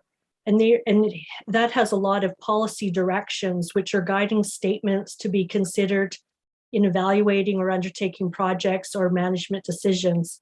And then the third tier are the municipal land strategies in chapter 5. And that goes into more site-specific detail and include design and programming guidance for the municipal parkland. And these are recommendations for future capital investment and considerations for further investigations. So included in chapter 5 are illustrative plans that are intended to be aids to visualize the prospective improvements of the municipal open space. And I just want to say that they are conceptual in nature and subject to change with that. There are also actions throughout the document that are for both the district-wide policies and the municipal land strategies. And the actions either outline how policies may be implemented or direct programs or projects to improve open space. Next slide.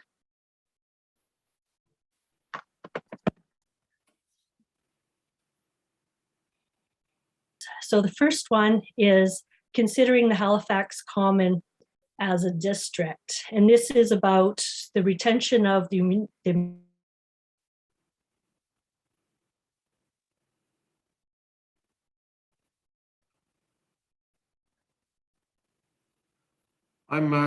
She froze. I'm losing you there, Carol. Are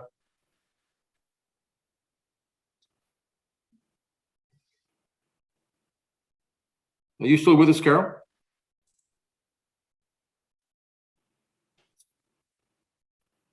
It doesn't seem likely. Okay. I wonder if we might take a 2-minute break and have somebody in the clerk's office contact. Oh, Councillor Cuddle saying she's got some flickers in her lights. Okay. Should we take a short break, Ian? Could you see if you can connect with Carol? Ian is just restarting his computer, but I think a short break is probably in order. All right, let's take 5 minutes. Are you okay with that, colleagues? We'll take 5 minutes and then we'll just go right through to midnight tonight without a break. So let's take 5 minutes, just 5. Agreed. Somebody in the clerk's office can confirm that they reached out to Carol? Yes, Mr. Mayor, it's Laura. We'll do that right away. Thank you, Laura.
Mayor Savage, this is Ian McLean, Municipal Clerk. We will be taking down the holding screen and returning your videos and microphones.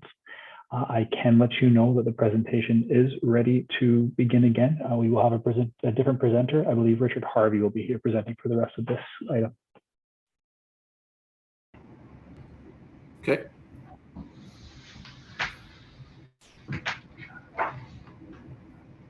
Hi, Richard. Hello, Mr. Mayor. Do you have me, Richard Harvey? We got you. We see you. So you'll be continuing the presentation?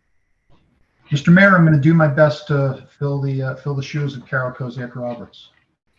Thank you very much. And so, do you know where we were on it? Were you following along?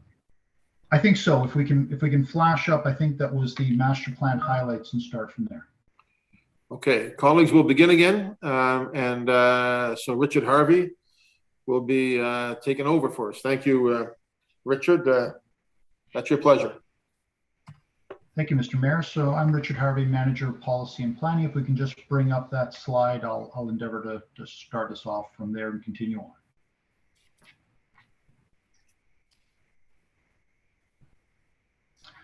on. So I think as Carol was just highlighting, what we've done by way of our staff report is to highlight various portions of the plan that we think are important to note at this particular point in time, because the master plan covers a wide range of themes. But what we have highlighted in the staff report is it's important to consider the Halifax Common as a district, and I think that's most important at this particular point in time. There are ideas within the plan of retaining municipal open space and institutional uses and placing an emphasis on them. There is also a strong theme of retaining a park-like setting that distinguishes the district from the remainder of the city, that includes having streetscapes with generous building setbacks, wide sidewalks, and mature trees, and recognizes the edges and entryways into the district. If we can just advance. It also recognizes that there's a strong need for joint planning. The municipality isn't the only, if you like, institutional contributor to the common. We have the province, which has a strong land base in hospitals and other areas. And the municipality has a relationship with the province that goes right back to the 2010 signing of a memorandum of understanding, which has open space objectives to follow. The plan continues to place an emphasis on the memorandum of understanding and for joint planning with the province and other institutional stakeholders. If we can advance, please. Also highlighted within the staff report and the plan is the idea of mobility planning. As a central feature within the center of the Halifax Peninsula, there are a tremendous number of ways in which people use the common to move around. And it's important that there are recognition of formal and informal pathways on the common, which need improvement at this time. There are several initiatives coming from our AT colleagues with regards to bikeway connections and ideas within the plans for developing plazas at key intersections, much as what you're seeing already that have taken place on North Park Street and otherwise. These are key areas for not just mobility, but also open space. We can advance, please. As evidenced more so than ever by what we've experienced within the last 2 years with the pandemic, there really is a need for less structured recreation. As the city and continues to grow within the urban core, there is a need for greater opportunities for informal ways in which to recreate on an informal basis and to play. So the Common Plan dating back all the way back to 1994 placed an emphasis on balancing the common so that there's less structured recreation in favor of more unstructured recreation. This plan continues to place that emphasis and also highlights some of the experiences that we've had over the last couple of years. If we can just advance. There is also a strong need, which is greater than what's highlighted here by this dashed circle, for there to be a concerted effort of detailed planning within the Wanderers block. This is an area where there has been a considerable amount of pressures, if you like, and opportunities which have presented themselves. And what the plan does is identifies a need for detailed planning over this entire block. If we can just advance. And finally, just by way of highlights, there are strong considerations towards heritage planning throughout the Halifax Common. And there are specific areas that are identified through the forthcoming Culture and Heritage Priorities Plan that this plan also highlights with regards to exploring ideas of expanding upon the cultural and heritage protection within the entire district. If we can just advance to the next slide, please. Now, I do want to highlight, because they are important from a municipal perspective, some of the ideas that have been generated for what have been identified as municipal lands. So just quickly, for the North Common, there is an idea about expanding upon the notion of unstructured recreation. There's an idea of a common green and a great lawn for much more unstructured green space, a revitalization of the Centennial Fountain area, and the introduction of more trees, vegetation, and naturalized area and communal gardens. Next, please.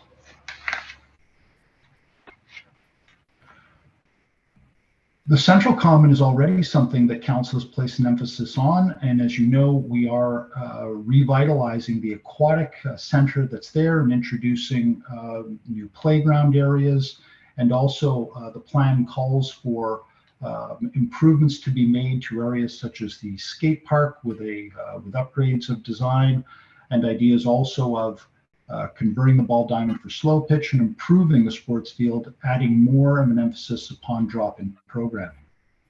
Next, please. I think we've already covered off the Wanderers grounds, so if we could move to the next slide. Camp Hill Cemetery and the public gardens are already long and well-established areas of enjoyment and for citizens, but also have particular heritage elements to them. And for Camp Hill, there's an idea of investigating a further conservation management plan with site improvements and interpretation. And there are further amenity improvements that have been recognized as being needed within this open space area. The Halifax Public Gardens calls for, within the plan, a periodic review of conservation management plans and a balance of public uses with the maintenance of horticulture and cultural assets. Next slide, please. The final area of just highlighting for Council through this presentation is Victoria Park, where there is identified ideas of circulation and accessibility improvements, a revitalization of the fountain area, the tree lawn and planting bed improvements, along with the investigation and integration of festive winter lighting and enhancements to the entrance plaza and other areas where the public would actually transition from the city and into this public open space. Next, please. This is the recommendation which came from the Community Planning and Economic Development Standing Committee, which considered this matter just a couple of weeks ago. And Mr. Mayor, I'll end with that slide and take the opportunity to thank you for bearing with us as we face some technological challenges, and we are certainly available to discuss any elements of the plan or motions from the committee to Council. Thank you. Thank you, Richard. So I don't know if Councillor Mason is still with us and wants to put it on. If not, I can go to Councillor Purdy, Chair, who could put this on the floor and lead off the discussion. I'll put it on the floor. Councillor Smith, okay. Yeah. Thank you. So I move that Halifax Regional Council, 1, repeal the 1994 Halifax Common Master Plan, to adopt the Halifax Common Master Plan in principle as a guiding document as contained in Attachment A of the November 4th, 2021 staff report, as a guiding document for open space planning, management, and development within the Halifax Common, and 2, direct the Chief Administrative Officer to undertake periodic reviews to at least every 5 years of the master plan for any updates. 3, direct the Chief Administrative Officer to prepare a supplementary report to include A, opportunities for future public engagement, B, timelines on development and consultations on Wanderers block, and 4, approve the plan in principle and direct the Chief Administrative Officer to prepare a final consolidated plan for adoption by Council. Seconded, Councillor Russell. Seconded by Councillor Russell. Councillor Smith. Yeah, just really quickly, we had a really great discussion at CPED on the plan, and the motion that you see in front of you is a mixture of what the recommendation from staff was and what some of the members from CPED also want to see happen in the future. To one, address, as mentioned in the presentation, some of the concerns we heard from community organizations, but also some of the community members that spoke to us and also reached out through council. So for me, when I look at the plan in general, very supportive, having a huge part of the common in my district, and also having something like the Oval, which is used by thousands of people every year. I think it's important that we have a plan moving forward, which we're definitely doing that with this. And most of the correspondence that I received related to this was either in two forms. It was either this is great, we're really happy to see you thinking about the common holistically, or we need to pause and go back to community. And I didn't personally have maybe one or two emails where folks said this is terrible, it's going to destroy the commons, but overall the overwhelming sentiment was that this plan is good, we just want to make sure it's right. So looking at the motion that's at hand, I think it gives us, one, an opportunity for staff to come back to us, and there's an amendment that either me or Councillor Cleary will bring forward after folks have spoken. Just related to timelines, and staff had a conversation with staff, and they're okay with bringing the timeline down from 5 years. But also going and having further public engagement is important.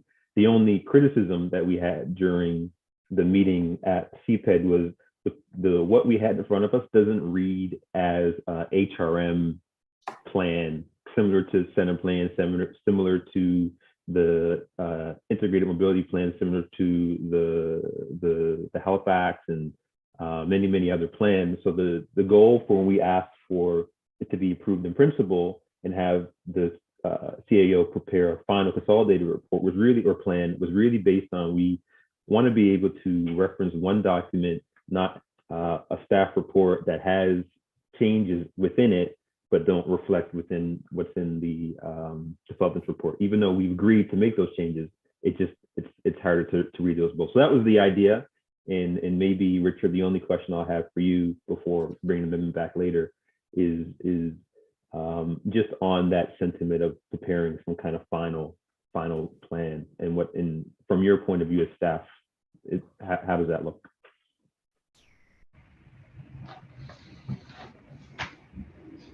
Okay, I'll go to Richard. I think Carol's back with us as well, but I'll go to you, Richard. Sure. Mr. Mayor, I think depending on how council wants to proceed with this, there's certainly an opportunity for council to, for example, approve the plan, but to ask us to do additional public consultation and possibly bring back, if you'd like, any updates that may come about from that consultation or from our own review trying on the plan for a while. But I'll leave that to council as to how you wish to proceed. Thank you. Councillor Smith, you okay? Thank you. I'll come back. Thank you, Councillor Cleary. Thank you, Mr. Mayor. And I'm just, there we go. So this is the amendment that Councillor Smith was just talking about. And in talking to staff, and as Mr. Harvey just mentioned, staff really do need a plan to go and speak with other levels of government, to speak with the public, and council needs to endorse something for us to have a plan. And so the motion that's in front of us, I'm not being on CPED, but having watched it and talked to councillors who are on it, and talked to staff, the motion that's here in front of us talks about how the staff need to go away, create another report to come back and give us timelines and a consultation. Staff are ready to do that. And so they don't need to come back with something interim. They can we can give them instructions today and say, go and do that thing. And so the amendment that I have here, and I looked to our clerk and solicitor to see the process, because it is similar to, but in some ways different from what we have on the floor. So I'm not sure if it's best to defeat this or just amend it in this way. So I'll get some feedback, but essentially, and I'll read it. that Halifax would repeal, so this is the similar part, repeal the 1994 Common Plan, adopt the Halifax Common Master Plan as contained in the attachment A of the November 4, 2021 report as a guiding document. So that's a little different than what was there before because it said in principle. For open space planning, management, and development within the Halifax Common, and to direct the Chief Administrative Officer to undertake public consultation and review of the master plan and return to Regional Council within 18 months with the results of that consultation and any recommendation amendments, along with implementation plans as may be advised. Seconded by Councillor Cuddle, I think. Okay, so just in terms of direction from CAO or legal.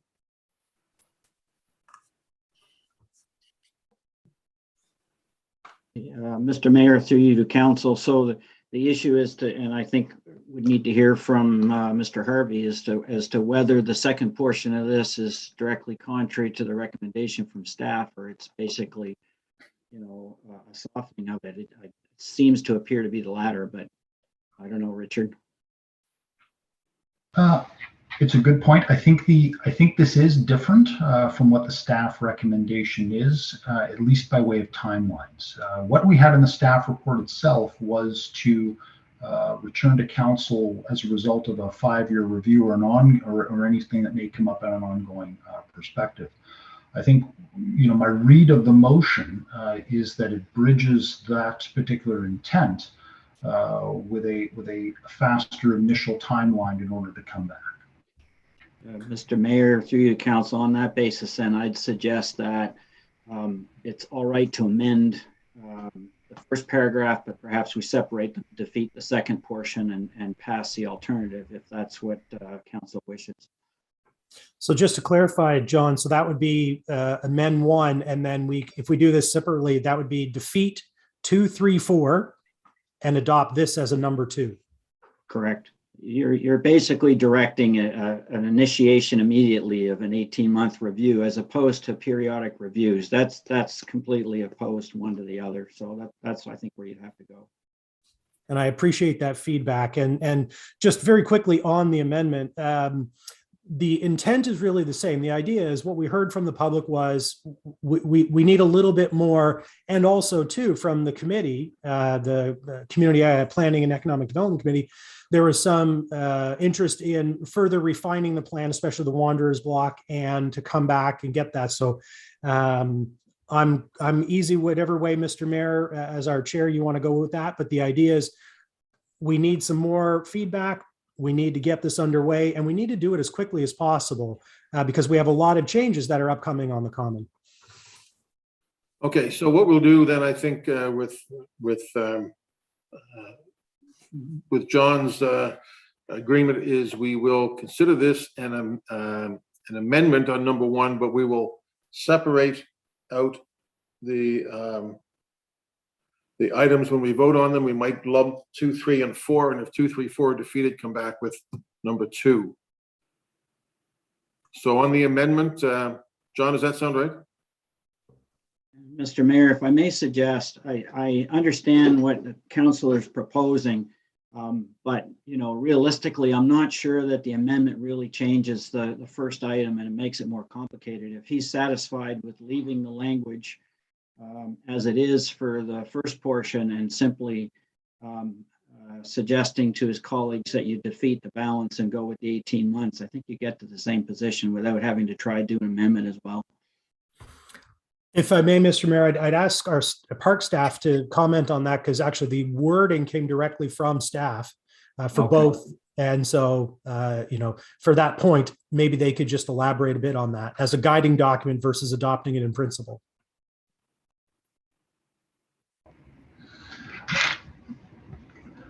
I can only speak towards, I suppose, what it is that I understand the council's trying to do at this particular point.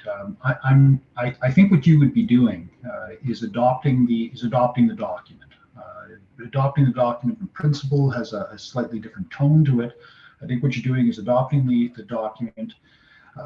This would be on the basis that what is within the content of the document, we are feeling fairly sound about, but we do want to allow for that opportunity for any public input and any housekeeping, if you like, to it and return to council. Of course, if there was to be something more substantial, that would still be within the realm of what it is that we would come back to council with within the time frame that's being suggested. So my view is, in conclusion, I don't believe it's an in principle. I think it would be adopting the document. But of course, if there are other views or otherwise, that's just the simple advice. So in terms of where that leaves us for debate, then I don't think this is really an amendment. We're going to continue with debate on this, John, and when we split the vote, if 2, 3, 4 are defeated, we'll come back with an alternate at that point in time. I think that's wise, Mayor. Okay. So we're going to continue on the conversation then. Councillor Daigle-Gammon. Thank you very much, Mr. Mayor. I would ask if, and thank you very much for the presentation, Carol and Richard. One of the things that I feel like I didn't hear so much was Carol had said further on that she would explain a little bit more about the issue with the Lancers.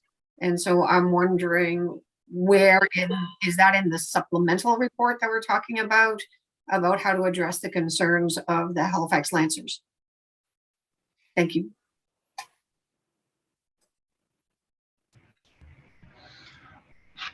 Mr. Mayor, if I may, Richard Harvey again, I think there are two matters that we're looking at covering off. The Halifax Lancers had raised some concern with the content of what is in the actual master plan itself. Just by way of some of the language that was in there, and we're wishing that was perhaps even more reflective of what was contained in the staff report. So if council was to adopt this motion, give this direction, there's an opportunity for us to better reflect possibly this and anything else that may come up by way of advice from the public or otherwise around other areas of the plan. But specifically with that, it would be about updating the plan slightly. But there's a second more important component to this, is that the Lancers are actually looking at perhaps improving their space associated with the Wanderers block. There are also other moving pieces with that, such as the Public Works Depot, the greenhouses. We know about the stadium use that's there at this particular point in time, and there are other updates that have been happening with the province. So we've identified within the plan itself already, in the existing plan itself, we've identified that there's a need for a far more detailed plan to be developed over this block. So that's already contained in the plan. And that's how we would go about addressing that particular concern through that more detailed plan. So in summary, you do not need to adopt anything particular by way of a motion to direct us to do that. That's already slated within the staff report or in the plan itself as an outcome of the adoption of the plan, is to do a more detailed plan over that area. Councillor? Thank you very much. I was just wondering why it wasn't all one plan. So, but the explanation makes sense to me now. Thank you, Richard. Good question. Thank you. Councillor Russell? Thank you very much. In the last discussion on the art gallery, we spent a lot of time talking about the municipal-provincial interaction. One of the things that we've seen a lot with the comments, I've seen it since 1763, some people would think, that it has been split up over and over, and it's gradually been cut up into smaller and smaller chunks. And one of the things that we've seen recently is the province decided to put a parking lot, well, wherever they wanted. They started off talking about impacting the lands of the Halifax Lancers, and now it's sitting right beside the museum. So whatever we do as far as a master plan with the Commons, the province can and has shown that they don't mind coming along and saying, yeah, that's all well and good. We're going to do this, even though this was, even though this is something that everybody enjoys. We appreciate the green space. We have a lot of benefits from it. I'm just wondering, have we consulted with the province on what their future plans are for this space? And have we also consulted with them should the hospital ever get completed, and I'm sure it will at some point, and they demolish the Victoria General, on what the plans for that property might be as far as returning it to the Halifax Commons. So it basically is just a piece about consulting with the province. How much of that has had an impact, and do we have the opportunity to do that in the future as far as plans go? Thank you. Thank you. Nalini. Oh, sorry. Go ahead. I saw you joined us there. Go ahead, Nalini. Yeah, Nalini Naidu, Director Strategic Planning and Design, Parks and Recreation. Through you, Mayor, to the councillor. The question regarding the discussions with the province, we have an ongoing communication with them on this specific matter, councillor. The master plan speaks to the MOU, and work has started on renewing that. Having a document approved by regional council gives us a lot of support when we go into those meetings, because it's a more current document. Right now, we are, heading into those discussions with a 1994 document. There is a lot of value for the team to go into those discussions with an updated document in order for us to start reviewing the MOU with the province. So those conversations have started. They started last year, probably even before that, before I arrived. But since I've been here, we have been having those discussions. Okay, that addresses that the conversations exist. That's fantastic. Has there been any consideration about what would happen if or when the VG and that parking lot get demolished? So through you, Mayor, to the councillor, there is a section of the MOU that addresses that, which is going to require some review and renewal on both parties. So we are only at the early stages of the conversation, because the focus for the province in those initial discussions was about QE2 and the current development. But the VG site is top of mind for HRM staff that are involved in those discussions as well. Okay, thank you very much. Thank you, Councillor Hensby.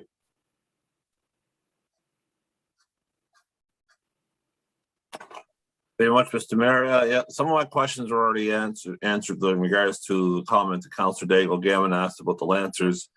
Some people made references to the Wanderers grounds. I've seen some correspondence and emails of people wanting to see the stadium infrastructure to remain, or if not, expanded upon. And also some other comments about the Camp Hill Cemetery is now registered to heritage property, but the plan refers it is to be registered. But so I don't know if these plans need to be updated to reflect the new situations of those properties, as well as there was some talk with the active transportation network going around the mobility strategy going in and around these properties. Has that all been incorporated in the new plan? Because I hear people talk about, well, which version of the plan are we talking about? And so I want to make sure that we have everything as concise and consolidated as much as possible. Can I have some clarification on that, please? Thank you. Who wants to take that?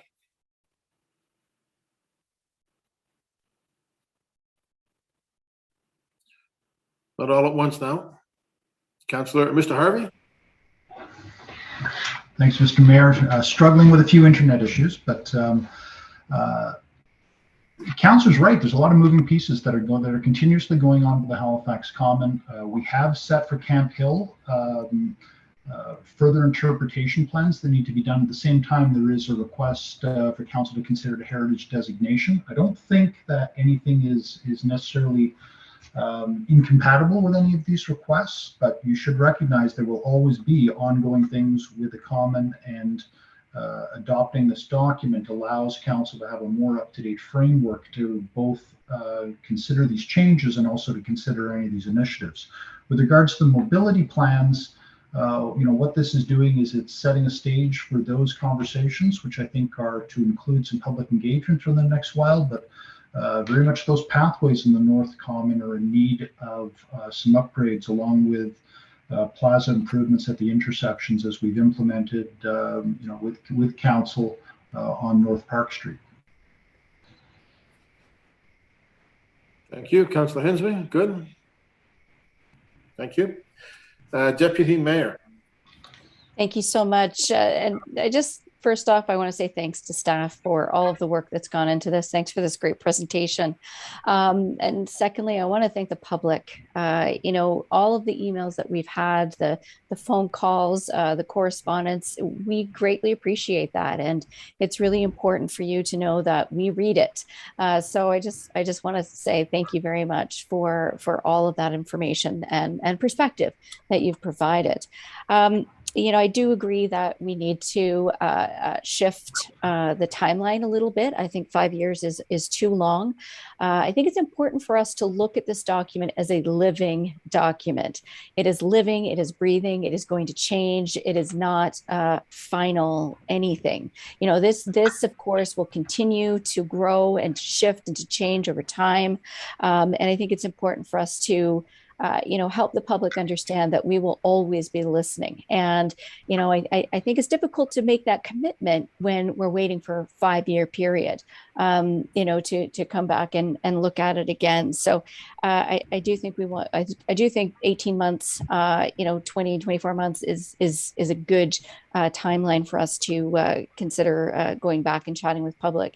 The other thing I want to say, and I know that I've said this a couple of times, and Richard, thank you and Nalini for this, but you know, and we've heard it here today. We need one document that does not have conflicting information, one solid piece that the public can go to and look at, and that guiding document needs to always be considered a guiding document, not a final plan. You know, I think it kind of gives a wrong impression when we consider this to be a final plan, because we know there's still work to do. So, you know, I guess those are my only points, but I do think that, you know, this is good.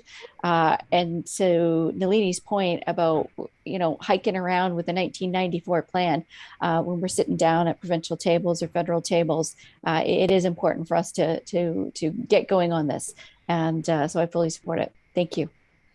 Thank you, Deputy. Councillor Cuttle. Thank you, Mr. Mayor, and yeah, thank you, staff. You know, this was a great conversation when we had it at Community Planning and Economic Development, and you know, some of those original amendments to the recommendation were about the process, and you know, just to speak a little bit about that, I want to acknowledge all the work that has gone into it, all the people who have participated over the years. You know, it's resulted in a very thorough document and a plan, but in that plan, it still identifies where more work is required, such as the Lancers area.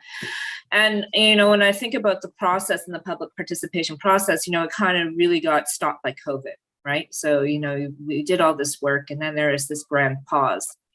And you know, and that's been an issue, you know, not just for this, but for so many projects.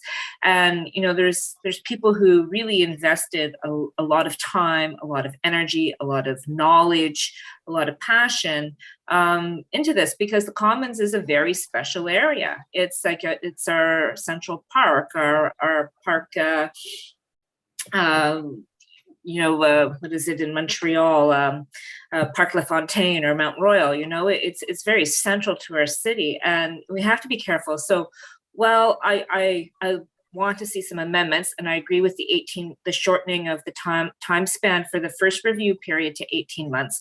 I have a question about the subsequent review periods, because while we realize that, you know, this is kind of the first draft, and there's probably when staff start to implement it and look at it, you know, there's going to be things that come up that we know we're going to need to tweak and change, and also just to provide that feedback opportunity to people to dive into it in a deeper way, to see where there might be matters of concern and to bring those back to council for an update. But I don't think we want this to be too much of a living document, because what we want to do is make sure that we have the intent and protection of the Commons for future generations to come. And while this isn't a regulatory document, you know, I think having those guiding principles like nailed down and those values and that intent of the Common is really important. and looking for opportunities where we can continue to protect open space or, even reclaim it, it is important. But we, I think that what we're looking for here is a little bit of certainty about what the commons is going to be, so we don't open it up to more parking lots if possible, because that's not the intent of the commons. So I do support the amendment that has been put on the table for the 18-month review period, and going back for more consultation and looking for amendments to come forward to council again, because it is important that we do get this right. Thank you. Thank you. Okay, so just to be clear, I don't think there's an amendment on the floor right now. What my proposal going forward, I'm going to ask John if this is legal. We're going to vote on the motion. We're going to vote on 1, and then we're going to vote on 2, 3, and 4 together, because it seems at this point you either support 2, 3, and 4, or you support the proposal that Councillor Cleary will be bringing forward. So, John, can I do that, or Ian? Yep. The Cleary Gambit, yes. Oh, we got a new gambit. Okay, something new on Netflix. All right. Okay, so colleagues, seeing nobody else, we're going to go to the question. I'm going to go to the question, split the motion, and we're going to vote on number 1. First of all. 1 and 4? Or... Oh, no, I just see I thought that comma on the 4 was the number. Sorry. Yep. Just number 1 right now. Are we all ready for the question on number 1? Question. Okay. Beginning with District 5, Councillor Austin. In favor. 6, Councillor Mancini. Voting in favor of item number 1. 7, Councillor Mason. 8, Councillor Smith. 4. 9, Councillor Cleary. Yes. 10, Councillor Morse. In favor. 11, Councillor Cuttle. In favor. 12, Councillor Stoddard. In favor. 13, Deputy Mayor Lovelace. Voting yes. 14, Councillor Blackburn. Voting in favor of the motion. 15, Councillor Russell. In favor? 16, Councillor Outhead. Voting yes. Mayor Savage. In favor? 1, Councillor Daigle-Gammon. Voting in favor of the motion. 2, Councillor Hensby. Affirmative. 3, Councillor Kent. In favor. And 4, Councillor Purdy. Voting yes. Okay, colleagues, number 1 passes. We're now going to vote on 2, 3, and 4 together. If it fails, Councillor Cleary has an alternate motion. You ready for the question on 2, 3, 4? Question.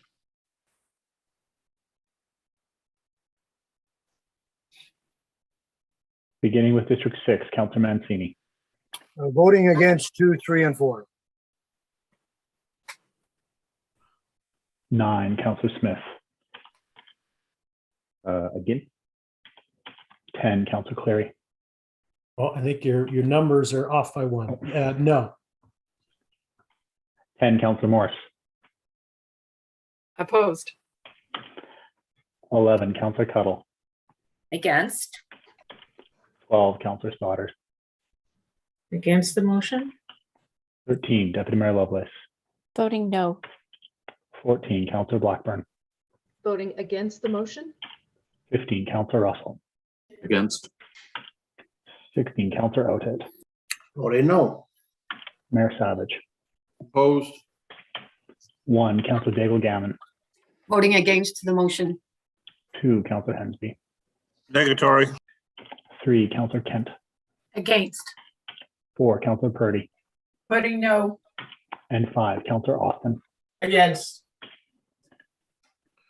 Okay, so 2, 3, 4 are defeated. I'll go to Councillor Cleary, who's indicated he has an alternate motion, which he has put in the chat. Is that Councillor Cleary?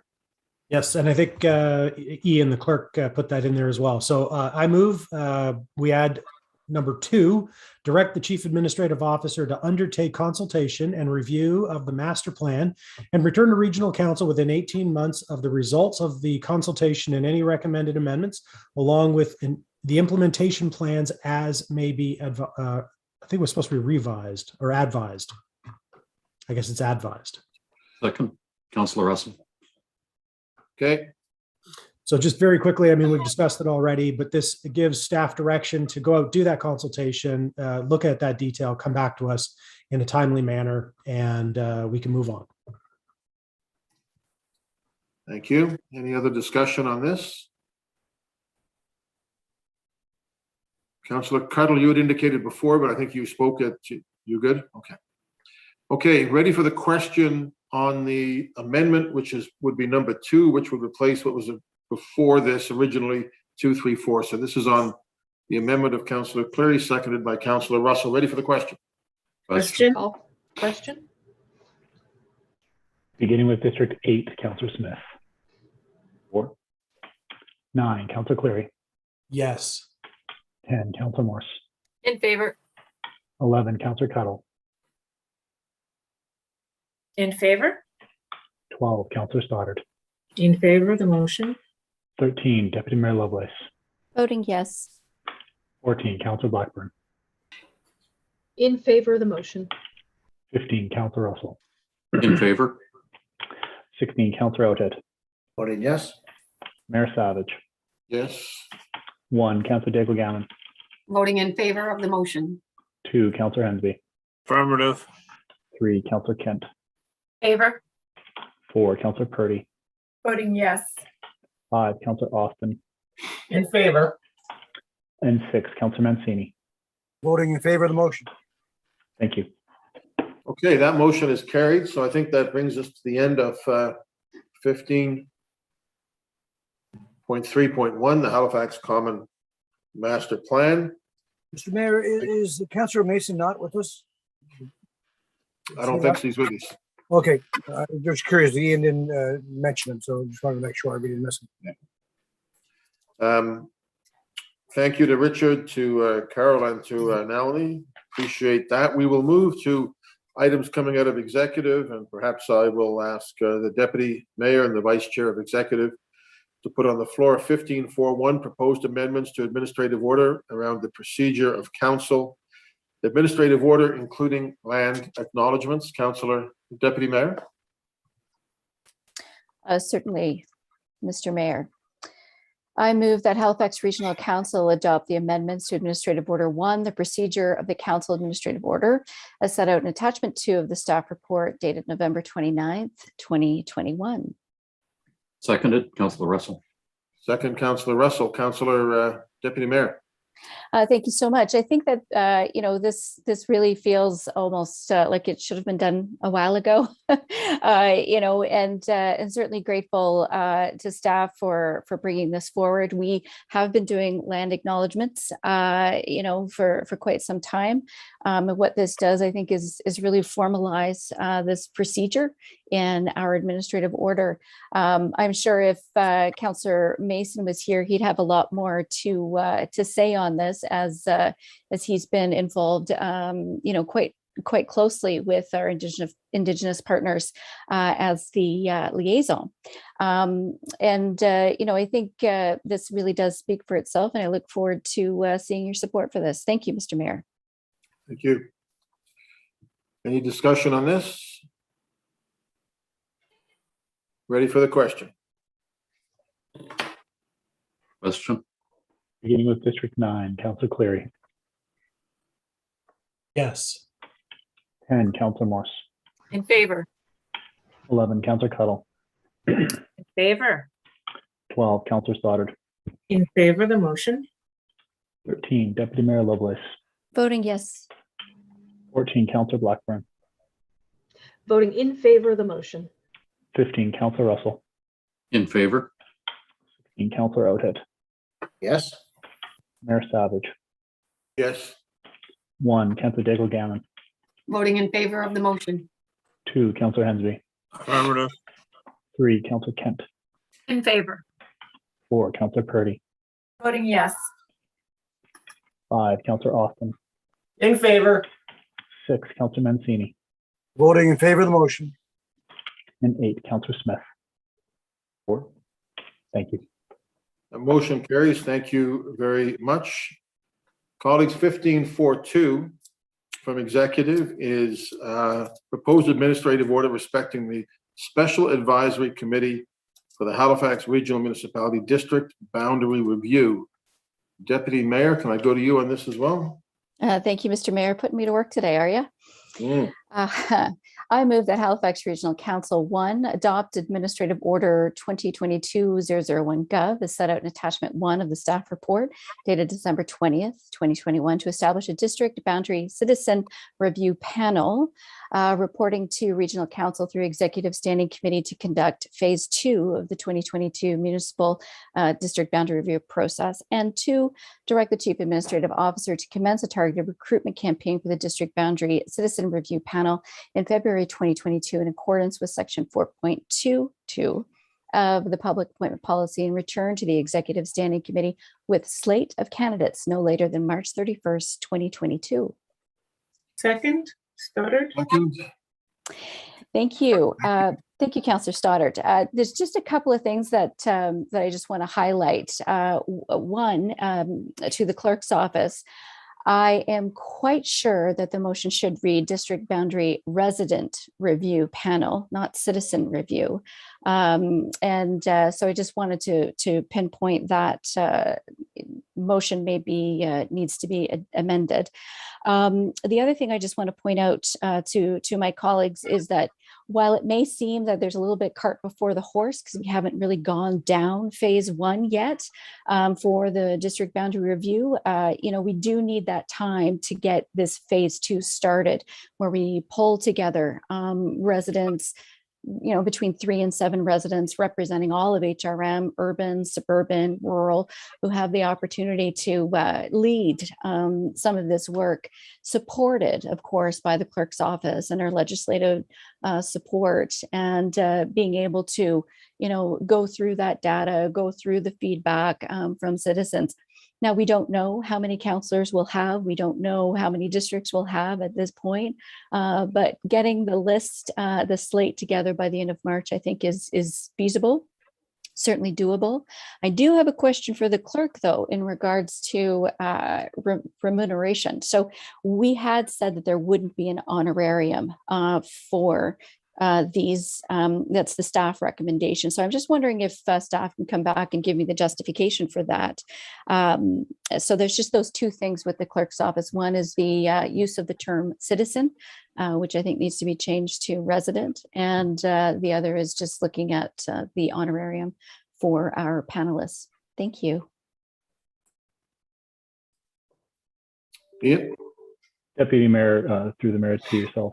The point on the citizen in the motion is well taken and absolutely respected. I would say that could be something that is friendly and that could be done in this, and we'll make sure it is clear throughout. That is something that is absolutely agreed to. On the remuneration, we originally did propose a possibility of remuneration. Looking at it compared to other committees at the HRM hosts, we believe we want to go through a recruitment process, see about the people we have applying for it. As you did note when you mentioned when you gave the introduction to this, we are trying to do this early so we have enough time to be really proactive and build around this committee to get the information that they're looking for. If we do see that there is a difficulty in bringing people, that may be something that we can reconsider and bring back to council as an option if we do not have people for the first go round of recruitment. But we are hoping and we are working hard to make sure we can find those people for this without that.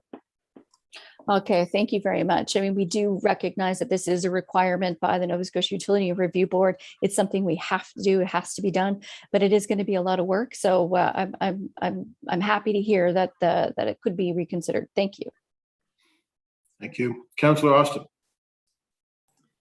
Thank you, Mr. Mayor. And Councillor Lovelace was exactly where I was wanting to ask about too, is the remuneration piece on it, the honorarium. I mean, we're asking for some very specific expertise here.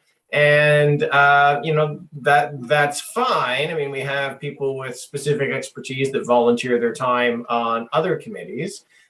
What I'm wondering about is like the time commitment that we're envisioning with this committee and the timeline that they're going to take. Like this is a committee for a specific project. So is it, I mean, is it going to roll like where members of the committee are basically going to meet once a month and work on things? Or is this going to be a bit more of an intensive effort? Like, how do we foresee like the work that they're going to have to do and the timelines that they're going to have to meet it in terms of a burden? Because at a certain point, it starts to become, well, you know what, we really should be offering something here if we are expecting that sort of commitment. So if the clerks could offer a little bit more there in terms of the committee, that might help me anyway.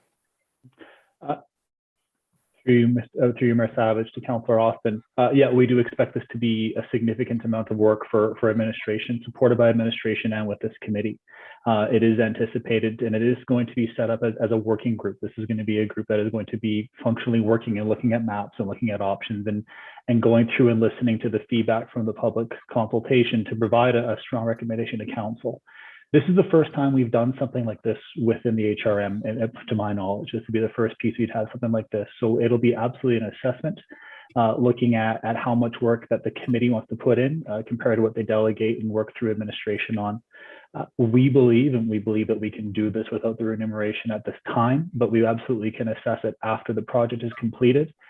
This committee also will cease to exist once the project is over and once the application goes to the Nova Scotia Utility Review Board. And they make a decision. So it is a short period of time with a lot of work, but our commitment is to look and assess how this is done this time, and moving forward, there may be recommendations, but this is our recommendation right now. Okay, thank you for that. I mean, I guess where I'm at is I don't think it's necessary. It should necessarily be, well, can we get people to volunteer for no money to do this? But whether the respectful right thing to do is actually offer an honorarium for the time commitment that we're asking. And I'm a little bit more of, I kind of feel like we should offer something on this. You know, there might be a bigger picture lens we need to actually put on all our committees in terms of, you know, what is really a volunteer and what is, you know, something a little bit more, or whether we should be just offering an honorarium on all of them. That's a bigger policy piece, but I feel like on this one, given that it does sound like an intensive piece of work on a specific project, and we are looking for specific expertise. I mean, I'll see what the rest of council thinks, but I feel like we should offer an honorary. Thank you. Thank you, Councillor Mancini. Thank you, Mr. Mayor. So my question is less about the review panel and more about the process. Ian, so if I understand this correctly, once the committee is struck, the committee does its work, it brings its recommendations to council. Then council debates that and may alter that or change that. And then whatever council decides, that goes to the UARB. So far, do I have that correct? Maybe I'm simplifying it, I know, but is that correct? I'm seeing. Yeah, the only piece that I would add to that is we do have it proposed as reporting through executive committee, but that is absolutely, you have it correct. And then once our recommendation goes to URAB, do you know what the process is once it's there? And if I understand correctly, there's still an additional opportunity for residents to speak at the UARB if they wish, correct? Councillor Mancini, through the mayor to yourself. Yes, that is, again, very high level version. That is my understanding, is that there will be an opportunity for people to speak through the public engagement for phase 1, for phase 2. And then also the Nova Scotia Utility Review Board does have their own process that does allow the public to speak as well. And I just want to make sure, Ian, when we're, the work is starting to get done, we're crystal clear our communication with our residents and what's happening. And corporate comms is on board in simple manner, because it's important that residents understand what potentially could be the change to this boundary review. Thank you. And just another comment on the honorarium. I agree with Councillor Austin. I think, it's time for us to look at all our committees. I'm not suggesting all the committees need an honorarium, but when we're asking for specific skill sets and a high volume work, and even though we can get the work done with a lot of staff, I think there's an opportunity that we maybe should at least be given that honorarium. So I'll wait to see if Councillor Austin will bring something back on that. Thank you, Mr. Mayor. Thank you. Councillor Cuddle. Thank you, Mr. Mayor. My question was also about the membership selection process, and all my questions were just answered. Thank you. Thank you. Councillor Stoddard? Thank you, Mr. Mayor. I just had a couple of questions, Ian, if you don't mind. When did you say this was going to start, please? Councillor Stoddard, the work of this committee will be starting once we have the committee formed. They will be beginning immediately looking at existing population statistics. The overall project, the application has to be into the Nova Scotia Utility Review Board by the end of this year, December 31st, 2022. Okay. And how long do you think the committee will be meeting? You said until March? Councillor Stoddard, once we go through the application process, the committee, as outlined in the administrative order, will be in existence up until the Nova Scotia Utility Review Board makes a ruling on this case. The expectation is that they would be meeting most extensively through the late spring, summer, and through the fall, especially during the public consultation. I do notice that John Traves has his hands up as well. I want to make sure I defer to him as needed. Thank you. John? Mayor, through you to council, just to Councillor Mancini's question to add on to what Ian said.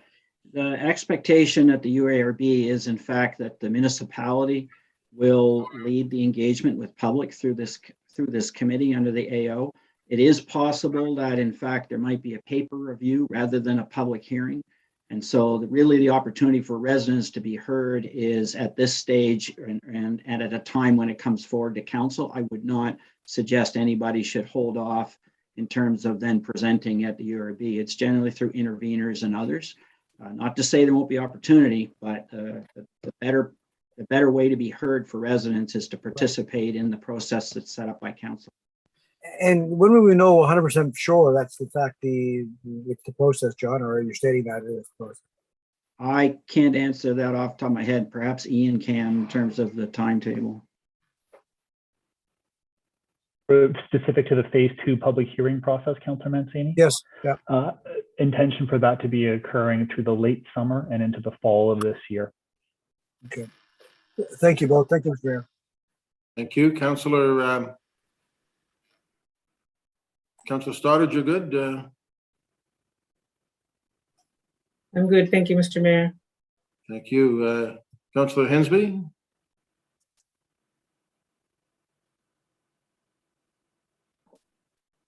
Thank you much, Mr. Mayor. I don't know how many times I've gone through these boundary review processes over the years, before amalgamation and then at amalgamation with Mr. Hayward doing it, and then the URB, plus the 3 or 4 provincial boundary reviews have been done. So I think the most important thing are going to be our mapping technicians that have the data in regards to community boundaries, civic boundaries, and polling numbers. I think it's going to be quite an art of bringing the different data fields together and overlay them and stuff.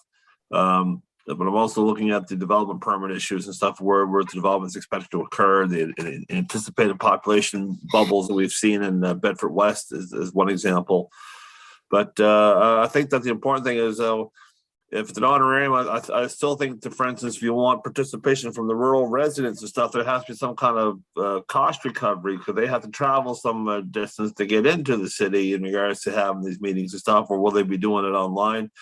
A lot of this stuff is going to be, in my opinion, over the tabletop exercise in regards to having paper in front of them and discussing different issues and stuff. So, you know, for a rural participant, it costs them more to get into the city to deal with the meeting issues. So, I think an honorarium would be something that should be anticipated, as well as looking at the certain skill sets and stuff. But, you know, we can look at past politicians and stuff that have know the issues of electoral boundaries or problems and stuff. So I'm hoping there might be some past politicians that may want to participate in this citizens committee, because I think they have a more realistic expectation of what these boundaries really mean. Thank you. Thank you, Councillor. Councillor Russell. Thank you very much. And this is just my own background knowledge, I suppose. I've been involved in a couple of the boundary review committees in the past, but never as an elected official, especially one that the boundary review committee would report to. are we counted as members of the public who would be able to take place in the public participation? We know our ridings and the different communities and the different boundaries along all of the framework. So would we be able to have input into that, or is our only opportunity to discuss it when it comes back as a report to council, and then would we have an opportunity to amend it? Thank you. Mayor Savage, through you to the councillor. The public engagement sessions for this and the structure of the public engagement and public consultation will be open for phase 1 and phase 2 for anybody to participate in. So if councillors want to participate in the public consultation in that part of it, they absolutely could. They would be included with the feedback from all the other ones. Sorry, I see John has raised his hand. Mr. Trace? Mr. Mayor, I don't mean to cut Ian off at all, because he's absolutely right, but I would just remind councillors that because this will be coming back to them for decision on behalf of what they view as the best interests of the municipality as a whole, that, you know, the obligation would be to keep an open mind, notwithstanding what your input is through this process as an individual and as a councillor, given your experience. Obviously, that's important. But when it comes to council at the end of the day as a package to gather it all, you do need to keep an open mind and keep that in perspective when you're bringing stuff forward for consideration, please and thank you. Thank you very much. Thank you. I'll go back to Councillor Austin. I just want to make one quick point. I made this at committee, and we're not at that point yet, but I think it's important for people to know that since amalgamation, we've gone from probably 7, HRM itself has gone from 16 or 17 MLAs to 21. We've gone from 3 MPs to the better part of 5. But we've gone from 65 municipal politicians down to 24, down to 16 plus a mayor. There's a lot of work being done by municipal politicians in HRM. Councillor Austin, we'll go back to you. Here on that one, Mr. Mayor. Thank you. And so, you know, on that honorarium piece, since I seem to have stuck up my hand as for that, in the report, I mean, it just says that staff are not recommending it, but really doesn't set up in anything in terms of alternatives. So if council wanted to actually do an honorarium, what would that look like at this stage? So would we have to defer this today for a supplemental on it?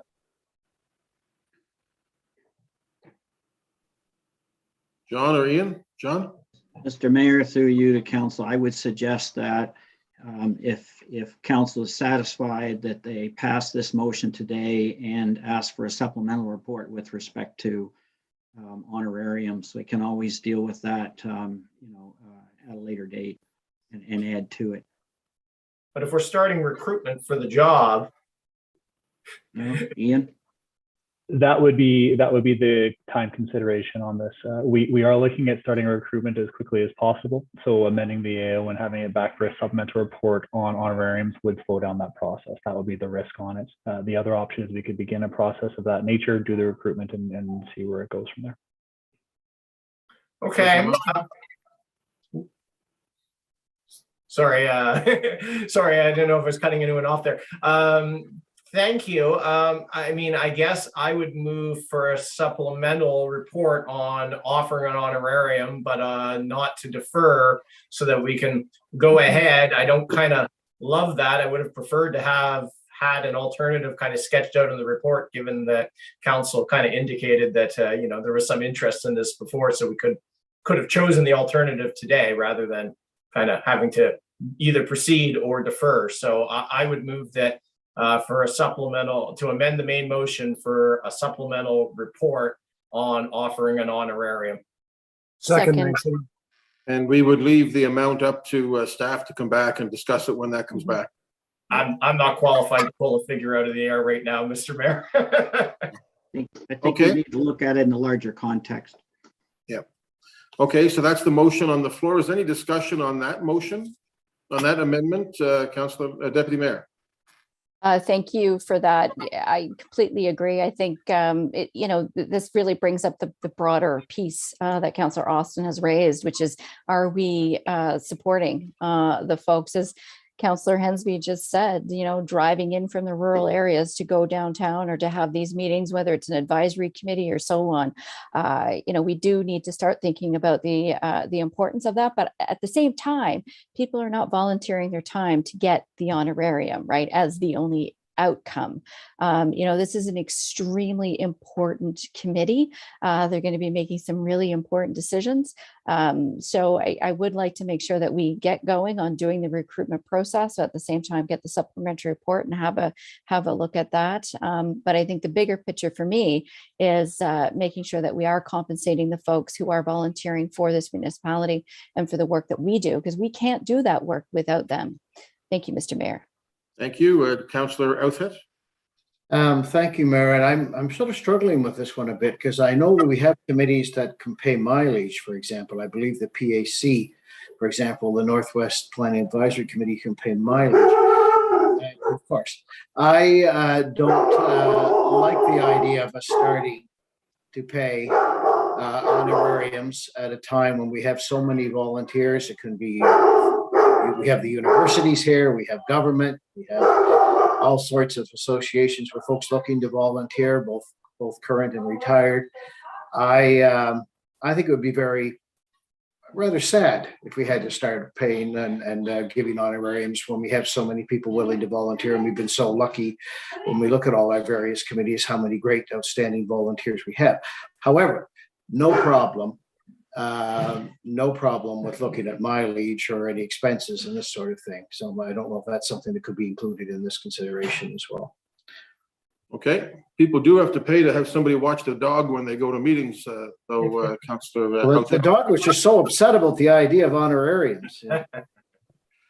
Jacques, are you looking to speak on this? Yeah, I'm just looking for clarity, Mr. Mayor. Thank you.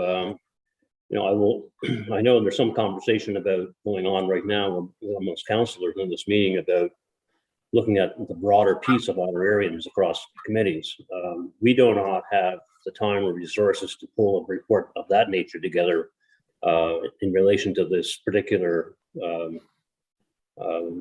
boundary review committee that's going forward. So my understanding, kind of stand to be corrected, is that the motion that Councillor Austin is looking for is a supplemental report associated with this very specific committee. I think that's the case. I just need to be clear, want to be clear on that, because there's all kinds of comments about other things too, right? So, yeah. Councillor Austin, is that the case, that it's for this time, it's this one committee? It is, but perhaps our clever staff might have a recommendation in response to this specific committee suggesting that we do a deeper dive, for example. Yeah, well, so that would take a separate motion some other time, but that's where we are right now. We will do this if that's the intent of council. We will do this one, and we're directed to do a broader review. I would take a notice of motion and another report. Agreed. Okay. Ready for the question on the motion of Councillor Austin? Question.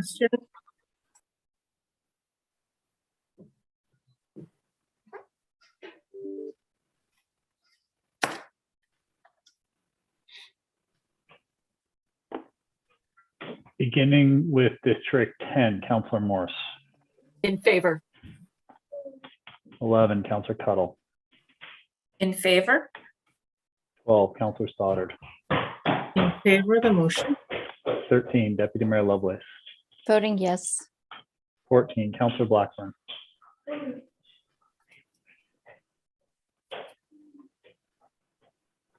Councillor Blackburn.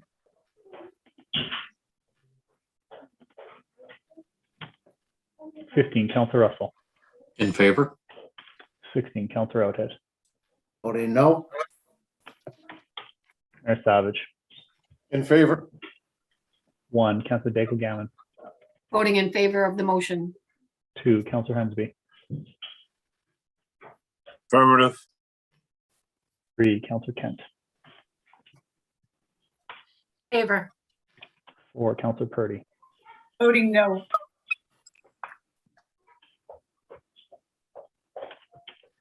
5, Councillor Austin. In favor. 6, Councillor Mancini. Voting in favor of the motion. 7, Counselor Mason. 8, Counselor Smith. 9, Counselor Clary. Yes. Counselor Blackburn. Yes, sorry, I dropped out for a minute. Voting yes on the motion. Thank you. Okay, that motion carries. We're back on the main motion. As amended, if there's no other discussion. Are we ready for the question on the main motion as amended? Question. Question on the main motion as amended.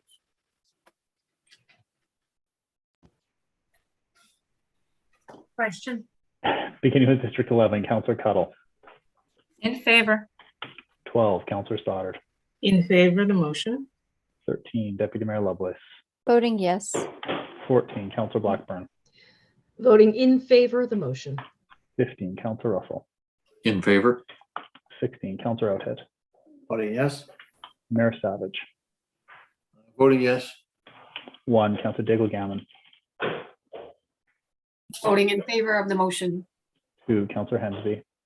Affirmative. 3, Counselor Kent. Favor. 4, Counselor Purdy. Voting in favor. 5, Counselor Austin. In favor. 6, Counselor Mancini. Voting in favor of the motion. 8, Counselor Smith. 9, Counselor Clary. Yes. And 10, Counselor Morse. In favor. Thank you. Okay, that carries, colleagues. Thank you for that. And Ian, thank you for the work that you will be doing on this issue for us. Colleagues, we're going to take a break. It's almost 3:20. We will come back at 3:35, 25 minutes to 4 o'clock with item 15.5.1, of which Councillor Clary has taken off consent. That's where we'll be when we come back. 25 to 4. Thank you, colleagues.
Good afternoon. The time is now 3:35. We'll be taking off the holding screen and returning your microphones and cameras. Mayor Savage, the meeting can be called to order. You're ready.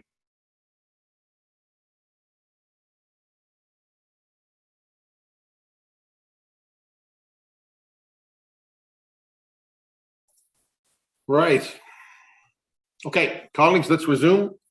We are in Regional Council and we are at item 15.5.1. This comes from Transportation Standing Committee. Implementation of AAA Bicycle Network Almond Street segment. Councillor Cleary. Sure. Thank you, Mr. Mayor. I'll move that Halifax Regional Council approve the installation of 0.9 kilometers of bicycle facilities and related changes to the right-of-way on Almond Street from Windsor Street to Gottingen Street as described in the discussion section of the staff report dated January 17, 2022. Second, Stoddard. Thank you, Councillor Stoddard. Councillor Cleary. I'm just going to, for anyone who has been following our bike infrastructure, particularly the AAA bike infrastructure that we're trying to get installed, you can go back to the 2020 or the 2014 to 2019 active transportation plan, the integrated mobility plan, and the minimum grid of protected bike lanes. You can see all the stuff that we were hoping to get done by 2022 and then 2023 and then 2024. And hopefully it doesn't take us forever, but this is a critical piece of east-west infrastructure on the peninsula. And when this came forward initially a few years ago, we deferred it because we were trying to make it better. We couldn't do a portion from Windsor Street or Dublin down to Connaught. We started the local street bikeway going up to Liverpool. This section has been delayed for a year or a year and a half now. And I had high hopes when it came back, and then I saw it and I was happy with the portion from Windsor to Agricola, less so about the portion from Agricola to Gottingen, and still hoping for something that we can do between Connaught and Windsor. And so I'm happy to support what's here, but I do have an amendment to add on to this for a supplementary report, because I think it's critical that, and I don't blame our staff. I know, David McIsaac and Mark Neener and all the folks in TPW are working as hard as they can with the infrastructure that we have. And we have a lot of legacy infrastructure in Halifax, a lot of stuff. Remember, the core of our city was built for horse and buggy and people walking around. It was not built for cars and trucks and the kind of stuff we see on the road today. And so I understand with widths being what they are and the restrictions and parameters within which they have to work are quite challenging. But that doesn't mean we can't think out of the box and try to do something a little differently. So I'm happy to support, especially the portion between Windsor and Agricola. But I do have this amendment here. So that Halifax Regional Council direct the Chief Administrative Officer to complete additional planning to identify options to extend the planned Almond Street Bikeway east of Agricola to Gottingen and west of Windsor to George Daphne, with the goal of achieving all ages and abilities cycling connection for the full length of the corridor. Given the narrow right-of-way options, this should include converting segments of Almond Street to one-way traffic for consideration of parallel streets. If there's a seconder for that. Second, Councillor Morse. Thank you, Councillor Morse. And so the idea is here is we go ahead, we do the portion that is in the report, but we need to look at other ways to get a AAA facility, the entire east-west Almond Street corridor. And so, the staff may have to go back and depending on what comes back, we may have to do a little bit more public consultation and education. But I think it's really important to not settle for less than a AAA network. And so that's what I'm hoping to hear from. And I don't know if staff want to comment on that. I would love to hear some thoughts. Staff helped me draft this amendment for a supplementary report. So maybe they could, speak a little bit more to it and elaborate. Thank you, Mr. Mayor. Yeah, I'd like to hear from staff or from CAO just to make, to see how prescriptive this is. Direct the Chief Administrative Officer to complete additional planning and identify options. Yeah, can we have a comment, Jacques, either from you or is Dave, there's Dave McIsaac. Do you want to speak to it, Dave? Sure, happy to do that. David McIsaac here, manager of the Active Transportation Group in TPW, through you, Mr. Mayor, to Council. So that, suggested supplementary motion, more or less formalizes what we would have been doing anyway. And, I guess it gives us a bit more stronger council direction. Very happy that we would build, or, if we come out of this with direction to build the section that we proposed, we think that's very important and we want to get moving on that as quickly as possible. And we would be happy to go back and look at those sections. I think in particular, the section between Agricola Street and Gottingen. We did do some work there, but what we would have to look at there was a bit beyond the scope of what we had time for and what we had resources for coming to the council with this report. So we can work with that for sure. Okay. All right. Nobody else? Councillor Outhet? Yeah, I'm just wondering, thank you, Mayor. I'm just wondering, Dave, we had this presentation by Mark at the Transportation Standing Committee, and I originally shared, I would say, Councillor Cleary's disappointment and surprise. But in that presentation, I thought I was given a whole lot of reasons why they were doing this. They had looked at this, they had looked at that. It wasn't feasible. That's why we're presenting paint only. Now I'm hearing staff say, well, if you give us this motion, we'll go back and look at other ideas. So I need a little expectation here on, if that was the case, then why didn't that happen already? Or why wasn't that brought forward to us a transportation committee as an option? So I'm just a little bit surprised at what's going on here. Dave? Sure, through Mr. Mayor to Councillor. I think because, we didn't look at it because what we would have to look at there are some fairly significant changes. Looking at making a street like Almond Street or even a portion of it one way, is a big deal. The other way to potentially get protected bike lanes on that narrow section of Almond Street between Agricola and Gottingen, for example, would be to underground all the utility poles along there.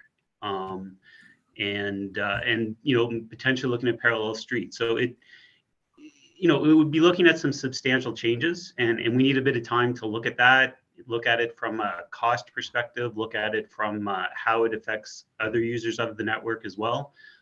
Talk to the folks on the street a bit more in depth about some of those options. We think that section of Almond Street, that narrow section between Gottingen and Agricola has significantly fewer vehicles than other parts of Gottingen or of Almond Street, and the vehicles there, go a lot slower than other sections of Almond Street. So, we think it still will be, a pretty good place, relatively safe for people to bicycle, but it's not that all ages and abilities goal that we have. And this will give us a bit more time to go back and look at some of those bigger changes that might need to happen if we were to achieve that.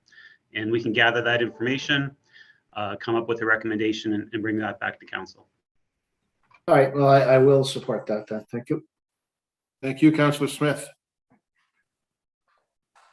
Thank you, Mr. Mayor, and also support the amendment. And just really quickly, when the report first was released, I'm not sure what just happened. When the report was released, I was excited in the sense of I know the work that was done to get this to where it is, and Dave and your team, I know you worked really hard to get this. A lot of moving parts. We have new developments, we have old legacy, infrastructure, wide parts, narrow parts. We have CNIB, which we had to really make sure that we were being considerate of their users as well. And also the earlier stage when we were potentially removing parking for residents, where that really kind of imploded in our face, and we took a step back and said, how can we do something? And this is going to also create new infrastructure for pedestrians, for cyclists, not just on Almond Street, but we're also going to add a new crossing on Liverpool, which I know the residents there were very, very excited to see as well. So that's why I was excited. And when Councillor Cleary reached out to me, he was like, "This is the worst thing," in the Councillor Cleary fashion. I know he's only coming from a place of wanting to make sure that it's a 100% all ages abilities all the way through. And it'd be great if councillor would actually speak to the area councillor when coming with amendments. Just kidding. We already talked. I'm just messing with you, Sean. We talked about this, and I support it. And I think the idea of a one-way is concerning, and there are definitely logistical issues. But let's explore it. But overall, the part on Almond Street, just for folks who might not have really looked into it in detail, the part on Almond Street that has the most conflicts will be protected. So between Windsor and Roby, where you have the Ronas, you have the Canada Post, you have the CNIB, you have the new development that's going to have thousands of new residents, that area is protected. It's really, how do we create an all ages abilities for the other parts of Almond that are not protected? And it's really why I support the amendment that Councillor Cleary has brought forward to look at some better options. So overall, I'm happy, but I think we have an opportunity to look and see how we can achieve something better. So with that, support it and have nothing else. Thank you. Ready for the question on the amendment, colleagues? Question. Mayor Savage, I just want to get confirmation. The motion as posted in the chat, is the intention that this is to provide a supplemental staff report, or is it to complete the action in the motion? It's to bring back a supplemental staff report, right? Correct. That's what I'm hearing Dave say, that he will look at this and it'll come back to council for consideration after some work is done, right? I have made a minor change to the report, to the motion, just to indicate it is a supplemental staff report, just confirming that is accurate. I think that's right, Councillor Clary. Correct, yeah. Thank you, Ian. Ready for the question, colleagues? Question? Beginning with District 12, Councillor Stoddard. In favor of the motion. 13, Deputy Mayor Lovelace. Voting yes. 14, Councillor Blackburn. Voting in favor of the motion. 15, Councillor Russell. In favor.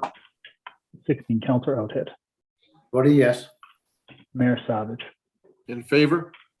1, Councillor Daigle Gammon.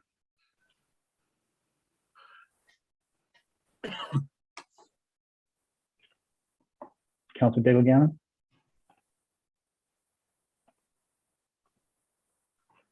2, Councillor Hensby. Affirmative. 3, Councillor Kent. In favor. 4, Councillor Purdy. Voting yes. 5, Councillor Austin. In favor. 6, Councillor Mancini. Voting in favor of the motion. 7, Councillor Mason. 8, Councillor Smith. 4. 9, Councillor Cleary. Yes. 10, Councillor Morse. In favor. 11, Councillor Cuttle. In favor. 1, Councillor Daigle Gammon. Thank you. That carries. Thank you very much. Colleagues, ready for the question on the motion as amended? Question.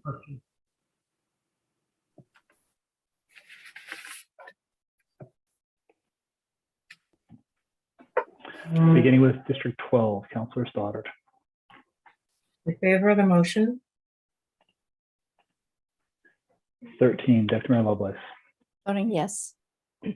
14, Councillor Blackburn. Voting in favor of the motion. 15, Councillor Russell. In favor. 16, Councillor Outhit. Voting yes. Mayor Savage. Yes. 1, Councillor Daigle Gammon. 2, Councillor Hensby. Affirmative. 3, Councillor Kent. Favor? 4, Counselor Purdy. Voting yes. 5, Counselor Austin. In favor. 6, Counselor Mancini. Voting in favor of the motion. 7, Counselor Mason. 8, Counselor Smith. 4, 9, Counselor Cleary. Yes. 10, Counselor Morse. In favor? And 11, Counselor Cuttle. In favor? Thank you. So that carries. Thank you, Councillor Cleary. Thank you, Dave McIsaac. We'll move to, so 15.5.2 passed on consent. That's the active transportation connection, Westmount Plains subdivision and Old Lawrencetown Road, passed on consent.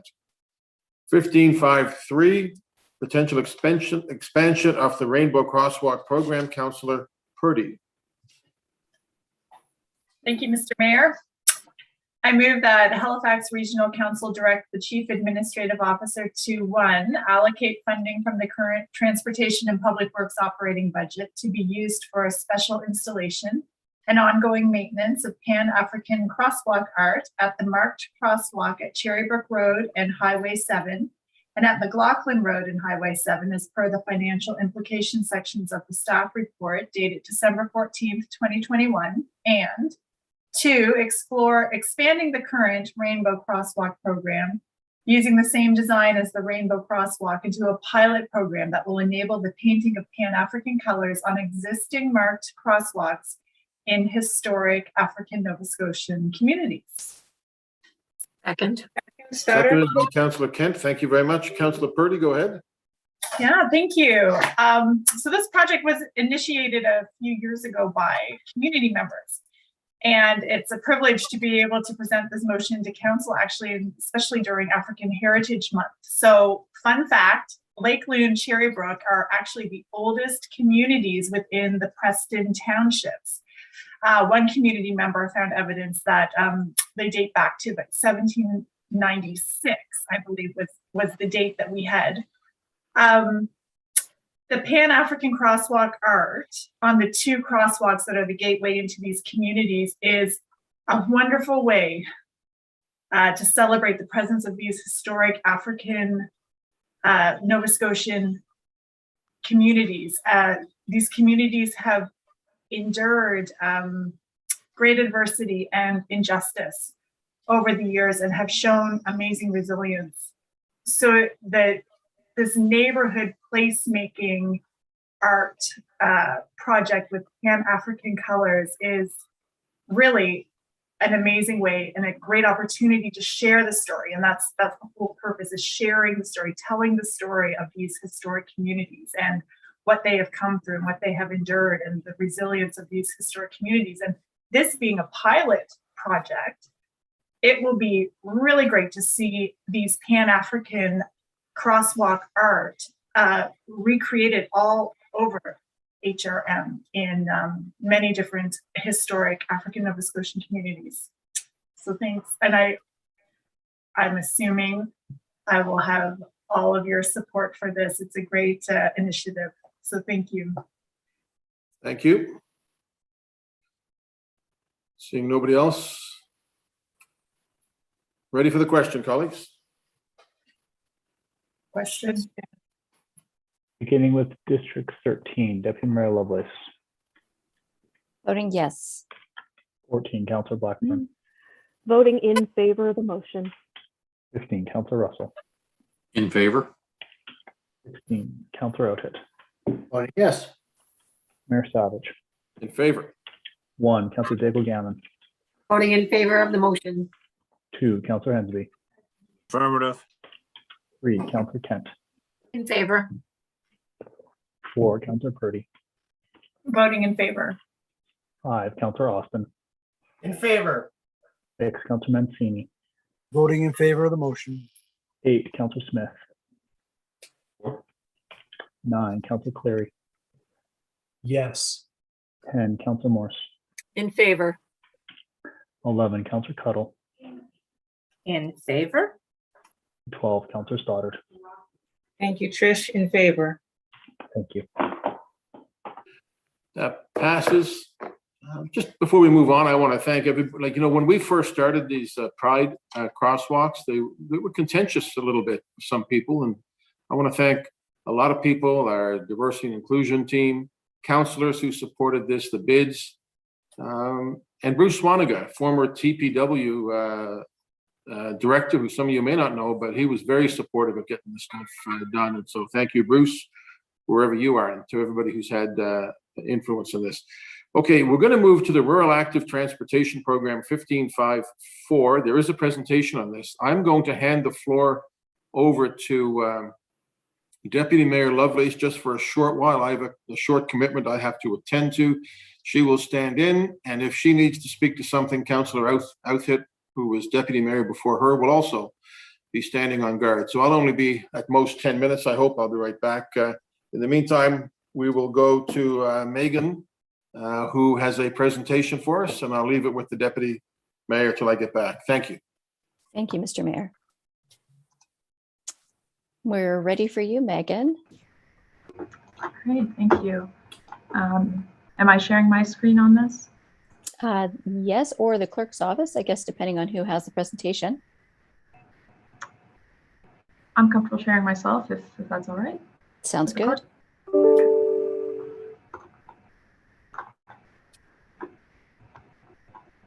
Okay, is everyone able to see that first slide? Yes, we are. Thank you. Great. Good afternoon, Deputy Mayor and Council. So my name is Megan Backus. I'm an active transportation planner with TPW. And today I'll be giving everyone a presentation on the proposed Rural Active Transportation Program. This presentation is to support the staff report by the same name. So we do have a lot of information to cover in this presentation, but as an overview, the presentation will include information on the project's background. So what triggered the start of this project, what gaps currently exist in the municipality's existing rural active transportation process. Then we'll move on to discuss how these gaps can be addressed by a proposed program. And we'll be going through the program elements as well as some high-level preliminary cost estimates. And then lastly, we'll be covering what staff recommends to Council for implementation of a rural active transportation program. For project origins, the proposed Rural Active Transportation Program aims to address issues and gaps that are identified in these two plans, both the Integrated Mobility Plan as well as a recommendation from the Active Transportation Priorities Plan. Next, we also have a motion from the Transportation Standing Committee back in December 2019, which is up there on the slide, referencing some actions from the plans on the previous slide and directing staff to put together a staff report on the matter. So moving on to the current situation. So this is a baseline for what active transportation planning and implementation looks like right now for rural HRM. So our existing rural active transportation approach includes first grant support that HRM provides to community associations for operating and maintaining multi-use pathways on provincial land. This includes rails to trails multi-use pathways. So for example, St. Margaret's Bay, Atlantic View Trail, and there are more as well. And the grants that are available to these community groups can be for emergency work on the trails, regular maintenance, education promotions, as well as some others. Next, we also have a handful of ad hoc sidewalks that have been built in rural HRM. So some examples of these segments of sidewalk are in Upper Tantallon, Sheet Harbor, and Porters Lake. And then we also have some provincial and HRM owned roads within the municipality that have paved shoulders constructed that allow active transportation users to travel on them. So these have also been built on an ad hoc basis as opportunities to add these shoulders during a road recapitalization or reconstruction initiated by HRM or the province comes up.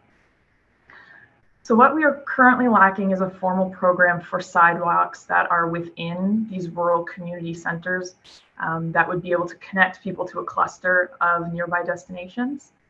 The most recent example we have of a rural sidewalk like this is in Sheet Harbor. This was built back in 2010. And this sidewalk was funded by both a community area rate as well as cost sharing agreements with other orders of government. Something we've been noticing on the active transportation team is more consistent requests from rural residents across the region for sidewalks and other active transportation related facilities in their communities. So in the current context, there isn't a clear program path forward other than the ad hoc process we currently use. And that process can be quite challenging to implement. It really relies on the community's ability to sort of organize and mobilize themselves to a point, and then take part in what could be considered a time-consuming area rate process. And lastly, just noting that working with the province is key for implementation of rural AT, whether that's working with them on design and approvals for building in their right-of-way, as well as opportunities for cost sharing and grants. So next we discuss what is rural. So in considering how we wanted to develop a rural active transportation program, it was necessary to confirm what meaning or definition of rural we wanted to use, because the municipality does have a few different boundaries there. So there are 4 examples of what the municipality is considering rural that we were looking at. Generalized future land use designations in the regional plan, so that's map 2 of the regional plan. There are land designations like urban settlement and urban reserve, harbor. These are considered our urban land designations. Anything outside of that would be considered suburban or rural, thinking agricultural, rural commuter, things of that nature. So that relates more to policies for controlling land uses and scales of development.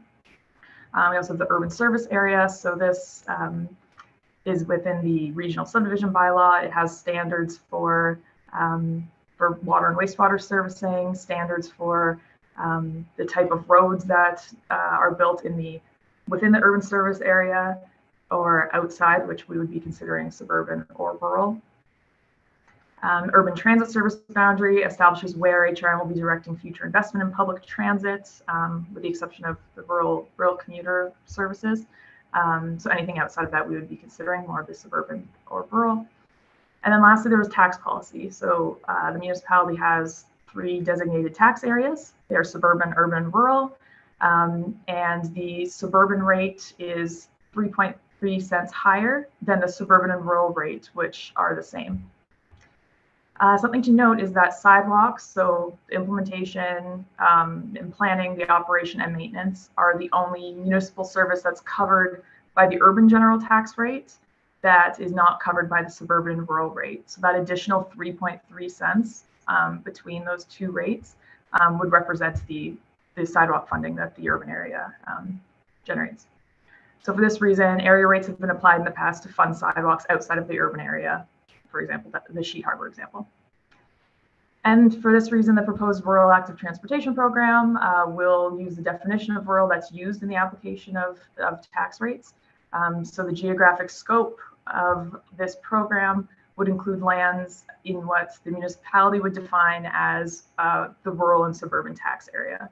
As you can see, there's a map there on the right, and the geographic scope of the program would be the light lavender lands on the outside of the map, which would reach all the way out to the outer boundaries of the municipality, as well as those hatched kind of darker purple lands, and that's the suburban tax area. So anything in that kind of the off-white in the center, that's our urban area, and would not be in the scope of this program.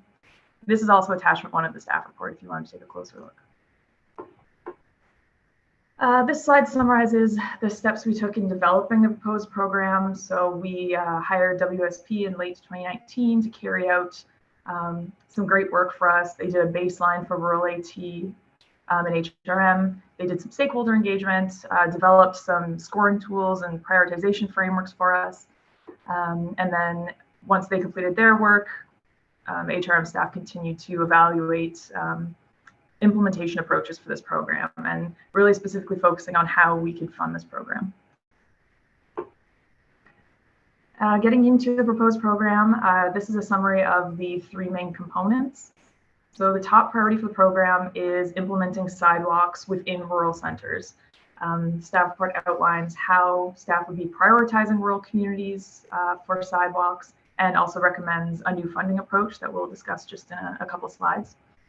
Sidewalks could look like your traditional concrete 1.5 to 2 meter sidewalk. Or they could also be designed as a wider multi-use pathway, so getting more into that like 3-meter realm, and that would also enable the use of bicycles on them. And our program target would be to build 5 rural sidewalks within 10 years. Another program element, so we did look at longer spine connections, and these would be between rural centers to connect them. We're not proposing these as priorities for the program, but instead as options to pursue and fund if opportunities for project integration arise or we receive specific council direction. So the report doesn't recommend a new funding approach for these. We're just kind of recommending that this stays as at the status quo. And facilities for a spine connection could be a paved shoulder, like we are currently seeing in the municipality, or it could be a multi-use pathway beside the road, depending on the context. And then number 3, we are recommending to continue support for community-led multi-use pathway construction, operation, and maintenance in our rural areas through the established Active Transportation Grant Program. And this map shows the 14 communities that staff proposes should be added to the Active Transportation Priorities Plan as candidate rural communities for the proposed Rural Active Transportation Program. These are listed in no particular order. They have not been prioritized at this time. And I'll also note that Lucasville and East Preston are also rural communities that would fit within this program in a similar category as the other communities, but they have already been added into the Active Transportation Priorities Plan and wouldn't need to be added after today. The green lines on the map are connecting those proposed candidate rural communities. So those are the spines that we discussed, and that would create a rural AT network of paved shoulders and or multi-use pathways. But staff does recommend adding these spines to the Active Transportation Priorities Plan, although they won't be considered as program priorities like the rural centers would be. We have developed some preliminary cost estimates for both the rural center sidewalks and the spines. Our proposed program target, as mentioned, is to build 5 community sidewalks within 10 years, based on an estimate of 9.5 kilometers of sidewalk over 5 communities. So we did a bit of a cost estimate exercise. We took 5 potential communities, looked at the distance of sidewalk that would reasonably suit that community, and came up with a total of 9.5 kilometers for this. And so with that estimate, it would cost between $14.5 and $28.5 million to put sidewalks in those first 5 communities. The low and high cost estimates that you can see in that sidewalks table are based on whether or not like stormwater services would be existing. In most cases, they would have to be installed in the rural communities. And also to note that the 5 communities used in this estimate are still to be determined for prioritization. So when we're saying 5 sidewalks in 10 years, we don't at this time know which communities that would be. Moving on to spines, they're not a program priority again, but we did include the cost estimates for building out what we identified as 194 kilometers. That was at $800,000 per kilometer. It would be a cost of $155 million to build all of those out. So for the rest of the discussion about funding, we are just going to be talking about the priority, which are the rural center sidewalks. And this is what we are proposing a new funding approach for. In developing this program, we considered 3 different funding approaches, and these were developed with a lot of support from finance as well. So I'll be giving an introduction to all of them here in this presentation. There are more details on page 12 of the staff report, and we do have staff from finance here to support questions after the presentation as needed. So option 1, we explored the option of after a community receives a sidewalk, they would begin to pay an area rate that would be tied to the cost of the facility. This is similar to the Sheet Harbor approach, and it is what's currently enabled for funding rural sidewalks.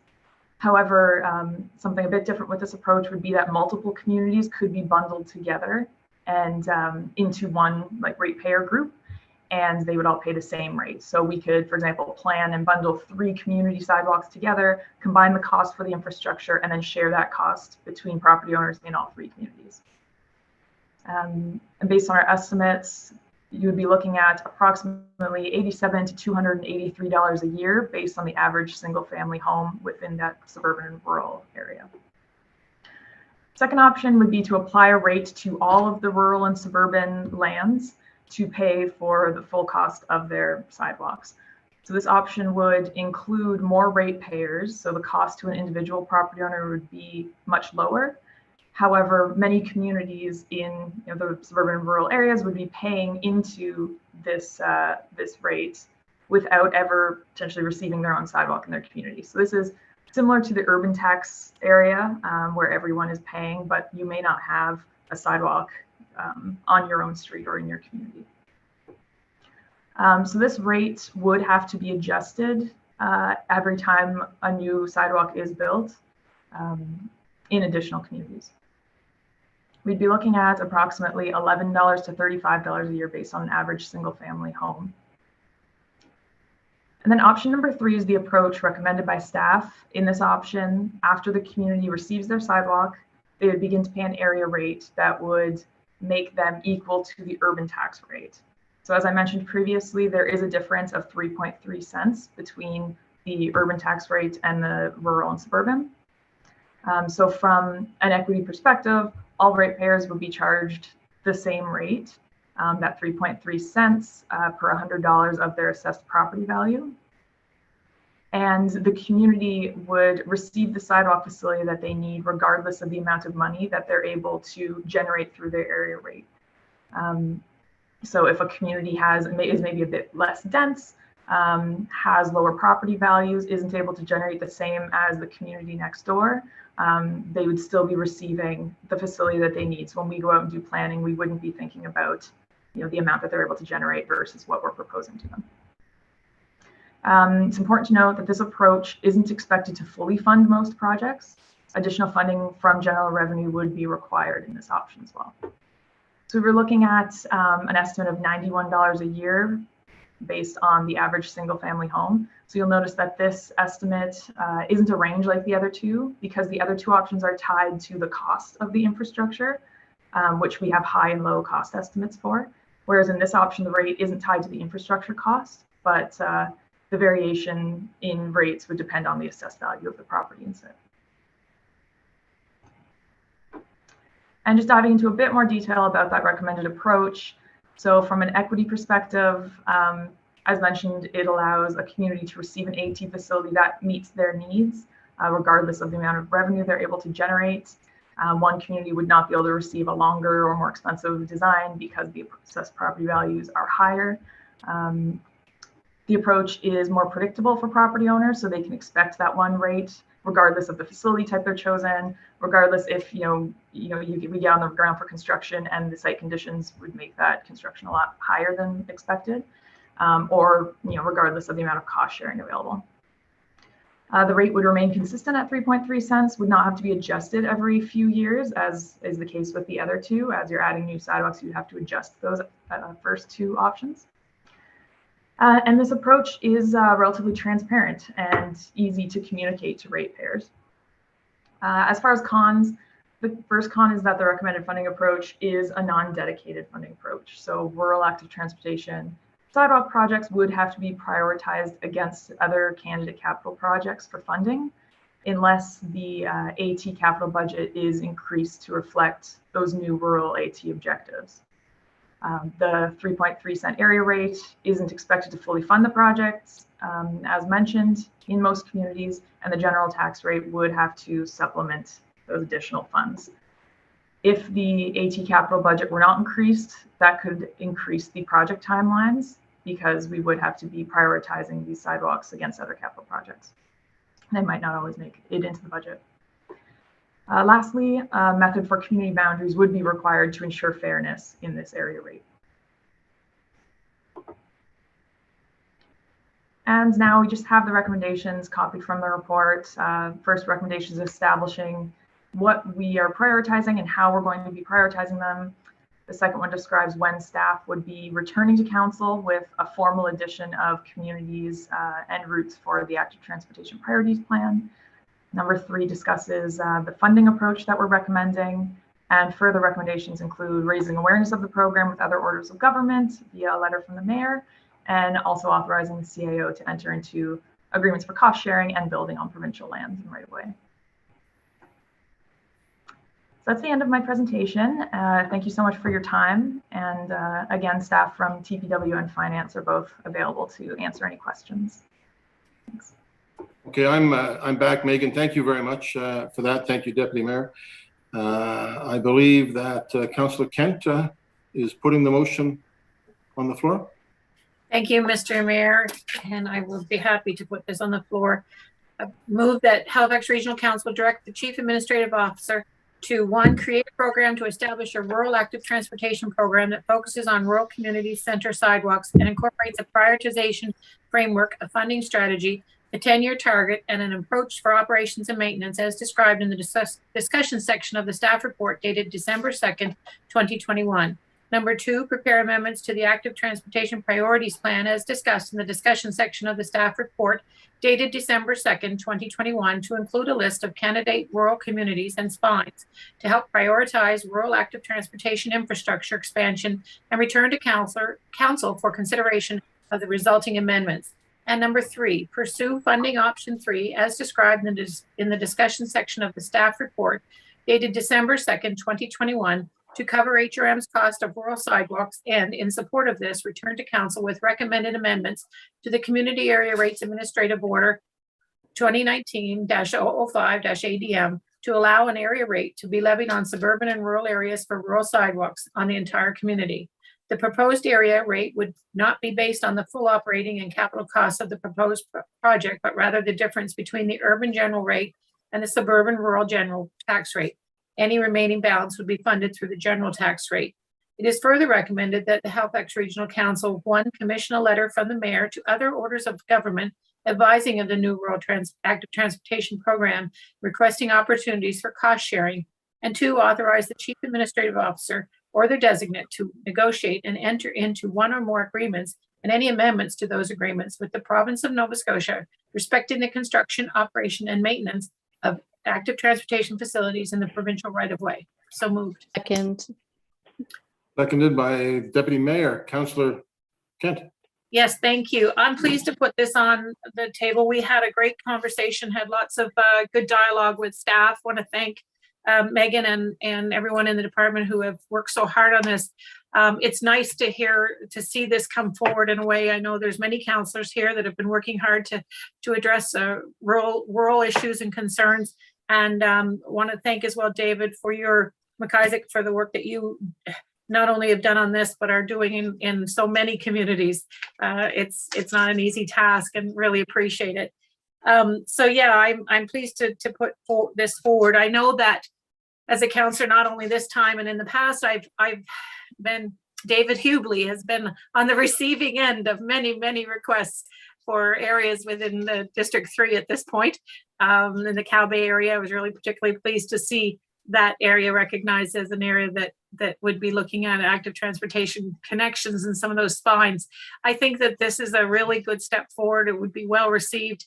We'll have to do a good job, I think, on educating the public around the nuances of the area rate and why it's important, that they're not already paying for this, because often that comes out to us in consideration of when the infrastructure is not in their community. It's like, well, I'm paying taxes. I should have it, and they often don't understand the subtle differences that are happening in our community. So I would encourage us, council, to support this. I think this is a step in the right direction, and look forward to hearing what my colleagues have to offer. Thank you. Thank you, Councillor. Councillor Hensby.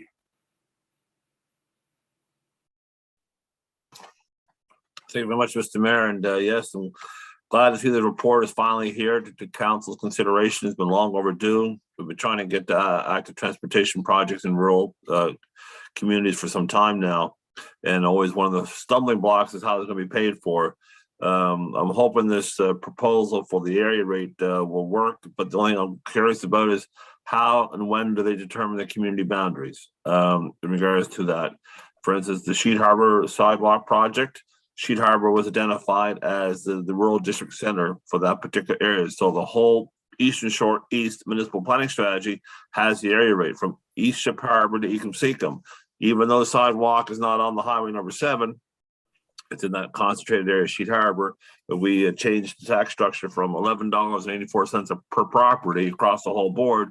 We changed that to a structure where it's $25 for the immediate community, $15 if you're within 15 kilometers of the sidewalk, and $5 for those communities that are beyond 15 kilometers of the sidewalk. That's how we reshaped the Sheet Harbor tax rate for that, and people were quite happy with that scenario.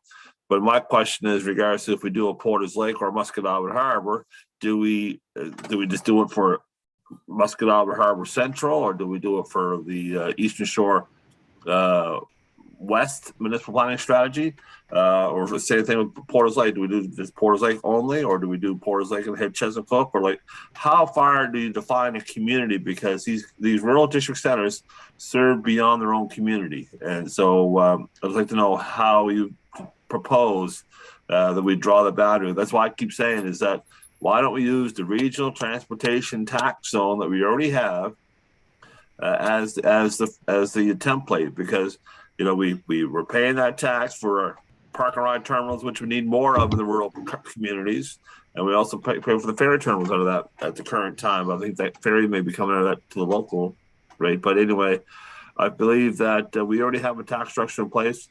So that's where I think that we can help get rid of some of the confusion over the boundary issues in regards to how big of a community. If I think we take the commuter shed as a part of that rural plan put the commuter shed boundaries in, that was used for the regional transportation strategy. So let's use that as an alternative for the zone for the community boundary. But I'd like to know how you're going to define a community. To what extent does a sidewalk get paid for, but how broadly a community is defined? Thank you. Yes, I can Go ahead, Megan. I was just going to start that saying, at this point, I think it would involve taking a closer look at each of those candidate rural communities before we start thinking about what that definition is going to be.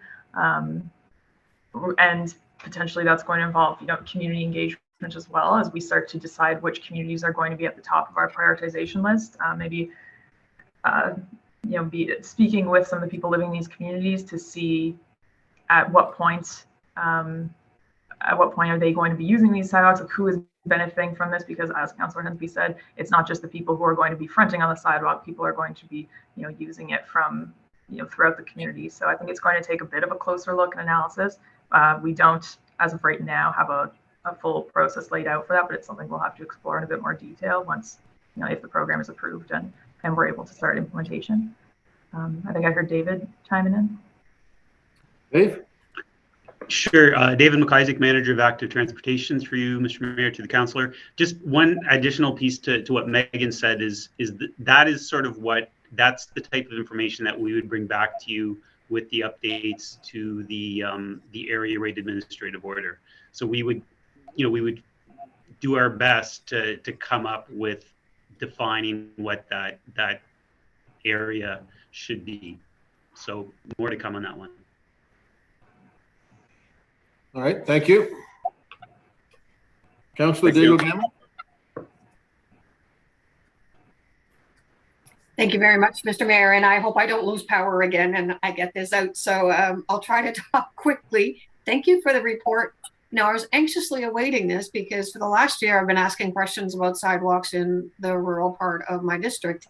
And what was concerning to me is what isn't in the reports. And maybe it's about how I'm reading it. But for example, there's in Dutch settlement, there's like how you define a main street.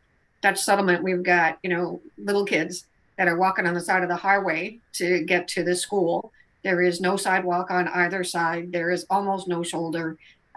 We've been really worried about how we get a sidewalk there, but I don't see Dutch settlement in this. I don't see the Rocky Lake Road in Waverly in this. So I'm wondering how you chose those main streets, and maybe my question is about Dutch Settlement and Rocky Lake Road and Waverly. You know, maybe I need to take offside with you know, Megan or David. Maybe that's where I need to go. But I am concerned about a lot of the questions that I had in the last year, not seeing this in this report at all. And when you say it was rural and it goes into all of HRM, I actually don't see it as in District 1 in terms of rural community. I don't see them identified in this in the way that I would have hoped. Thank you. Comments? Through you, Mayor, to the councillor. So I guess the first piece being about how those communities were chosen. So we did go with those 14 communities. As we were developing the program, there was a criteria developed just about where there was what was considered a cluster of different destinations. So we had that, plus, just things that we were aware of from requests coming in. And we did a scan of the region, and those 14 communities really popped out as the ones that we saw as candidates.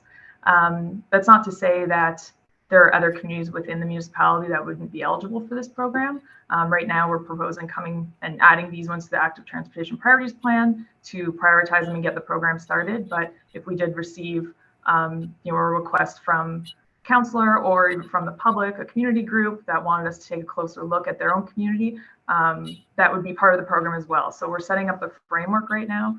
And if we received a request, we could put it through the same prioritization framework and see if maybe that's a community we should be focusing on as well. And we would be able to return to council and have that added into the program as well for future consideration. So if I understand correctly, then we can add to that list of 14. I don't know how our asks got missed in how it was evaluated or the criteria was done, but so we can add to that list of 14. So yeah, as of right now, staff is recommending adding these 14 into the Active Transportation Priorities Plan to get things started. But yeah, if there was another community that needed to be added onto that list, we could do that today or in the future. I believe we could do it today. So when you say do it today, does that mean a motion to add the community of Dutch Settlement, or does it mean that I take this offline and speak with you both about it? I have to get some clarification. I don't know if that's something we could add right now or not. David? I would suggest, Dave McIsaac here. I would suggest, Councillor, we're going to have to come back to, if Council approves this program or this framework today, we're going to have to come back to you again with a report to kind of formally add these communities and these spines into the Active Transportation Plan as sort of candidate areas in which to do work. And I think, listening to what you're saying now, we can have another look at Dutch Settlement or, any other communities that councillors would like us to look at and add them to those list of candidate communities. We'll look at them and make sure that they meet at least the basic criteria that we've established. But we're happy to look at Dutch Settlement, and if there's other recommended rural centers, okay, we'll consider them and we'll take all those back, probably in a few months, assuming we get the approval on this framework. So David, to the councillor's question, do we require a motion, or is that something you're suggesting you can do without a motion? We can do that without a motion, I think, yeah. Okay. Councillor David. Fabulous, thank you. Safety of the kids in that community is important. Councillor Blackburn. Thank you very much, Mr. Mayor, and thank you, Megan and Dave, for this. I'm so thrilled to see this finally here. It's active transportation in the rural areas is something that's been sort of hit and miss over the last few years. We've done little projects here, little projects there, but it's so nice now to see something that's got a focus. And so I'm really, really happy to see that. Just a couple of things that I know we'll tweak some of my residents in Lucasville in particular. You mentioned the community boundaries. Now, this has got absolutely nothing to do with the community boundaries that are being set by Gail and her team over at Civic Addressing, because I know that in Lucasville, we fought long and hard to establish the community boundaries that we have established. So just want to confirm that this is something completely different and won't impact that work that's been previously done. Second, just mentioning too, you said that Lucasville was already in the Rural Active Transportation program on the list. And there's no specific mention in the report of the Lucasville Greenway itself, but where that project is, currently, I guess we can say currently in flight. I mean, it's certainly something that's been active, and the community's been working on it for a number of years now. What impact, if any, does passing this program have on the Lucasville Greenway project? Thank you. Yeah, I can start on the answer for that. Just your first point about the boundaries, the Lucasville community boundaries. So yeah, with that being such a an important and significant initiative that they already took. So an area rate boundary wouldn't affect the community boundaries of Lucasville in that way as far as civic addressing. It would be something that if we're going out to do further engagement about an area rate, if that's where that's moving, we would have to keep that in mind. It's just that is going to be a very hot topic in that community. And I'll let David speak to the Lucasville Greenway. Through Mr. Mayor to the councillor. So, I mean, the Lucasville Greenway has been an example of kind of this ad hoc kind of situation that we've been working under. And so what we've been doing with that project is completing the functional planning so that we have a solid idea of how it can be built, what the cost would be, how it would fit in the right of way. And if council approves this framework and the approach that we use with community area rates, we'll have to go back out to the community and, as much as we have the discussion with them about the type of facility and where it would stop and start and that kind of thing, at the same time, we'll be able now to, assuming we get approval here, have that conversation about how we pay for it and potential tax changes in the community. So it would basically be rolled into the formal program, and I think it would help. It would be another sort of factor in kind of helping with the success of that project. Now that if we have kind of a framework to work with. Yeah, it kind of sounds like this will put a formal framework around something that's just been sort of ad hoc up until now.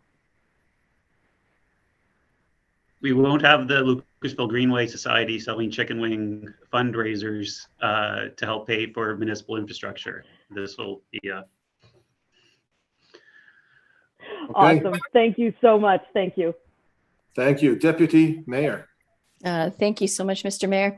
Thanks for this presentation. It sounds like we won't be selling chicken wings in Lucasville, and in Hubbard's we won't be selling hats, or we will be doing that and raising the money for something else.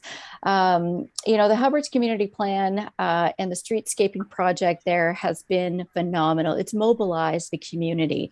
Hubbard swells more than twice as population in the summertime, in those warm months when visitors are there, people are down there going to Queensland Beach, having a safer way for all of these pedestrians, especially thinking about the changes that are going to be coming up for the International World Sailing Championship. We really need to figure out a way to get people from one spot to the other a lot more safer on Highway number 3.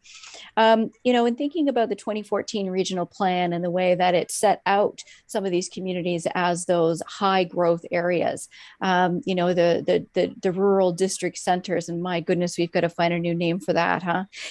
Rural district center. I mean, these are real community hubs. These are acting as villages with main streets. Hammond's Plains Road, it's good to acknowledge that teeny tiny little sidewalk that's on Hammond's Plains Road by Bayview High School. But keep in mind, not even 50% of that is used because the young students are walking through the woods instead of walking all the way around towards the intersection around the fire station to get to the school. I think that we have to think a little bit more about, the sort of design wise, is this a good place for a sidewalk? Are we spending our money? This is the only sidewalk in District 13. And yet we've got to find contractors to clear that sidewalk, which really isn't even really being used. So I think that, this is important, setting out a framework. Thank you for that. This is really good, valuable work. But at the same time, to the point about district boundaries or community boundaries, we're going to have a discussion later on today about community boundaries. Hammond's Plains, it's a big community, but at the same time, we're not going to put sidewalks in an area where there's no street lights. Hammond's Plains Road has 8 kilometers without street lights. So, putting a sidewalk there just doesn't make sense. We need to think about where in that community we need that space. Now, the other thing about, just kind of going back to 2014, the asset map. The asset map that we're currently using in this report doesn't actually reflect, what's happening in the community. So when I see things like the trails around Wrights Lake, which is on private property, they really should not be in there. They need to come off that map. We should only be promoting, those public trails. And when I think about those public trails and the public land, I'd love to see some kind of collaboration with Halifax Water. We have a trail from Upper Hammond's Plains all the way through to West Bedford. It's the Halifax Water Line. It has been used since the 1960s, but it's not formally a public, sort of a publicly owned trail. So I think that we need to have conversations with Halifax Water about ways that we can use that infrastructure that's already there. And the other thing I wanted to raise about attachment 5, when I see Upper Tantallon and the destination for Hatchet Lake, Brookside, Hammond's Plains, Hubli, Upper Tantallon is also connected to Highway 333. So, while we have to consider Hammond's Plains and St. Mark's Bay Road, we also have to recognize Highway 333, the Peggy's Cove Road, which has, upwards of 1 million people traveling on it every year to get down to Miss Peggy. I think I might have to come back again, but I just wonder if we can talk a little bit about how we're going to update some of the documents that we're currently using for this strategy and for this framework, including the tax boundary. Because, that tax boundary of rural versus suburban, it's not accurate. We've got folks who are in the rural tax boundary that are paying a rural rate, but they have access to transit, they have access to water. And then we've got folks who are paying suburban rate and they don't have access to piped water or to transit. So, I'm just concerned that some of the information that we're basing this strategy on is inaccurate. Thank you. I'm probably over time. Comments on that, folks?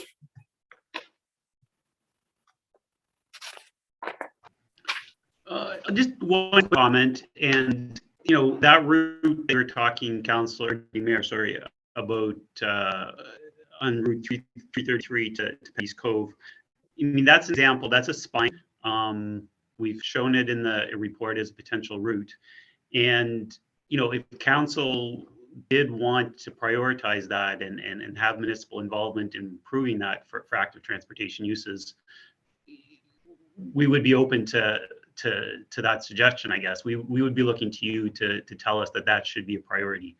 Right now, what we're telling you is we think we need to focus on the community centers, but perhaps there are some of those spines that deserve more attention and more investment. Yes, thank you. I think that would actually depend on the provincial government as to whether or not they were going to spend a little bit more money in making that a safer route. So certainly happy to chat with you offline about that. Thank you, David. Thank you very much. Councillor Cuttle. Thank you, Mr. Mayor. Thanks, Pam, for bringing up the 333. I have been in touch with staff about that and making sure it was accurately reflected on the map, because there are paved shoulders for a good portion of that stretch currently. And I know that there has been a lot of discussion over the years to continue that all the way to Peggy's Cove. So, I guess in the evaluation criteria, part of my question would be, where does, when you have existing infrastructure or planned infrastructure, how does that get accounted for? Also looking at those other plans, to Councillor Lovelace's point around the regional plan, and figuring out where these hierarchy of rural growth centers are, or villages or hubs are, and how is this working with that in the economic development strategy? Because I see all those pieces starting to fit together, very much like the bus rapid transit routes, right? Where we know we're putting in infrastructure, and then we have to look at the zoning that supports it. So it's kind of like a chicken and an egg situation. On one hand, if you're just looking at what's currently existing, you're going to get one answer. If you look at what's being planned and what's potential, you might get another answer, but we really need all the pieces working together.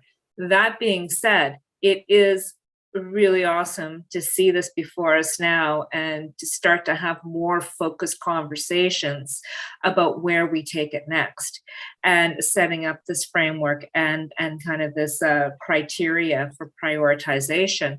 The funding options that are presented, I appreciate that as well. And I think when we come back with some further work on this, we might be able to dig into that a little bit more about how to the general rate versus the area rate.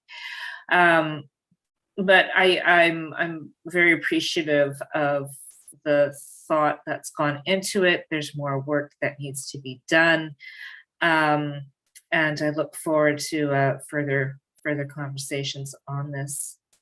Thank you. Thank you, Councillor.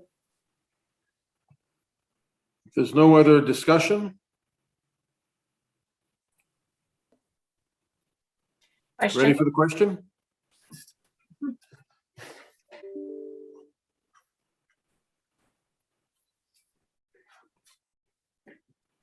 Beginning with District 14, Councillor Blackburn. Voting in favor of the motion. 15, Councillor Russell. In favor. 16, Councillor Outett. Voting yes. Mayor Savage. Yes. 1, Councillor Daigle-Gammon. Voting in favor of the motion. 2, Councillor Hensby. Affirmative. 3, Councillor Kent. In favor. 4, Councillor Purdy. Voting in favor. 5, Councillor Austin. In favor. 6, Councillor Mancini. Voting in favor of the motion. 7, Councillor Mason. 8, Councillor Smith. 4. 9, Councillor Cleary. Yes. 10, Councillor Morse. In favor. 11, Councillor Cuttle. In favor. And 12, Councillor Stoddard. In favor of the motion. 13, Deputy Mayor Lovelace. Voting yes. Thank you. Thank you for that. I want to thank Megan, and I want to thank Dave. Appreciate that, colleagues. Our next item, I believe, has passed on consent. That's coming out of Halifax and West Community Council. 15.6.1, consideration of front yard setbacks. 2 items from Heritage Advisory have passed on consent. 15.7.1, the request to include 2267 Brunswick Street, which I believe is the wonderful old Waverly Inn, in the Registry of Heritage Property, and 15.7.2, substantial alteration to the, sorry, no, this was the one. This was the Waverly. Substantial alteration to the contributing heritage resource at 1266 Barrington Street. Those have both passed on consent. Coming from Budget Committee, we've passed on consent the ratification of our Budget Committee work on January the 28th. We now move to items coming from members of council, beginning with the Deputy Mayor. Hammonds Plains Community Plan. Deputy Mayor Lovelace. Thank you so much, Mr. Mayor. I appreciate that. Boy, we're just cruising along here today. So I'll put this on the floor and then chat, and look forward to the discussion. I move that Halifax Regional Council direct the Chief Administrative Officer to prepare a staff report to determine the historic boundaries of Hamas Plains founded in 1786 to begin the process to develop a comprehensive community plan. Second. Thank you so much. So as we just discussed with the AT report, you know, having a kind of an understanding of where your community starts and stops is really important. I want to thank the Hamas Plains Historical Society for supporting this approach. They have done an incredible amount of work over the last 10 years to pull together some of the historical documents, images, pictures that were taken, you know, looking at ways that, you know, we can share kind of the history of this traditional farming and forestry community. You know, what's really interesting is that when West Bedford began to, you know, those development agreements started many years ago, it was always noted that it was in Hammond's Plains. So all those documents included Hammond's Plains, but as soon as West Bedford went up, boop, all of a sudden the Bedford community lines started and the Hammond's Plains boundary shrunk. Now, the other thing to consider too is that over the years, the Hammons Plains boundary has shrunk on the Timberley side. And so you'll see on the old land grants and the old maps, for example, that portion of Timberley off of Highway 103 is actually used to be Hammons Plains, but now it's considered within the Timberley community, even though it falls within the Hammons Plains land use bylaw. So there's just a really good, strong, I think, commitment overall from the Hammons Plains community to really understand where is our boundary? You know, where do we start and stop? And I'll give you another example at the corner of Pockwalk Road and Hammons Plains Road. For 200 years, that was known as English Corner. Even, you know, the Weather Network and Environment Canada considers that section of Hammons Plains to be known as English Corner and close to Yankeetown, which actually used to be a town. So, you know, I'm grateful to staff for the work that they've done over the last few months, pulling together some of these boundaries and looking at sort of the historical documents and also how we've changed street names and place names over time in this Halifax West area. So I do hope that you'll support this motion and we can continue to look at where our boundaries actually should be here in Hammons Plains. Thank you, colleagues. Thank you, Deputy Mayor. Are we ready for the question? Councillor Hensby, are you looking? Yes, Mr. Mayor, I'd like to ask the deputy in regards to how I read this motion. It sounds like you talk about community planning. You're talking about trying to develop a whole new municipal planning strategy for the Hammons Plains area. Because right now we have you know, the municipal planning strategy for Upper Hammons Plains, Beaver Bank, and Upper Sackville and stuff. So are we looking at taking our current municipal planning strategy and boundary that we currently have and bringing out Hammons Plains for that with a separate plan? I'd just like to have some clarification of what this motion and you know, talks about it. You talk about community plan. To me, that could be a municipal planning strategy for Hammons Plains, but so are we taking it out of the existing municipal planning strategy? Yeah, so it's not a secondary plan at this time. What we're trying to understand is the vision for the community. Currently, we are pressured with new developments at the corner of Larry Utek and Hammons Plains Road, Sandy Lake. We have pressures with West Bedford growing. We've got extension of the water line coming further down Hammons Plains Road. We're going to be chatting with Sebeganakadik about Wallace Hills lands and the development that's happening there. So, you know, we do really need to have a bigger picture of where we are growing. We know that we desperately need transit in Hammons Plains.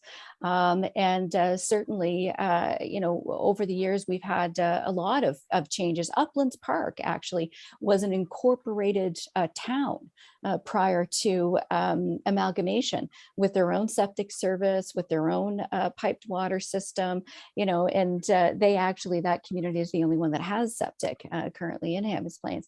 But to your point, I think right now we just want to begin to formulate where does the boundary for Hammonds Plains start and stop, and the community visioning, which I was hoping we would get moving on, but that's been delayed yet again another year. But looking at ways that we can explore with the community what that main street of Hammonds Plains is going to look like in the next 20 to 50 years. Does that answer your question, Councillor? I want to make sure we get municipal planning strategy you have now for the zoning and everything else. Are we going to be changing all that, or just trying to confirm where the community boundaries are?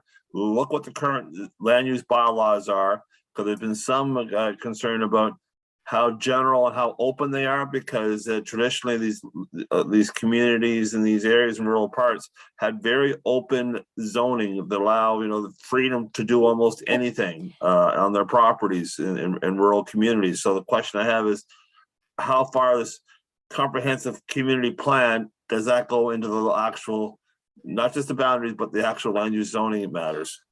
So if I may, Mr. Mayor, very quickly. So we have already initiated the process to review the Upper Hammonds Plains general use zoning, which you're referring to. It's certainly very wide open. And so that currently is in process with staff that's out with community engagement right now. We also are reviewing the mixed use zone for the Hammonds Plains, Beaverbank, Upper Sackville land use. So that is taking place right now. And staff report, I think, is expected later on in the summer. And, so we're already kind of starting some of these things, but I think what we need to do is look at the bigger picture of what is this main street going to look like in the next 20 years. So we also know that we need a functional plan for the Hammonds Plains Road. So there's a whole lot of things that we've got to kick in. Hammonds Plains Road at Blue Water is shut down right now because it's flooded once again. So, there's a lot of work that has to take place over time, and staff are well aware of it. And I want to give a shout out to staff for all the work that they've been doing. Thank you. Thank you. Councillor Cuttle on this. Thank you, Mr. Mayor. Yeah, I think, the part about understanding the boundaries is important, particularly as we're moving forward with the regional plan reviews. My question about this community plan piece, the comprehensive community plan, I wonder if staff can say, where does this fit in the regional plan review as we're looking at kind of the bigger regional picture, looking at zoning, looking at communities and growth centers? Where would this initiative sit within that process? Councillor, are you asking me?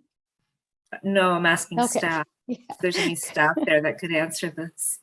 We don't normally ask staff when we're looking for staff reports, Councillor. I Okay. don't know that anybody would be prepared to Could answer answer that? Yeah, but if this passes, it'll come back and they'll be there to answer questions. All right. Well, that would be one of my questions. Thank you. Thank you. Okay, colleagues, ready for the question? Question.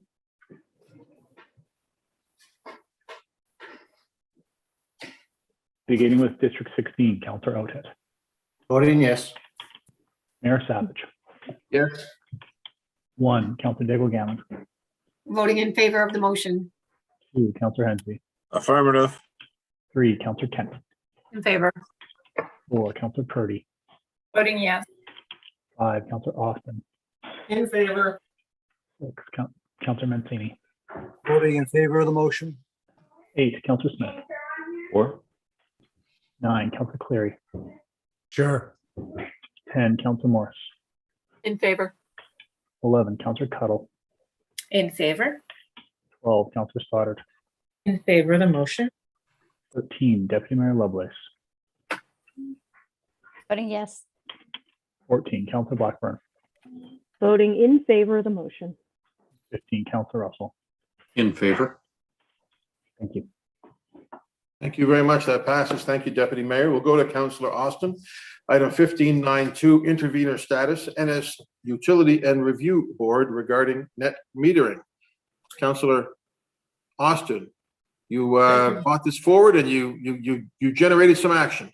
Apparently. Thank you, Mr. Mayor. I'll move that Halifax Regional Council direct the Chief Administrative Officer to seek intervener status in the upcoming Nova Scotia Utility and Review Board hearing regarding proposed revised net metering rates that are being sought by Nova Scotia Power. Second. Second by Councillor Russell. Councillor Austin.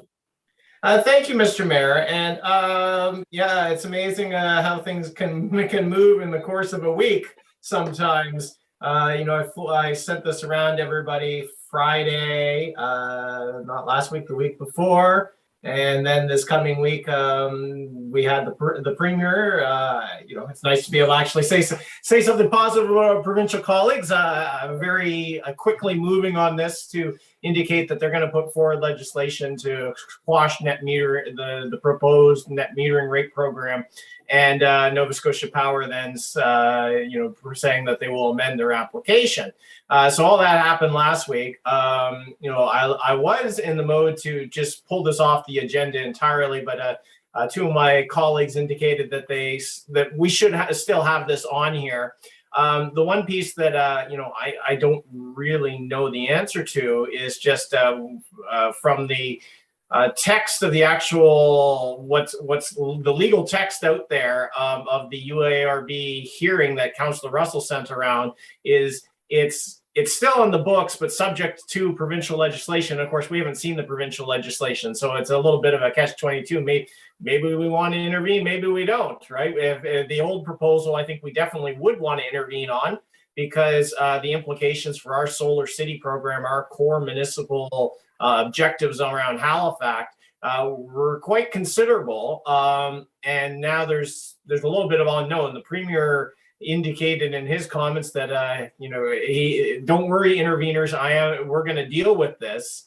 And so it was kind of a direct message to all sorts of folks out there: don't spend a whole lot of time and energy on this. I'm going to fix it. So I'm left with I don't really know entirely what we should do with this. I mean, we could table this motion, but I suspect there's also a timeline that we have to meet in terms of intervener status if we're actually going to apply. So with that, I will flip it over to some of my colleagues who wanted to, I don't know if there's anyone on the list there, who wanted to keep this on the agenda just so we can get a little bit of a council discussion. Because like I said, I had been in the mode to pull this.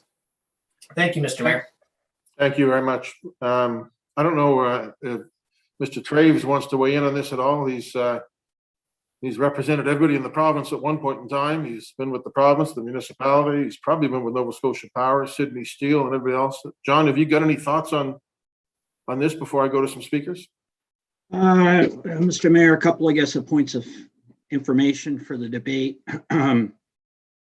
And I think people realize the usual course is to ask for a staff report. The time limit for intervening is February 23rd, in which case, if you're not filed as an intervener, even as a watching brief, you won't go forward. In the normal course, you know, the decision on any litigation is the CAO's decision. It's not one which is usually determined by council. We would look at these things from the perspective, is there municipal interest, which is unlikely, frankly, in light of the Premier's announcement, as Councillor Austin has said. The other part of it is, you know, to my understanding of the circumstances at the moment, the board has not allowed Nova Scotia Power to withdraw that portion of the application, but simply on the basis that they have to come forward with what the pivot is. What are they proposing in the alternative with respect to the underlying cost structure? So I think there is a sense that you know, the board, Nova Scotia Power, and the province is taking the province at its word, the Premier, that there will be legislation, and so there's likely little rationale for us, frankly, to intervene. In light of that the real role here is for the consumer advocate in terms of protecting the public interest. So that's kind of, you know, my 2 cents in terms of some of the background info. Thank you. Okay, it's almost 5 o'clock. Let's try to get through the speakers list on this before we break. Councillor, I'm not quite sure who's, is it Councillor, maybe Councillor Hensby, I think? You on this? No? Last one? Yeah. It was, Mr. Mayor. I'm just kind of curious with the solicitor's advice there. It sounds like the process is still formally in place. The Councilor Russell put that information out about the URB process and filing is the 23rd, whatever. I think we should keep our powder dry and proceed with the filing of an intervener status until the case is dropped. Until we actually have the application pulled at the URB. My opinion is Nova Scotia Power still has it on the docket. We haven't seen legislation yet from the province. I'm very pleased to see the Premier step forward so quickly on this matter. Hopefully we'll squash it, but I'll leave it to the legalese guys in regards to what's the process we should be following. But I believe we should not lose sight of it yet. Thank you. Councillor Clary. Mr. Mayor, if I may. Councillor Thrace. Sorry, just to clarify, so there's no misapprehension, the application will not be withdrawn in the sense that this is a general rate application and it will proceed. A relatively small point, although very important to the municipality, is the issue with respect to the net metering.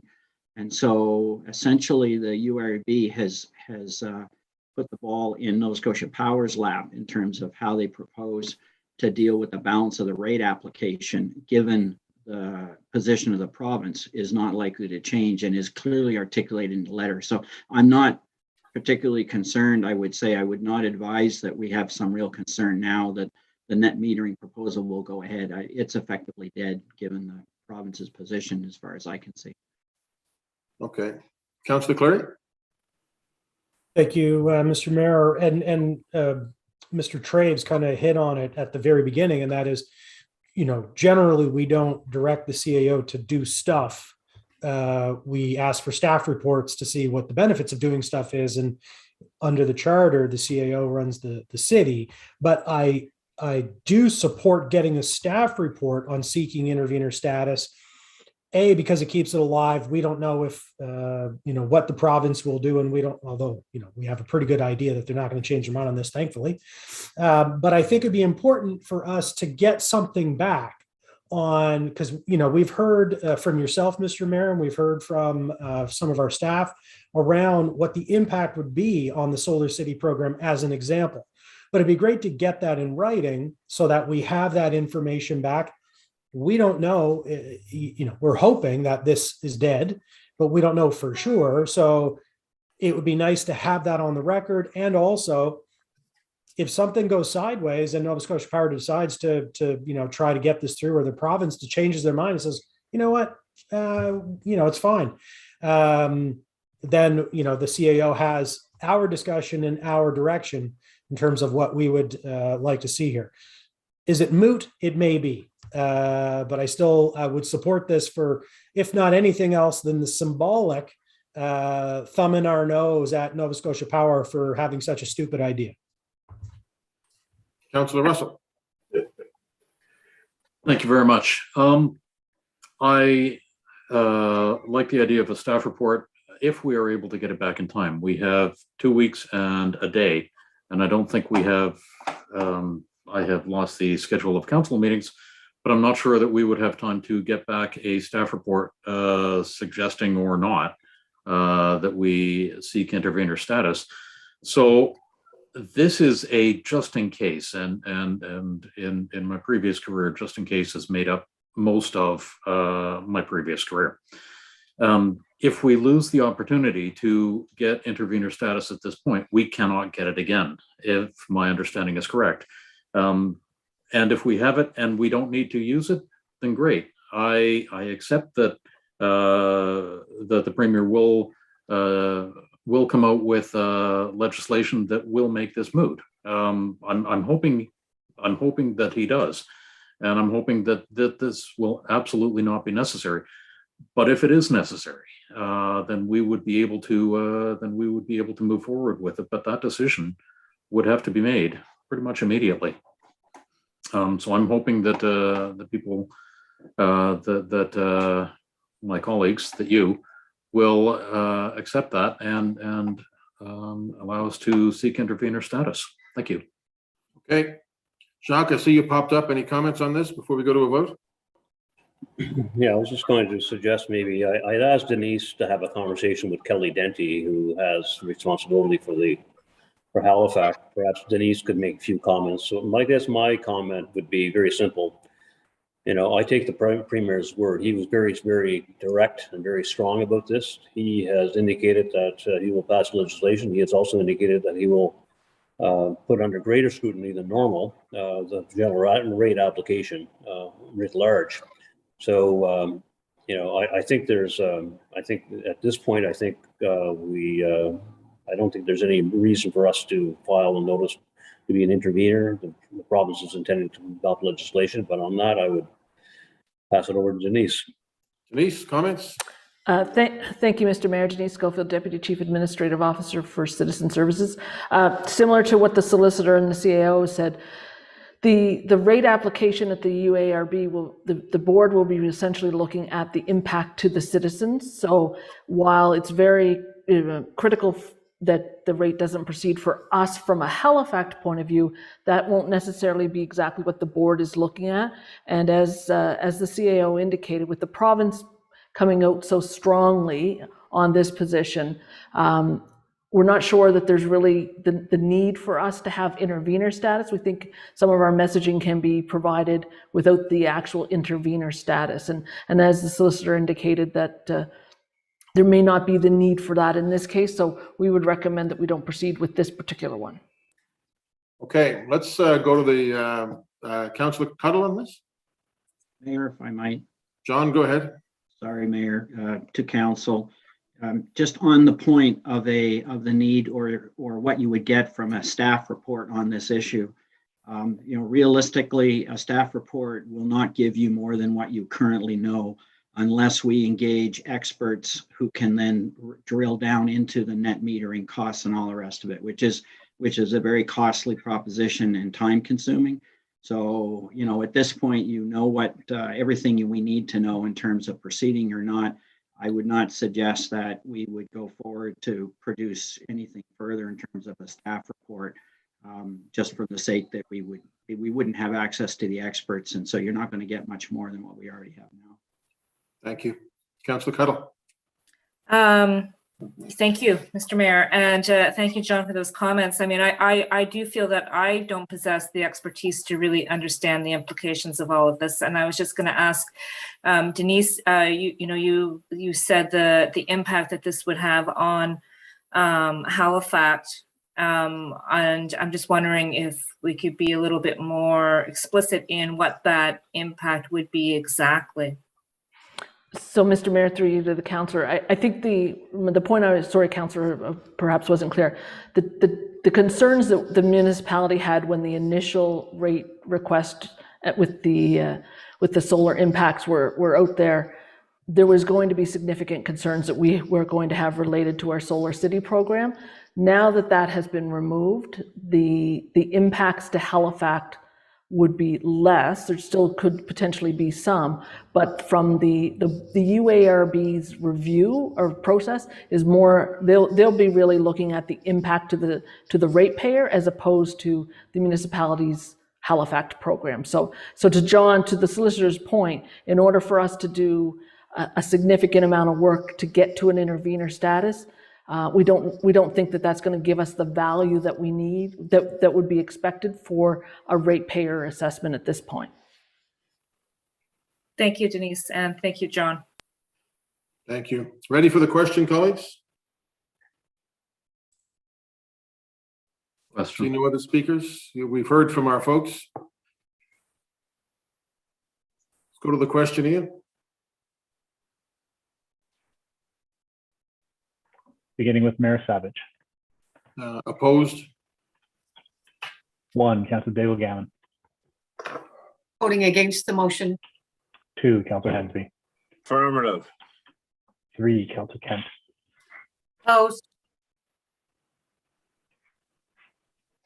4, Councillor Purdy. Voting no. 5, Councillor Austin. Yes. 6, Councillor Mancini. You vote against his own motion. Love it. I'm voting against the motion also. 8, Councillor Smith. 4.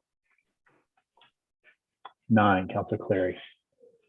Oh, sure, yes. 10, Counselor Morse. Against. 11, Counselor Cuddle. John? Against. 12, Counselor Stoddard. Against the motion. 13, Deputy Mayor Lovelace. Yes. 14, Counselor Blackburn. Voting no on the motion. 15, Counselor Russell. In favor. And 16, Counselor Outhit. Voting no. I wasn't keeping track. Ian, what was the result? Mayor Savage, I have 6 votes for. So it's defeated. Yes, the motion is defeated. Okay, thank you very much, colleagues. Shall we try to get this last public motion in, colleagues? If there's going to be a lot of speakers on it, I'm going to take a break because we have to come back at 6, but we'll test it. We'll go to Deputy Mayor Lovelace on her motion. Super quick. I move that Halifax Regional Council direct the Chief Administrative Officer to prepare a staff report, the purpose of which is to request the province of Nova Scotia consider the protection of the 27 acres of French Village Conservation Woodland, PID 00506-428, from St. Paul's Anglican Church, 71 St. Paul's Lane, French Village, to the west wetlands east of Bryan Lake, and include it in the Registry of Nova Scotia Protected Areas. Second that. Seconded by Councillor Cuddle. Councillor Lovelace, Deputy Mayor. Thank you. Thank you, Councillor Cuddle. So I don't need to go on at length. You have all received lots of lovely, affirmations in support of this motion. We have an incredible, biodiverse area here. And St. Paul's Church is a municipally and provincially heritage building. The folks here are doing incredible work. We've got an archaeological study happening. We've got students last summer that did an awful lot of work. We have, the community has seen evidence of mainland moose in this area. So I urge you please to support this motion so that the province can consider this for protection. Thank you. Thank you, Deputy Mayor. Seeing no speakers, we'll go to the votes. Question? Beginning with District 1, Councillor Daigle Gammon. Voting in favor of the motion. 2, Councillor Hensby. Affirmative. 3, Councillor Kent. In favor. 4, Councillor Purdy. Voting yes. 5, Councillor Austin. In favor. 6, Councillor Mancini. Voting in favor of this motion. 7, Councillor Mason. 8, Councillor Smith. 4. 9, Councillor Clary. Yes. 10, Councillor Morse. In favor. 11, Councillor Cuddle. In favor. 12, Councillor Stoddard. In favor of the motion. 13, Deputy Mayor Lovelace. Yes. 14, Councillor Blackburn. In favor of the motion. 15, Councillor Russell. In favor. 16, Councillor Outhit. Voting yes. And Mayor Savage. In favor. Thank you. Okay, colleagues, that's passed. So I think what we'll do is break. We'll come back at 6 o'clock. We have 2 public hearings, and then we'll look at in camera, decide what we need to go in camera for and what we don't at that. Well, we'll go in camera and deal with those items. So we will go in camera right after the public hearings. All right. So thank you very much. Take a break. We'll see you in about 45 minutes. Thank you very much, folks. Thank you. Here, John. Good evening. We will now be muting all microphones and blanking all videos. The holding screen will be up until 6 o'clock when we return and come to finish the meeting. Thank you very much. Bye.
Good evening. It is now 6 o'clock. We'll be taking down the holding screen and returning your microphones and cameras.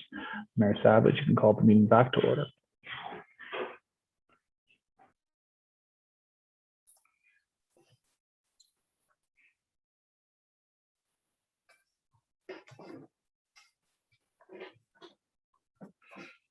Okay. It being 6 o'clock, we will resume. We have the staff we need, Ian, for the first public hearing. Mayor Savage, I believe we do. And we do have our members of the public as well. Okay, thank you. All right, colleagues, the first public hearing is case 21639. This is amendments to the regional subdivision bylaw to remove growth management area policies from portions of Indigo Shores subdivision, Middle Sackville. I want to thank everybody for joining us tonight. The order of events for this virtual hearing is similar to a regular public hearing. We start with a staff presentation, give the applicant an opportunity to present.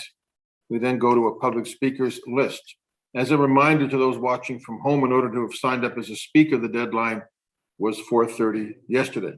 Mr. Clerk, allow me to ask you, is there any additional correspondence that has been received for this public hearing since the beginning of our meeting today? Mayor Savage, I can confirm additional correspondence was received and circulated to all members of council. Thank you. Okay, colleagues, we will begin with a staff presentation. And I believe we have the esteemed Shane Vipond with us. Thank you, Mr. Mayor. Allow me to share my screen.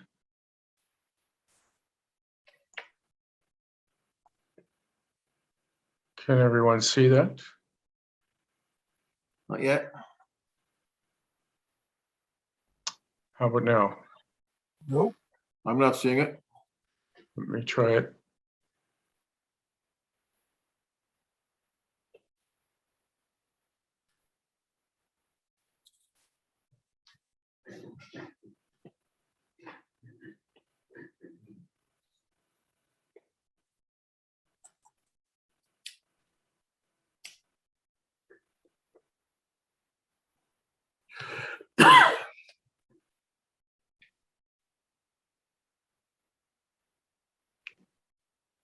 Nothing yet? Okay, we're good, Shane. Good, thank you. Thank you, Mr. Mayor, members of council. My name is Shane Vipond. I am a planner with the Rural and Policy and Planning Applications Group. Tonight, we're looking, council is going to consider case 21639, that is phase 1 of the Marston Drive Master Plan. Now, a little bit about the master plan before we get into the meat of the presentation. Its location is at the intersection of Highway 101 and Marston Drive. To orient you, that's the last interchange before the interchange starting off to Mount Uniacke going towards the valley. Now, the master plan. Shane, this is Yes. Ian McLean, municipal clerk. Clerk staff are running the slides for you. You're going to need to say when to change the next slide, please. Okay. Okay, so are you on slide 2?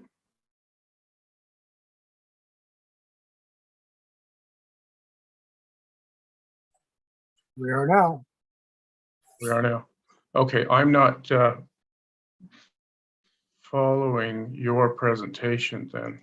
Okay, fair enough. So in terms of the master plan, there are 3 phases. Phase 1, represented as in 7 or blue, is the consideration this evening. Phases 2 and 3 are a mixed-use development that will be subsequent to phase 1 around the interchange within what is known as a local urban growth center, as identified through the regional plan. This master plan was initiated back in 2018.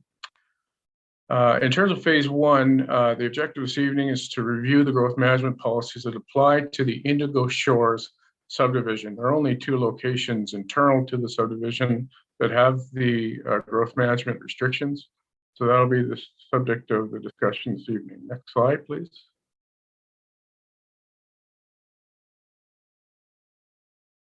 So a bit about the history of growth management.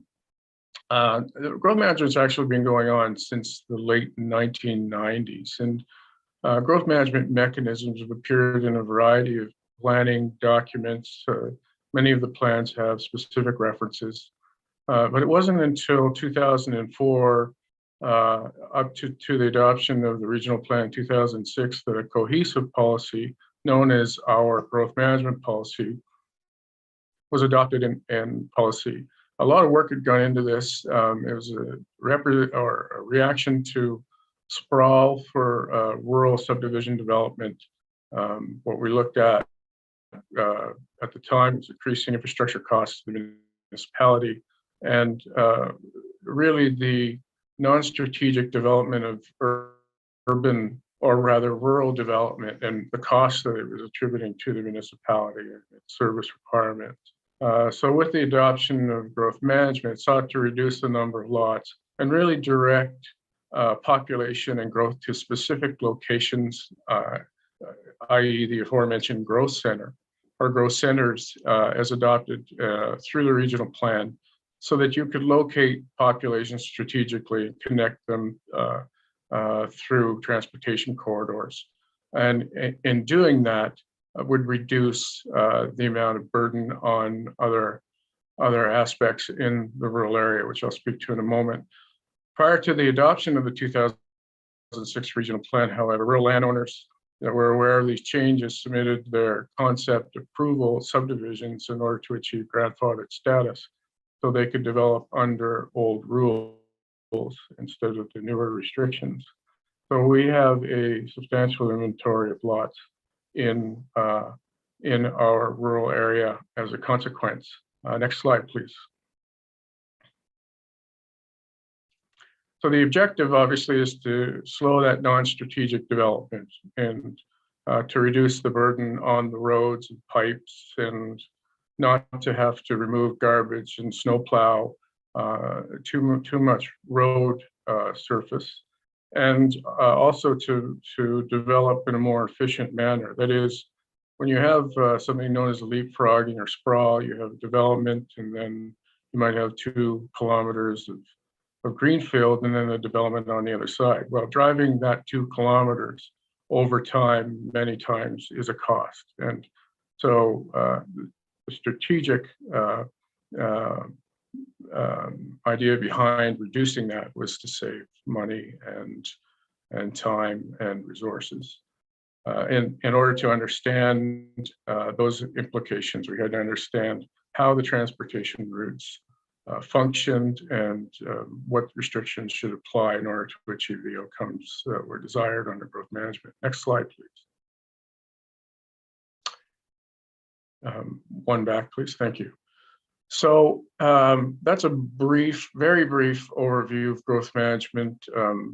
There are a number of tools in order to achieve growth management. Certainly in that toolbox, there is a coordination of effort that rests in the regional subdivision bylaw. A new form of subdivision is in regional plan policy, and there are other mechanisms. So it is a complex system of overlapping tools that seek to achieve that. One of the tools, however, the one we'll be speaking about this evening, is the application of a restriction in the rate of growth. And that deals with the maximum number of lots on a per calendar year basis, which is a maximum of 25 lots per year. And that so lands that are under that restriction are substantial out in this area.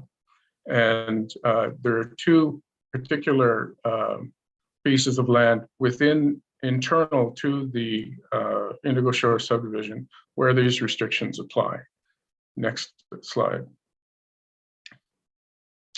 So just to give you a sense, everything in a color coding here is essentially under the growth management policies. So everything between those, that is everything that's been allotted and that is in black and white, has already been developed and sold. Effectively, most of the subdivision out here, and I would orient you by saying that north of the subdivision is Highway 101, and directly to the east is Martin Drive, just to give you a sense. To the south is McCabe Lake. So everything in the black and white received grandfathered approval and could develop on its own rate based on market conditions. Alternatively, the submissions for concept subdivision were not made for lands that were internal that are subject to the growth management policy. So they're subject to the restriction of 25 lots per calendar year. Within those areas, 152 lots remain that are subject to the growth management policy. And within that, I would say the orange and the blue would likely be commissioned this calendar year, probably in December. So we're really, there's really 127 lots in the purple that would be remaining. So I just want to draw a distinction for council this evening about what that means. So obviously it's easy math to do, but we're really talking about a build out of 6 years under the growth management policy, 6 to 7 years realistically, or 2 years. And the reason I say 2 years is, should council choose to remove that restriction this evening, they would still have to build roads and create lots and sell the lots, and they would still have to construct dwellings. So that would take a couple of years to accomplish. So we're really talking about 2 to 7 years would be my estimate. The difference between not removing and removing the growth management policies out here. Next slide. So what do we seek to do? Well, the regional plan gives us direction in terms of the master planning project, which these lands, of course, lie within. And the way that it's set up is we define the context through land use based on population targets and density ranges and permitted uses. And we also define the circumstances where we have applied land use restriction. So that is typically done within the context and within the boundary of a study area and a master plan process, otherwise known as a secondary planning strategy. So in this case, it's obvious that staff's recommendation is to remove the growth management, but one of the rationale is that within the context of our study program, we feel that the growth management policies are a redundancy that will be captured if the need arises at some point later under specific policy in the MPS when and if council chooses to adopt the new master plan. Next slide, please. So here's another shot of the lands at Indigo Shores, 152 lots remaining. I think I've explained this pretty well to this point, so I would ask to go to the next slide. So the reasons for removing growth management, I think when we looked at the rationale, we looked at conditions on the ground, the policy conditions of the regional plan, and the objectives of growth management when we looked at these elements to make our recommendation. And we certainly, from a structural standpoint, don't see any undue impacts to Marsden Drive. If you think about this subdivision as a 450 lot subdivision, when it was created, it was contemplated at the time that it would need a certain road infrastructure in order to manage that load. We recently had them do another traffic study in order to determine whether or not that was the case. And in fact, we found that, to no surprise, that there would be no undue impacts if the growth management were removed. Similar with growth and residential density at a higher level in terms of the regional plan, do we want policy? Or rather, do we want populations located adjacent to direct access to a 100 series highway? Certainly, that would be inconsistent with the regional plan direction. Do we have the potential for congestion of alternative traffic routes that could provide problems downstream to other locations in the surrounding area? Well, in fact, there are no secondary alternative transportation route connections, so it certainly doesn't apply. As I mentioned, we feel that the master plan is the appropriate venue structure, policy structure, if you will, to apply any restrictions that would be required. Right now, we don't foresee any in respect to this particular issue. Next slide, please. There is no potential for leapfrogging. These lands are isolated, so that's not a constraint. There is, as I said, no secondary road connections, and we feel that the continued application of growth management on these policies is in fact inconsistent with the direction through the regional plan to apply growth to a growth center. Next slide. Now, back in September, staff presented at the Northwest Planning Advisory Committee. At that time, they recommended not removing growth management policies. Their rationale is that they lacked information around the impacts to schools in the local area. More specifically, the Millwood family of schools, I think, would service most of the student population coming out of this area, and traffic. As well, they indicated there is a lack of a valid reason to remove growth management. Next slide.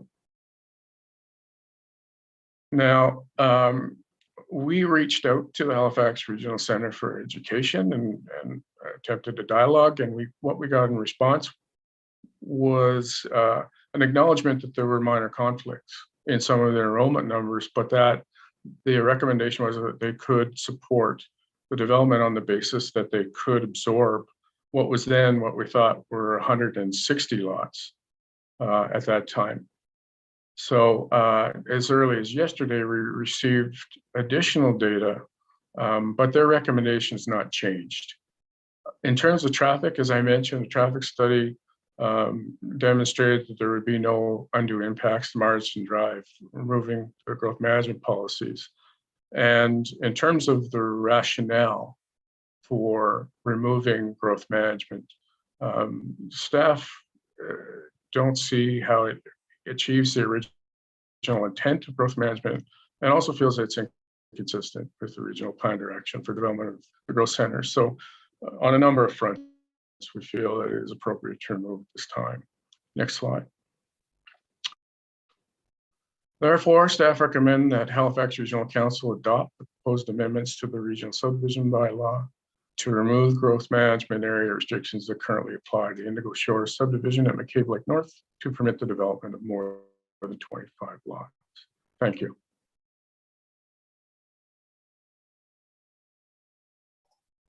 Thank you very much. Thank you, Shane. I don't see any questions. Clarification from council? Question? Okay. Councillor Blackburn.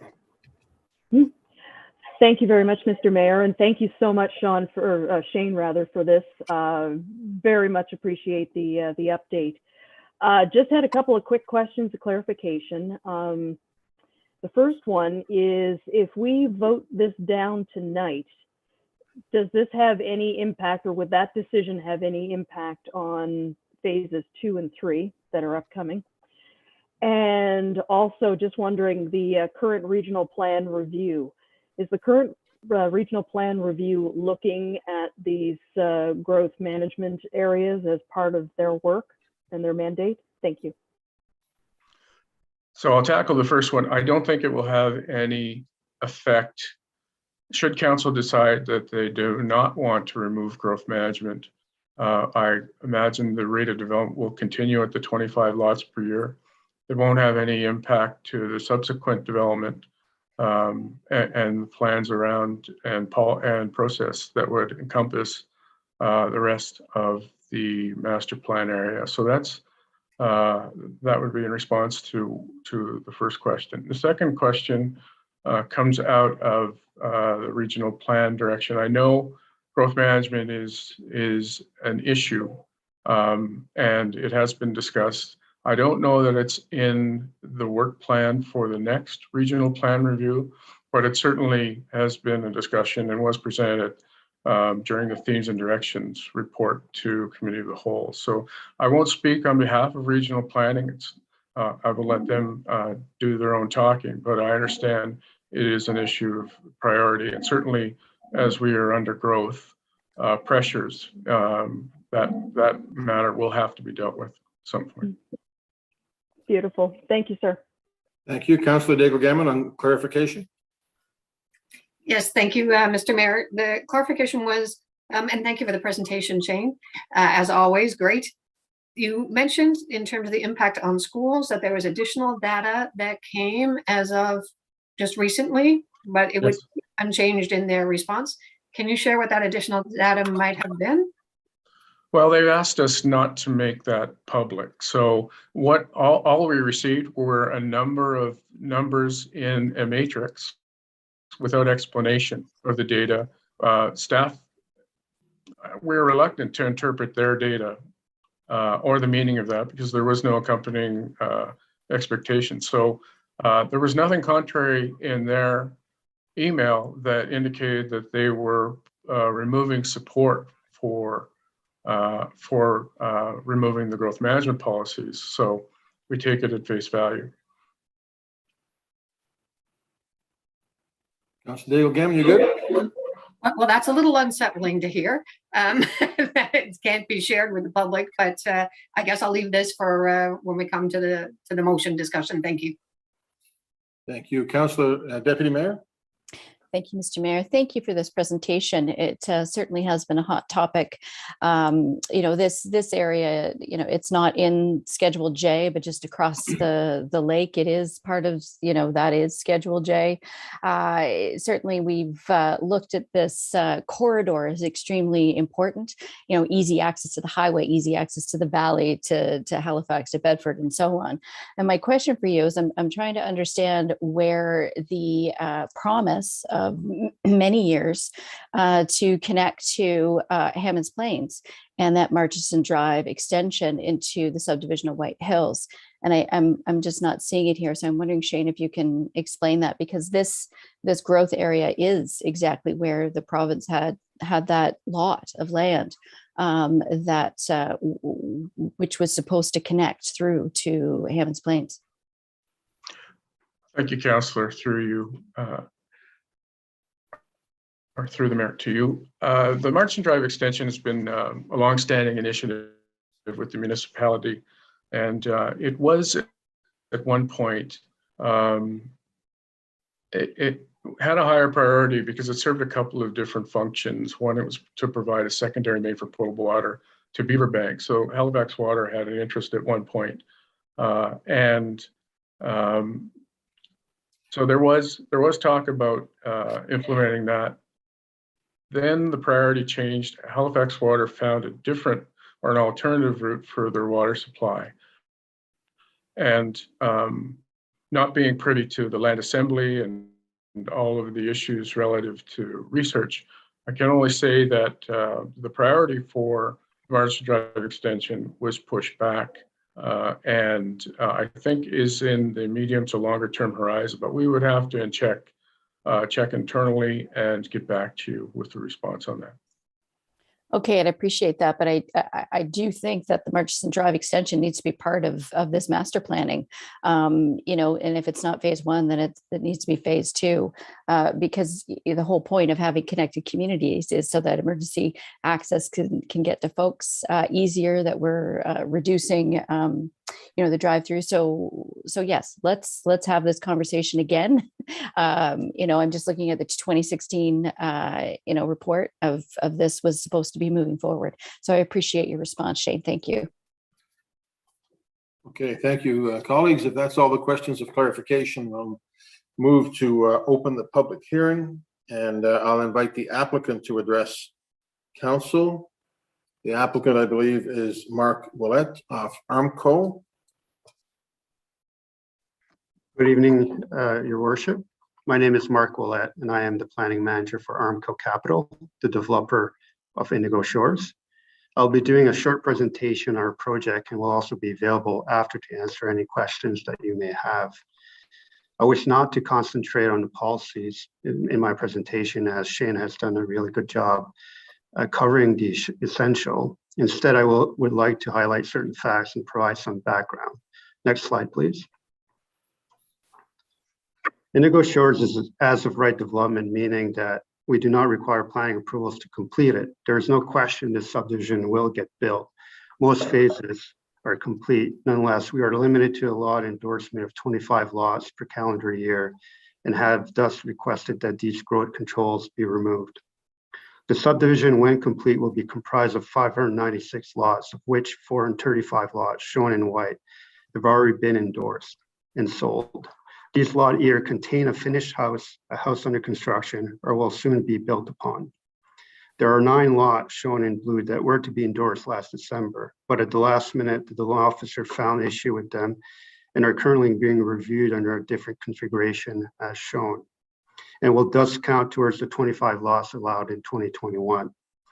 Therefore, for the purpose of lots counting towards future endorsement in 2022 and beyond, there are 10 lots denoted in orange still remaining in phase 3, and 142 lots denoted in purple, which represents phase 5 of Indigo, for which a subphase is under construction. Early on, Shane mentioned that there was 151 lots at one point in phase 5. It was reduced to 142 when we were doing some of the final engineering design on it. So that's why there's been a reduction. These properties indicating green or parkland, and all these parcels have been transferred to HRM with the exception of the parkland found in phase 5. It cannot be transferred until the road is completed and taken over by HRM. Next slide, please. Slide 3 shows the same information except that the central portion of the subdivision is highlighted in yellow. This is the area that Shane mentioned early on that for various circumstances was never subject to growth controls. So the areas on the right and the left were subject to growth control. So for this area, there's never any limit to the number of lots that we could create per year for this area. And I should add that since the initiation report was adopted in 2018, we've created over 100 lots in this subdivision that were subject to growth control just because they come into play every December. Next slide, please. This slide shows a close-up of phase 5 with the extent of the road that is currently under construction as part of phase 5A, denoted in red. Even though we are only allowed 25 lots in 2022 for this phase, the road stretches for 3.3 kilometers as we need to provide a second exit for Bondi Drive onto McCabe Lake Drive. This is a requirement so that emergency vehicles can still access an address if the road network is blocked somewhere else. There is a limit to the length of the cul-de-sac that can be built in HRM without a second access. Next slide, please. This slide shows the same info with the first batch of 25 lots to be endorsed in 2022, denoted by yellow squares. If you know it, the lots are all bunched up, leaving significant road lengths with no lots fronting on them. And with the 10 additional lots that we have in phase 3, we could always use those for the lot endorsement and take 15 off of phase 5 for the first submission for phase 5, which would leave considerable length of road that does not have any lots fronting on them. So that creates a lot of inefficiencies in terms of HRM tax base to support the road maintenance of this road. To us, it's kind of a waste. Next slide, please. This slide outlines some of the benefits that would be gained by removing the growth controls. Number 1, if the growth controls were removed, it would enable Armco to complete the remainder of the subdivision all at once, rather than drag the road construction and lot endorsement over 6 to 7 years. As home construction can only take place after the lots have been endorsed, this would mean 7 to 8 years of additional home construction. Removing the growth controls would be beneficial to the current residents, as it would lead to fewer disruptions since the construction phase would be condensed. Number 2, the current setup is a logistical nightmare, not only for Armco and its consultants and contractors, but also for HRM staff who have to review multiple applications rather than one large one. This needlessly ties up HRM and Halifax water staff resources. Furthermore, if we have different staff members reviewing individual applications, they need to be brought up to speed, which is time consuming. Every year, Armco puts in subdivision plans well ahead of time to secure an approval on the anniversary date. Since HRM development staff have a lot on their plate and know they cannot approve the plan until this date, The application typically sits on the desk for a while. At some point, everybody's under pressure to deliver on the approval by the deadline. By removing the growth controls, it will remove a lot of the stress that accompanies these applications. This problem is highlighted by the 9 laws that did not get endorsed in December. We were notified of the issue on the Thursday before the weekend of the anniversary date. After all approval agencies had given their blessing to the subdivision, the file had been in HRM since September. Number 3, developing the subdivision at once would save on development costs. This is because there is cost savings for consultants and contractors due to economies of scale. Having road builders going in at different intervals to construct different segments of road and having consultants prepare multiple survey and engineering plans adds unnecessary costs. Number 4, due to the limits of endorsing 25 lots a year and the road infrastructure that needs to be built, it results in roadways that are taken over by HRM, but the lot endorsement over the full frontage is delayed. Therefore, HRM is maintaining roads, but not earning the tax revenue that would come with endorsed lots, or more so with built homes. Historically, HRM has maintained large segments of roads in Indigo with vacant lands fronting on them, not because Armco could not sell the land, but because the growth controls were in place. These growth controls were put in place to a large extent to prevent wasteful spending by the municipality, but the current pattern could only be described as such. This is not an efficient way to spend taxpayer dollars. Number 5, due to the lack of people living in certain areas of the subdivision, because of the fact that there's large segments of the roads that are not fronted by properties, Armco, its contractors, home builders, and homeowners have had to endure numerous thefts and vandalism. Furthermore, illegal dumping and drag racing have been common. The quicker we can fill in the subdivision and put eyes on the roads, and this type of activities should dissipate. Uninhabited areas pose a serious security issue. Number 6, finishing up Indigo Shores will help to drive the demand for the proposed commercial development on Murchison. To me, this is a no-brainer. Number 7, Armco is amongst the 2 largest residential land developers in HRM. Yet for the last 3 years running, the numbers of lots we received endorsement has ranged between 25 and 30 per year, all coming from Indigo. To put into perspective, Armco has more employees working out of the Halifax office than the amount of lots that we have been getting endorsements on for each of the last 3 years running. And we really have been scraping the bottom of the barrel to find additional lots. This is at a time where there's great demand and little supply. If HRM wants to continue growing its population, it needs to increase inventory quickly. Next slide, please. Remember these headlines? These are from the days where HRM was pursuing the second headquarters for Amazon and its 50,000 jobs. This is only a few years ago, but with COVID, it seems like a lifetime ago. Who knew a pandemic would give us the spotlight that is adding record growth to our municipality and the Maritimes in general? Not only have we captured the attention of the rest of Canada and the world, we have mitigated the need for large employers such as Amazon to drive this growth. But one question begs to be answered: where were we going to fit all these people? Next slide, please. As this slide shows, HRM is now the 3rd fastest growing CMA in all of Canada, just behind Kelowna and Oshawa. This is indeed HRM's time to shine. Next slide, please. The bar chart is taken from page 6 of the Teams and Directions report from the Regional Plan Review. It shows substantial growth from 2016 onwards. The 30 seconds remaining in your presentation.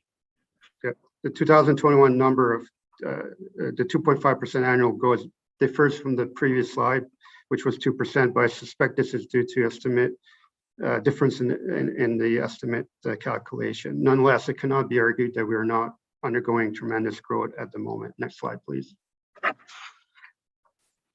The table is taken from the same report and the same page. It shows different population projections for the year 2050. Even the moderate projection shows tremendous population increase. I, for one, am a strong believer that the larger the city is, the stronger the magnetic pole is in attracting people. A city of 500,000 will attract exponentially more people than a city of 100,000 and so forth. Therefore, the bigger we become, the more people it will attract. This, of course, and that is 10 minutes for your presentation. Okay. I would wish to thank council for allowing me to present tonight. Thank you. Thank you, Mr. Willett. Just going to see if there's any questions. No, yes, maybe. Councillor Blackburn? Thank you very much, Mr. Mayor, and thank you, Mr. Willett. Very much appreciate the presentation. I do have a question about the, you mentioned the 435 lots that, and I can't, I'm sorry, the exact term that you used escapes me, but those 435 lots are lots that are already divided up, they're for sale, or they've already been sold. Is that correct? Yeah, so the term I use is endorsed, which means actually Endorsed, created. thank Yeah, you. so it means it's actually created. So in the media recently, we've been hearing something about 5,000 lots being approved in the last year. That might be a DA's application that have been approved, but in terms of actual lots that have been created, we checked with the municipality. There's about 800 or so lots that were created in 2021. And that includes commercial lot, industrial lots, residential lots, and also boundary alteration, which is when you're taking a piece of your neighbor's property. It doesn't necessarily mean that you're getting a net growth in lots, but that's what it means. So in my opinion, like there's a lot of discussion on the amount of lots that are out there, but really what's the metric that people should use is the number of lots that are being endorsed. So okay, and that's sort of what I'm trying to drill down into, because of those 435 lots, what I'm trying to find out is how many of those lots are already owner occupied and how many are still under construction or, well, you know, about to start construction. Yeah, to your worship, all lots have been transferred to a home builder that for the most part have been transferred to homeowners. So Armco does not own them anymore. There's none of those that we own.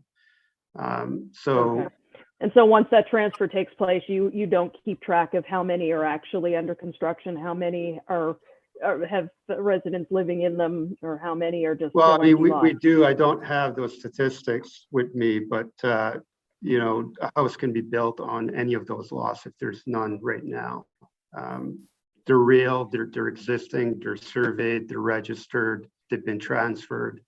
You know, when you get, I'm sorry, like I should have taught myself better, but I had a couple of slides, some showing what the projection is from Armco in the next few years in terms of lot endorsement when we're taking a look at all our subdivisions. So for instance, we have Berry Hills Phase 8, which you would be quite familiar with, Councillor, which was approved last spring.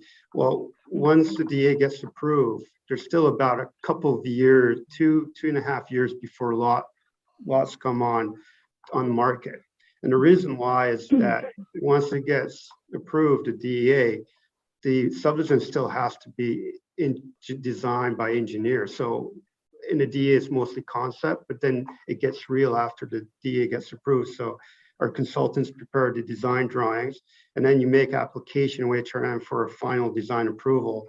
But from my experience, the final design approval takes a year and a half sometimes to get to the point where they give the okay to start construction of the roads.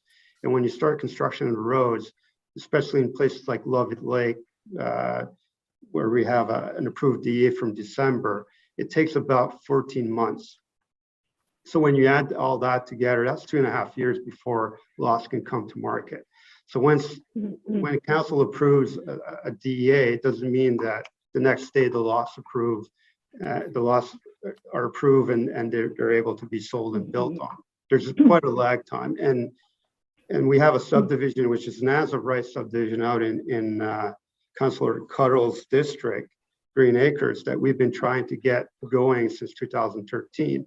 We're getting close to the point where we believe that we have a solution to get design approval, but it's been a lot of back and forth with the municipality with changes in design requirements and, you know, policies like the integrated mobility plan does have an impact when you're trying to build a subdivision on a property that has grade issues. So at this point, I can say that the only active subdivision that Armco has in all of HRM is Indigo Shores, except that we start construction on phase 1 of Lovett, and we're about to bond to get permits in, but that that subdivision will only be complete around November, December. So there's quite a ways away, and that I think it provides 156 lots. Okay. 50 of those are already sold, and the rest could be sold tomorrow. And in this subdivision, for instance, Indigo, we're getting 5 to 6 emails a day from people requesting to buy lots from us. They're coming from Halifax, but also Ontario. Some are realtors reaching out to us from Ontario, good clients, and they're not finding available lots out in HRM. So for us, like it continues drives the price up, right? And it's not a surprise why we have the same house that sold during COVID compared to 1 or 2 years before. It's $150,000 difference. We were lucky in terms of some of our home builders in Indigo, because the last 3 batches of lots, the price was negotiated prior to COVID. So they got it at the price that it would have been before COVID. And we did sell a lot of lots, a lot of houses, even during COVID at $400,000 range in Indigo. So I know there's complaints when we went to the PEC that some people point out that there's $1 million homes in there. And that's true. We have $1 million homes. And we were quite fortunate to get a few QE2 house lottery houses in there. But we do have a lot of inventory that's on the more affordable side. But we're blessed to offer lots to our builders, because some of them have to go outside of HRM to build homes just to keep their crews working, and a lot of them have had to let some of their crews go because there's no lots to be built upon. And I know that. All right. Thank you for that. Appreciate that. Thank you. Okay, colleagues, no other questions of clarification? Then we're going to go to see who wants to speak to us. So any member of the public who's registered with the clerk's office can have up to 5 minutes to speak. When I call your name, you can unmute your mic and you can begin speaking. Okay, so a little confused on my script. Olesa Radianova, is that the first person, Ian, that's on the list?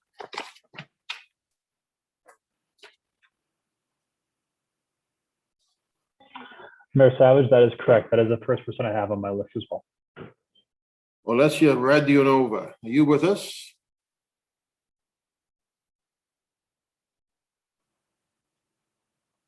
Hello. Good evening. Good evening, everybody. Welcome to council. You have 5 minutes. Go ahead. Okay, thank you. The restrictions applicable to some portions of Indigo Shores exist for a reason, in my opinion. They allow to protect infrastructure, to avoid excessive burden on roads, and to give the community a chance to grow in a more natural way.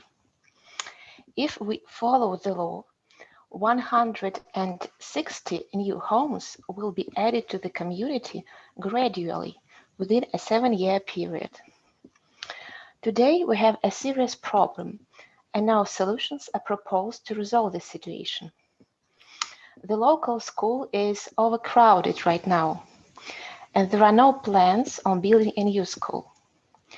There has been some correspondence from Halifax Regional Centre for Education concerning the capacity of school to accept more students. Unfortunately, Halifax Regional Centre for Education refuses to make this information public at this time. The Northwest Plain Advisory Committee, after the meeting in August, recommended not to remove the growth management policies that limit development of Indigo Shores to 25 lots per calendar year. During this meeting, the residents of Indigo Shores expressed concerns regarding the capacity of schools and the ability of infrastructure to absorb the impact of accelerated growth. The only argument in response to the concerns over school capacity was the obligation of Halifax Regional Centre for Education to provide access to education for all children from 5 to 21 years old. As a resident of Indigo Shores and as a parent, I cannot be satisfied with this answer. The problem of the school capacity exists now, as expressed by the speakers present at the meeting. This problem is real. A limited number of washrooms, gradually disappearing areas for sport activities and for extracurricular activities, prevent the local school from providing an optimal development for children and pose a risk of injuries, even serious injuries. It's also very important to mention the existence of a universal preschool program for 4-year-old children, which has been recently implemented across Nova Scotia. It is free and available to all the children of this age. It doesn't seem that this program has been taken into consideration in the recommendation report. According to various sources, this program is considered highly beneficial and contributes to the development of younger students. The program is child-centered and, what is more important, play-based. So the presence of areas for physical and extracurricular activities becomes vital. If next year we add to the community 160 new families instead of just 25, as now permitted by the law, the safety of children during their school activities at the local school will be compromised.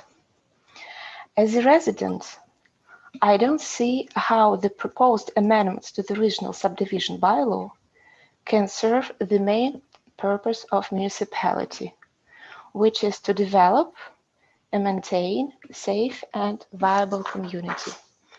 Thank you. Thank you very much. The next speakers are Stephen Adams, Trevor Adams, Kevin Marchand, and Jeff Marchand. So up next is a familiar voice, Stephen Adams, I think. Yes. The floor is yours. Thank you, Your Worship and members of council, and thank you to Shane for a very good presentation. This will be a very short presentation. It should be understood that these lots will be developed. The issue here this evening is at what rate? Is it going to be over a 7-year period, or will that be shortened if the limits are taken off, the 25 limit lot per year is taken off? Looking at the positive side of removing this limit, the construction period will be shorter. So we can build over a 7-year period, or these houses can be built over perhaps half that time, or 3 or 4 year period, which is less disruption to the community. I will state as well for the record that I live in Indigo Shore subdivision on the Cave Lake Drive. I'm speaking tonight on behalf of myself.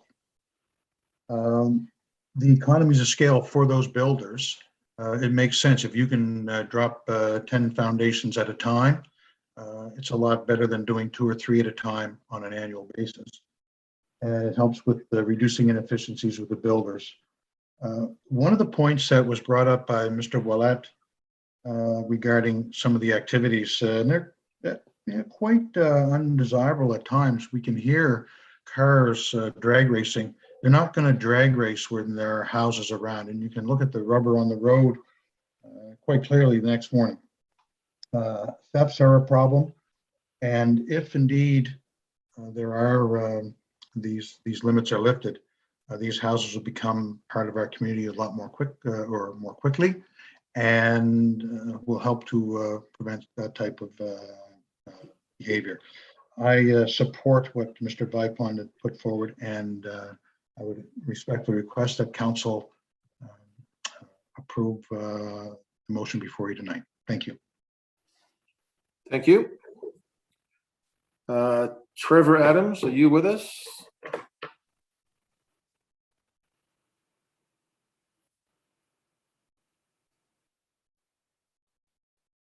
Trevor Adams? Can you hear me now? Yeah, we got you. Go ahead, sir. Thank you, Mr. Mayor. Good evening, councillors and Mayor Savage. My name is Trevor Adams, no relation to Stephen, and I'm calling on behalf of Marchand Homes. We're a local home builder, and we'd like to offer our support for the proposed removal of the gross restrictions on the Indigo Shores lands. We agree with the developer, and I'm going to echo a little bit of what Mr. Willett and Mr. Vipon said, that by allowing more lots to be developed at one time, there'd be an increase in inventory of building lots, which might relieve some of the demand pressures that are currently on the housing market.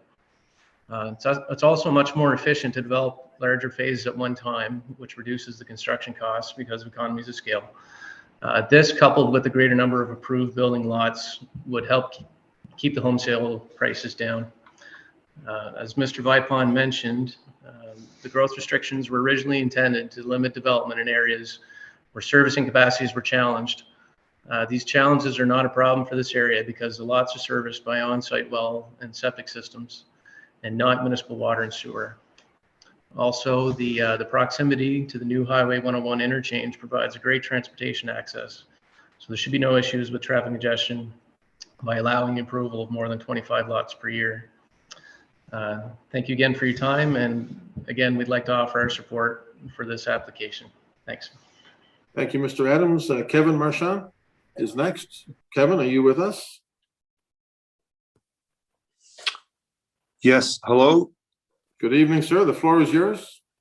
Hello, Mr. Mayor and council members. Appreciate this opportunity to talk in support of this motion.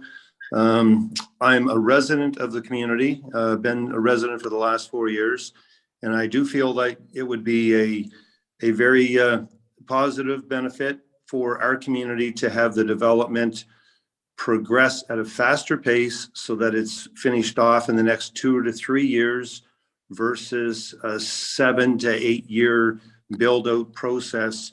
And that's from a pure, I guess, personal point of view, from a resident point. I'm also one of the owners of the Marchand Homes company. We've been a prominent builder in the community. We have demand for all of these home lots to be built out in the next 2 years right now. That's how strong our market is right now, and the limited supply that has been echoed from Mark and Trevor. We have such a demand, and products like this here are so essential to serve our community base. You know, our public are trying to get into this community, into communities such as this, and they just can't find building lots anywhere. So that's one of the issues with driving the cost of affordable housing. And I say that as a term of all cost of housing is rising drastically, and this product will help us be able to provide a more affordable product for a mass population. So this is a very essential opportunity here for all of us within our community to provide, I guess, a better opportunity for our public. So to cut it short, I am definitely in support, both personally and corporately, of this initiative to lift the growth management controls on this project in Indigo Shores. Thank you very much.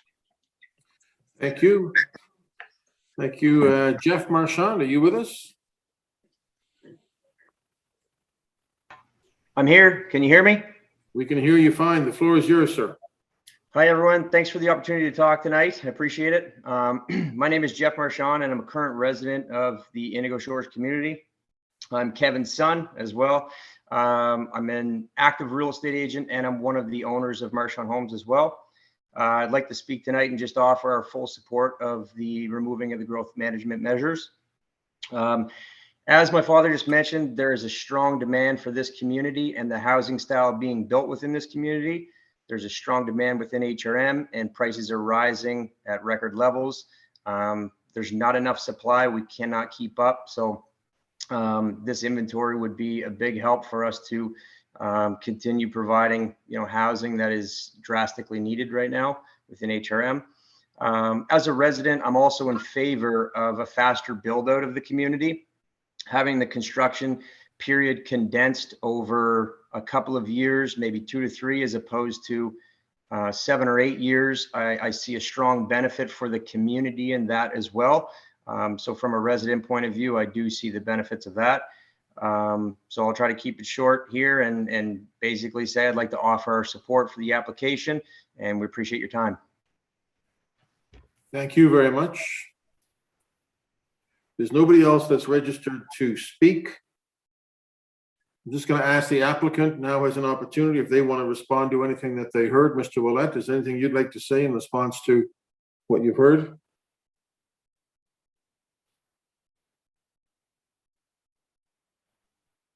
No, I just support what Marchand family has said, and Stephen Adams too. Is there is a desperate need for more housing, and limiting the amount of growth right now, I think is foolish, because at the time when these growth controls were put in place, it was a bit different world, and now we have such a big demand, very few residential options left because there's just no inventory, and it's hurting the home builders, it's hurting the prospective homeowners that want to be able to purchase their first home.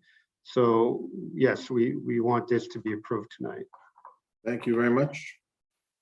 Thank you. Thank you. Okay, I'm going to ask for a motion to close the public hearing. So moved. Motion to close. Moved by the Deputy Mayor, seconded by Councillor Blackburn. All in favor? Aye. That is passed. Then what are the wishes of council? Councillor Blackburn? Yeah, if you want, I can put the motion on the floor. Sure thing. All right. I move that Halifax Regional Council adopt the proposed amendments to the Regional Subdivision Bylaw, RSBL, as set out in Attachment A of the November 25th, 2021 staff report to remove growth management area restrictions that currently apply to the Indigo Shores subdivision at McCabe Lake North to permit the development of more than 25 lots per year. I so move. I'll second that. Seconded by Councillor Russell. Councillor Blackburn? Thank you very, very much. And thank you to our presenters this evening. I do appreciate the information, and I'm looking forward to the debate. And, you know, certainly I appreciate the feedback from the community on this application. All of that said, I'm going to be voting against this motion tonight. It was mentioned at some point that, you know, the service is there, the service is not challenged. And I'm going to push back on that because the community is not set up for this kind of expansion at this time. And understanding completely, all these lots are going to be developed. Yes, they will.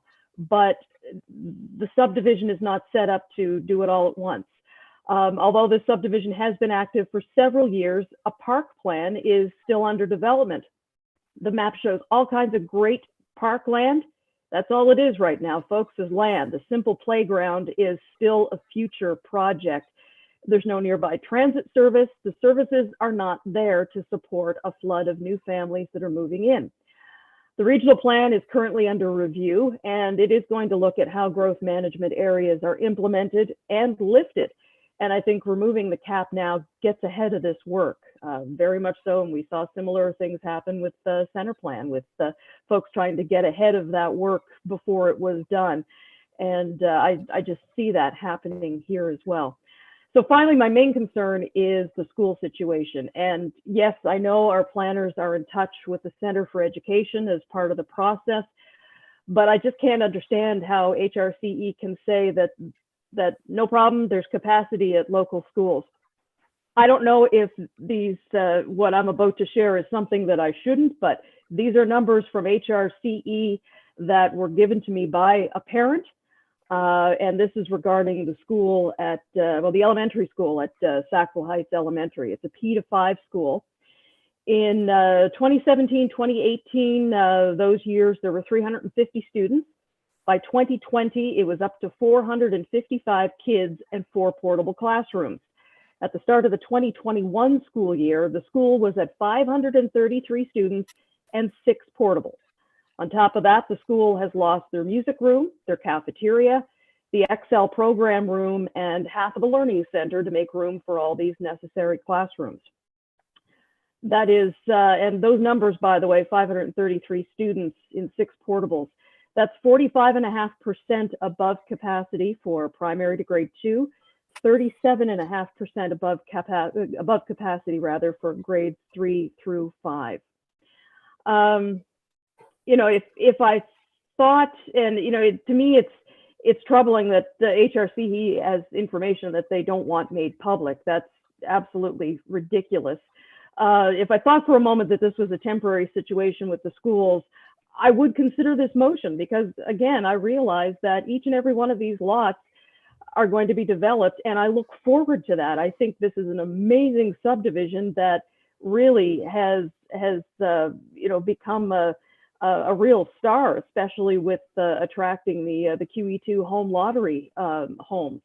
So you know, it's not that I have an issue with this, but my main, like I said, my problem is with the schools. And this isn't a temporary situation. This is likely the reality for the students in this neighborhood for the extent of their elementary school years. There are no plans to conduct a school boundary review, and certainly no plans to build a new school. It's going to be tough enough to accommodate the permitted 25 new homes each year. Forget about unlimited development. You know, so I will leave it there. I'll leave it there. You know, having said that, I am extremely frustrated because at this point, I kind of feel like I'm yelling into a void. This is the second application that's come by in the Middle Sackville area where an application has been received to change the rules halfway through the ball game. And you know, if we had our house in order with regards to schooling and other services for this community, I would totally be 100% on board. But you know, it's frustrating because I can see the pattern now. We say no, applicant goes to the provincial task force and they say yes. And so I just want to be on record as saying this is a great community. I look forward to seeing it grow and expand. But the growth control, the growth management restriction was put there for a reason, and you know, not enough has changed to justify lifting it. So for that reason, I will be voting no. Thank you. Thank you, Councillor Hensby.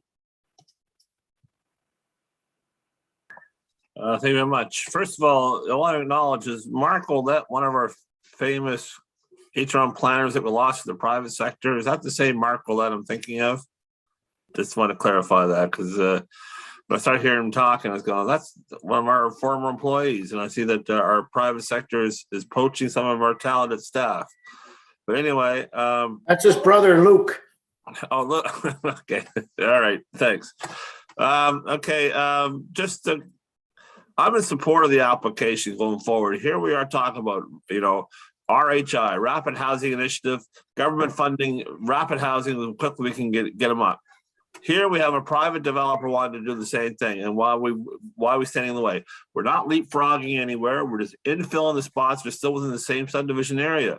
I think that perhaps we should be asking, you know, worried about parkland playgrounds, perhaps that should be part of the development agreement that they put the playground equipment in themselves in regards to part of the parkland, not just land contribution, but actual capital cost contribution by putting playground apparatus in themselves. I understand there's a beautiful, gorgeous walking trail through there. In fact, I was in that neighborhood about a month ago. I was at a function out in Mount Uniacke, and I thought I'd take a drive through there because I heard there's an application coming forward about this.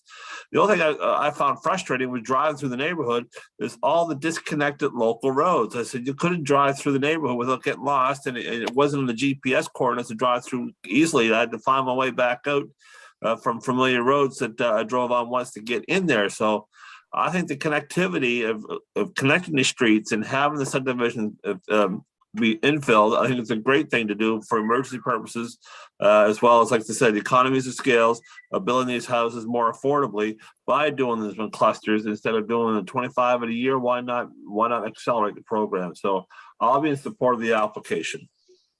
Thank you, Councillor Daigle-Gammon. Thank you very much, Mr. Mayor. Thank you, Councillor Blackburn. You were eloquent in all of those good reasons why not to support this motion. I truly believe that we have a responsibility when we think about, we're approving these developments. We do have a responsibility. I know that schooling and education is responsible, and they have a mandate to provide for education, but they're not meeting it. And so if we approve this, then we do put all of those youth, the school system is so compromised right now that there isn't enough infrastructure to support the rapid growth here. When we think about the lack of reduced washrooms, the lack of play space and outdoor space for children, we're just setting them up again, right? So I cannot support this either because of the lack of infrastructure. And the comment tonight that HRCE doesn't want to disclose some information is very, very concerning. So I do take that as evidence that maybe there isn't going to be work and concerned about what is the school capacity and the lack of it in that community. It is an awesome community. It will get built out, but the school system needs time to catch up. Thank you. Thank you, Councillor Deputy Mayor. Thank you, Mr. Mayor, and thank you, staff, for this presentation. Thank you to the speakers. Mark, thank you very much for your presentation.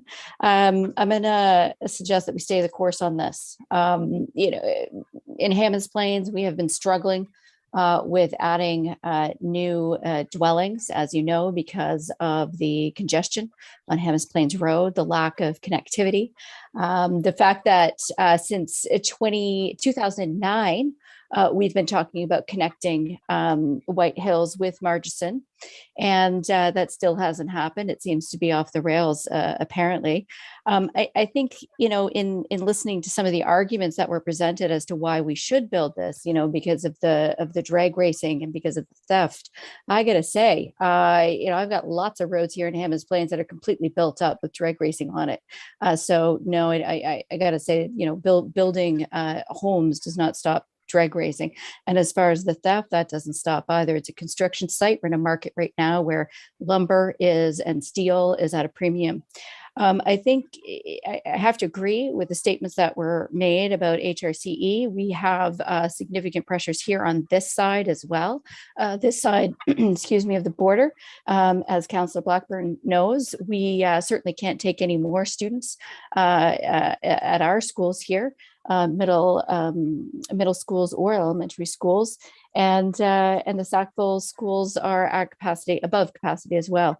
So I think that we do need to be responsible. We also need to recognize that building complete communities means having access to the services such as the transit and various other services. And I think that a wise decision was made to make this a controlled growth. I also know that, and you'll be seeing this sometime soon, that staff are working on a report looking at lifting Schedule J and the implications of that. I think that we have to take that bigger look at, if we are going to keep building, we've got to start investing more and more into rural transit and getting access, for folks to actually travel outside of their, one-person vehicle. So I'm going to stick with the councillor for the area on this, and I will be voting no. Thank you. Thank you, Councillor Austin. Thank you, Mr. Mayor. I too will support the area councillor on this one. She spoke very, very well about some of the challenges out there. It's not a community I know, so I'm gonna follow her lead on this one. I did want to also just note, and I mean, this one actually comes back to our own house more so than anything else, since we are the ultimate regulator. In terms of demands on services, whether it's the roads, whether it's transit, as long as we're building long sloping communities with giant lots with just single homes on them, that's going to be the result. We're going to have congestion. Like, to actually be at a point where that this pattern of development isn't going to be just predominantly cars jamming things up. I mean, it's baked into the community that we've built because of the fundamental groundwork. So I I'm not going to support this one. I'm going to follow the area councilor's lead. I mean, the developer approves consultant there asked, where will people live? The answer on this one seems to be on a very tiny number of them on a very large swath of land. Thank you, Mr. Mayor. Thank you, Councillor Cleary. Thank you, Mr. Mayor. Thank you, colleagues. So I'm probably more against crappy sprawl than any councillor on our council, this one or the last one. And this is a textbook example of car-dependent sprawl. You see this all over the place in Hammonds Plains, Fall River, Eastern Passage. We have this kind of car dependency everywhere. But it's already approved. You can't stop it. It's just a matter of, does it happen over 6 or 7 years, or does it happen over 3 or 4 years? In terms of the school argument, the full school, I didn't hear anyone say what the actual capacity of the school is and whether there is, and not that that should matter to us. People are going to move to Halifax, and the province has to educate them. So it's up to the province, if schools begin getting overcapacity, to deal with that overcapacity. It's not for council. Education is not us. And so I'm going to support this, but I do have a question for our staff in relation to potential appeals, because I didn't expect this line of thought to come up at the end, so I wasn't really paying attention at the very beginning, because frankly, I don't care about crappy sprawl that's already developed. That's going to go faster. But if our staff could just answer the question about what potential appeals are available, because our staff have recommended a course of action. That is, our professional planners who are licensed in the province of Nova Scotia have recommended a course of action. If council votes against that, what is the available appeal mechanism, if any, to the applicant, other than, of course, they could go to the provincial panel and propose this, who could overrule us. But is there anything within our current, like UARB kind of thing? Mr. Traves? Or Shane, sorry. Did you want to speak to it, Shane? Sure, I can speak to that, Mr. Mayor. Yeah, thank you. There is no right of appeals. This is a matter of policy. So this is akin to a regional plan amendment, if you will, when you're changing the regional subdivision bylaw. So there is no right of appeal. So they can't go to the UARB, but they certainly can go to the provincial panel, and they could overrule the growth management.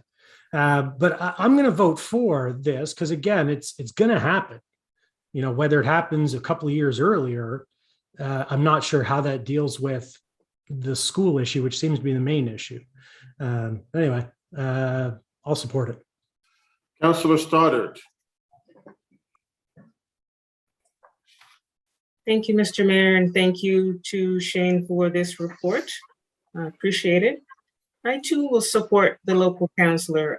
Councillor Blackburn spoke well about the situation, and there's no transit out there, which concerns me because it doesn't support our lowering of emissions. Thank you. Thank you. Councillor Cuddle. There we go. Thank you, Mr. Mayor. This is a tough one because, like Councillor Cleary, we know that this is already being approved. And when I look at a map of this area, it gives me like a major concern, not just about the school, but about fire services. To Councillor Hensby's point, he got lost in there, and you look at a road network like that, that is the exact opposite of anything we want to be doing. There's no connectivity, there's winding roads, there's flag lots, and it's a bit of a nightmare, and not something I would generally support at all. But in that regard, the horse is already out of the gate there, and we're not going to put it back in. And in terms of schools, we see pressures with schools everywhere. Here in Spryfield, it's the same situation with portables and overflowing classrooms. We need the province to step up, and we know, from our earlier discussions today at council, that our relationship with the province is an interesting one. And when it comes to management of cities, there's a real codependency. We rely on each other. And so on one hand, we have this housing task force, which is telling us that we need to accelerate housing development. On the other hand, the other side of that is the province needs to deal with the schools and the educational systems. But normally, if this was new and coming to me, I'd say no. I would not support development like this. Major concerns, particularly around fire and safety, as I've already mentioned, and so it becomes a bit of a tricky situation for us because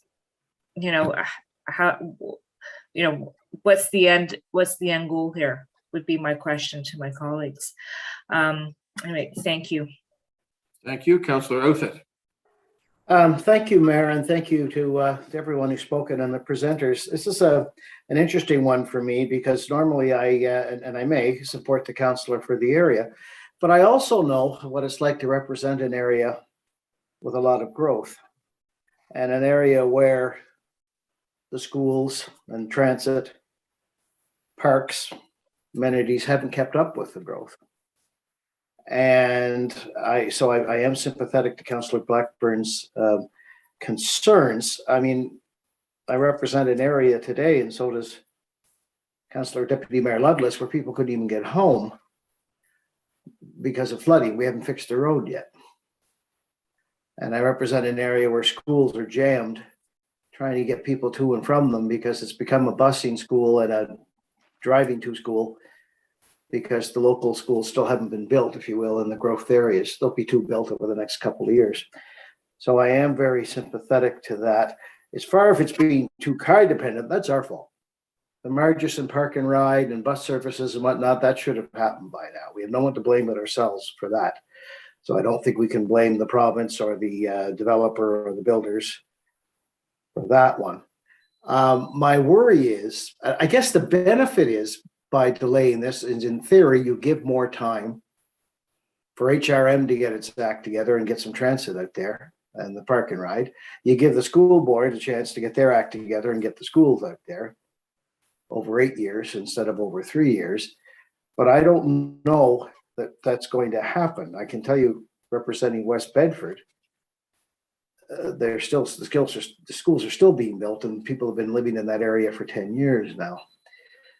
So I don't know. I'm really worried that if we push this out, if we do push it out, we're pushing it out for the right reasons to some extent, but we don't have any control over those reasons.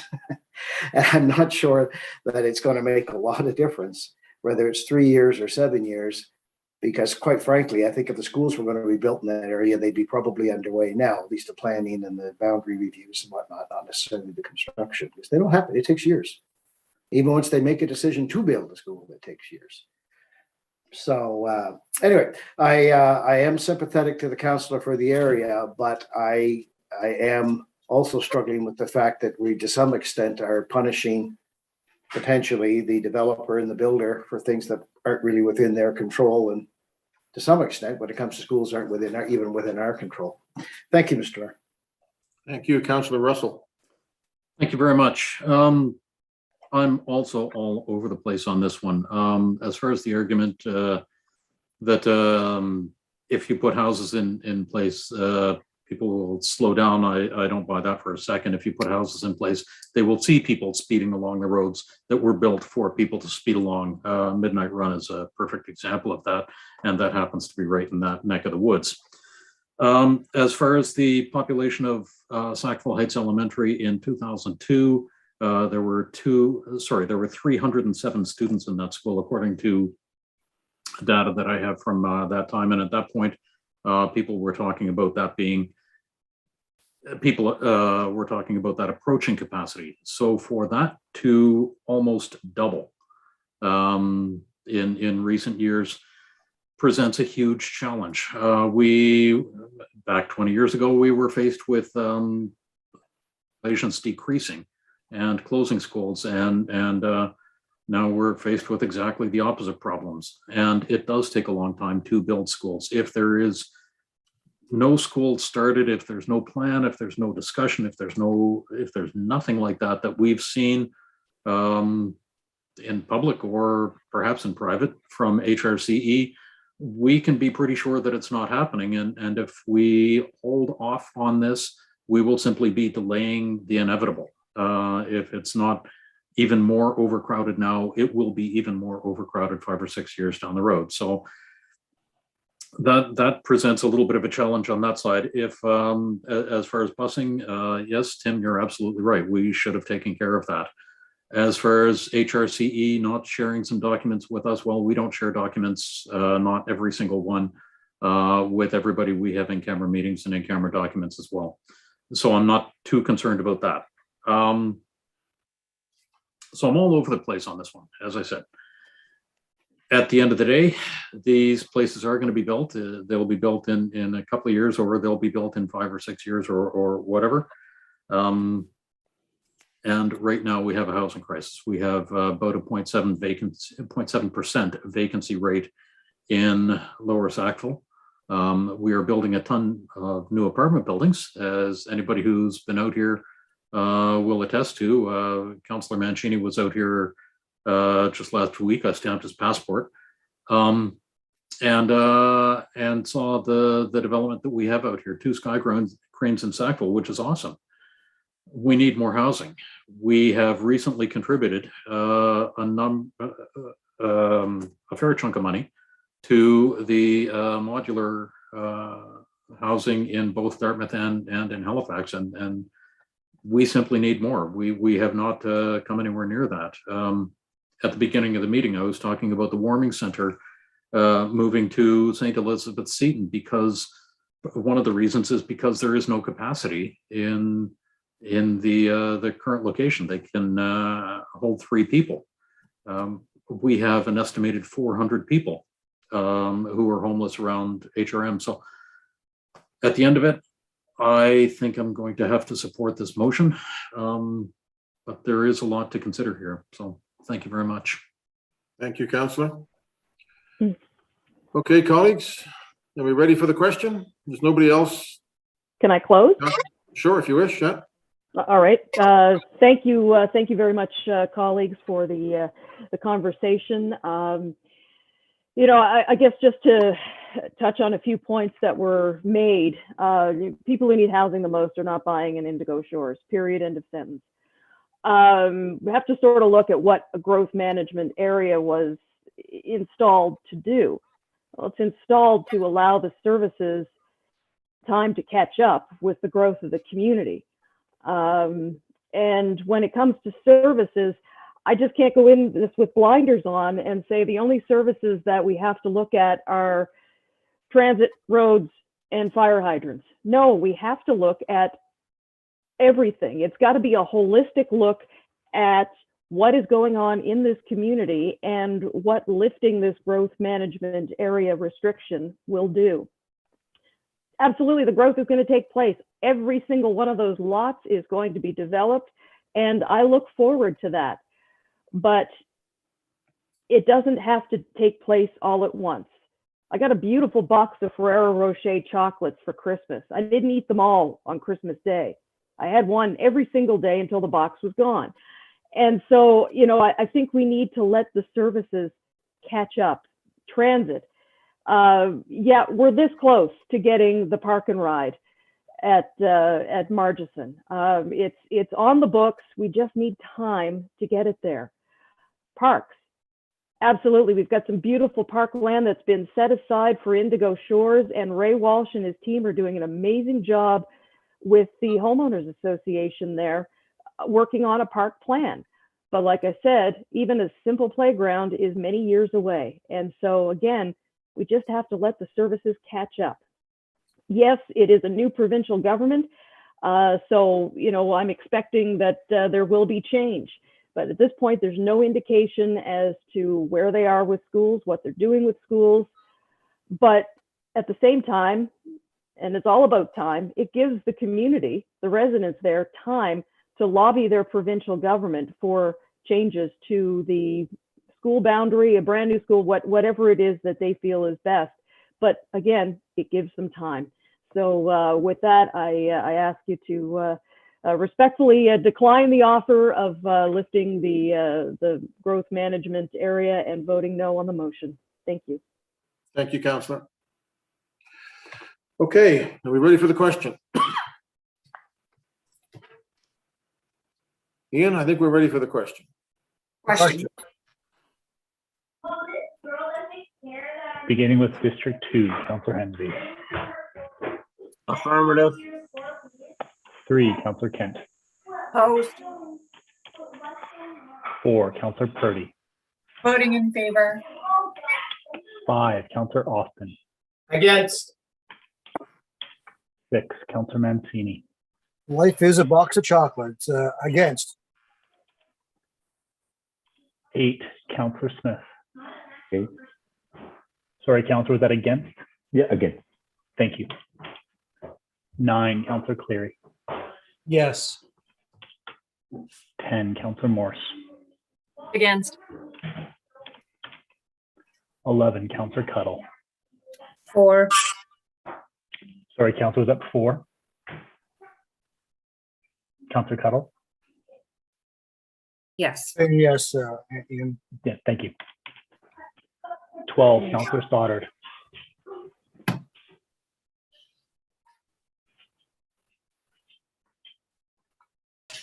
Councillor Stoddard? Against the motion? Thank you. 13, Deputy Mayor Lovelace. Voting no. 14, Councillor Blackburn. Voting against the motion. 15, Councillor Russell. In favor. 16, Councillor Oathead. Voting no. Mayor Savage. In favor. And 1, Councillor Daigle Gann. Voting against the motion. Mayor Savage, I have 6 votes for, and the motion has failed. The motion has failed, colleagues.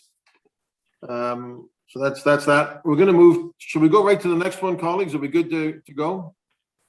Yes, we're going to keep going. So this is 12.2, cases 23746 and 22896, MPS and development agreement amendments for Seton Ridge, Bedford Highway, Seton Road, and Lacewood Drive. We have a number of staff here. I just want to acknowledge that, as I did before, that the rules for this hearing are the same as for a regular public hearing. We will start with a staff presentation. We will give the applicant an opportunity to present. After that, we go to the public speakers list. To have signed up, you would have had to do so by 4:30 the day before. Mr. Clerk, is there any other correspondence? Mayor Savage, I can confirm that additional correspondence was received and was circulated to all members of council. Thank you very much. Okay, our staff is here. Paul Sampson, I believe, is going to make this presentation. Good evening, Mr. Mayor. I'm going to try to share my screen. Can you hear me okay? Yes, we can hear you fine. Okay.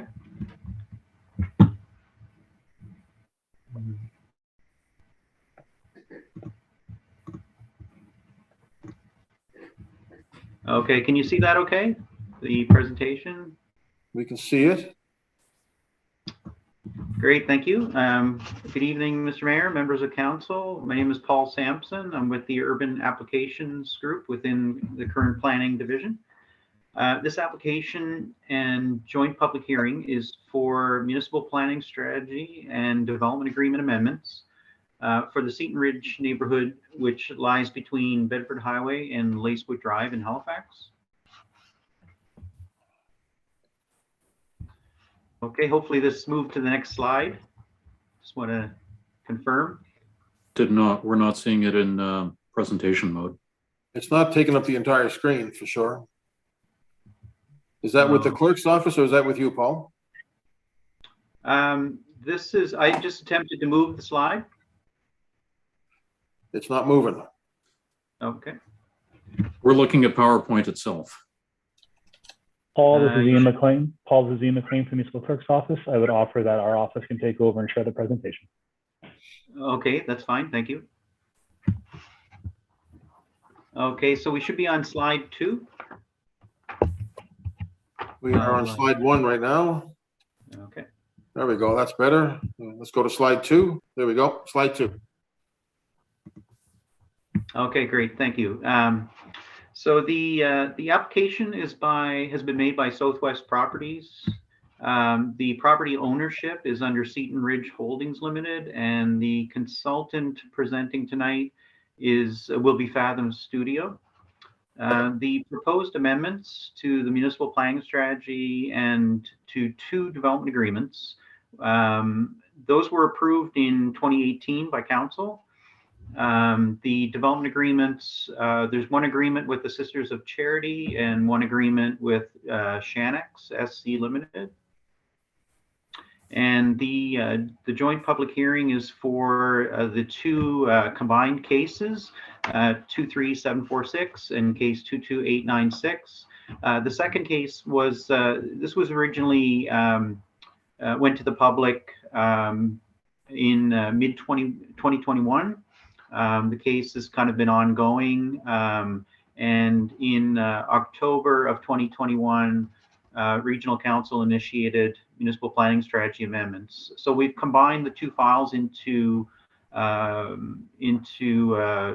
one file to essentially facilitate the MPS amendment and the development agreement amendments. Next slide, please.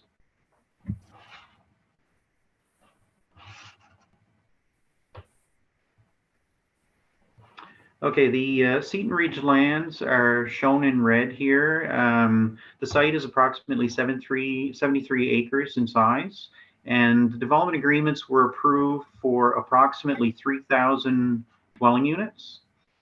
And the site is adjacent to existing residential neighborhoods on 3 sides, to the south, west, and north, and it also abuts the Mount St. Vincent University lands to the northeast. Next slide, please.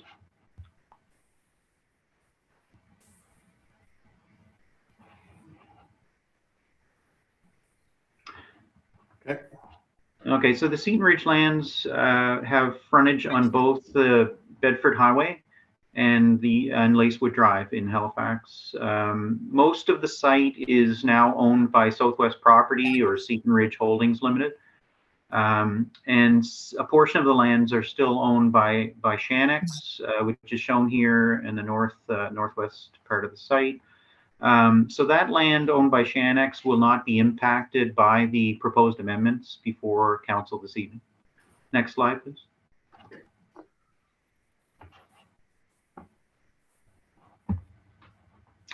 So this slide shows the existing site context. To the left is the Caritas residence on the Shanex owned land, and that is currently housing Sisters of Charity.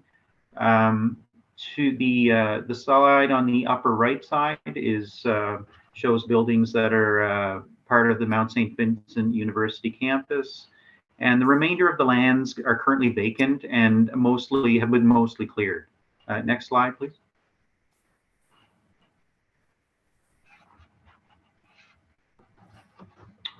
So in terms of the municipal policy and bylaw overview, these lands are within the Halifax Municipal Planning Strategy and the Halifax Mainland Land Use Bylaw. The zoning is as Seton Ridge Comprehensive Development District. The lands are designated urban residential and harbor related. As indicated, the land is vacant right now, and the policies within the planning strategy are the Seton Ridge Neighborhood Plan, which is located in the Bedford Highway Secondary Planning Strategy. Next slide, please.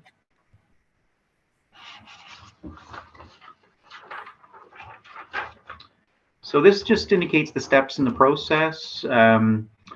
for both municipal planning strategy and development agreement amendments. So the process has been ongoing. As indicated, Regional Council initiated the MPS amendments just back in October, on October 19th. So since then, we've done detailed staff review. We've engaged the public and prepared the report, the staff report, which has gone before Halifax and West Community Council prior to coming to Regional Council for the public hearing this evening. Next slide, please. So in terms of tonight, this is the joint public hearing for both the municipal planning strategy amendments and for the development agreement amendments. However, Regional Council's decision tonight is only on the planning strategy amendments. So I'll go over those in a minute.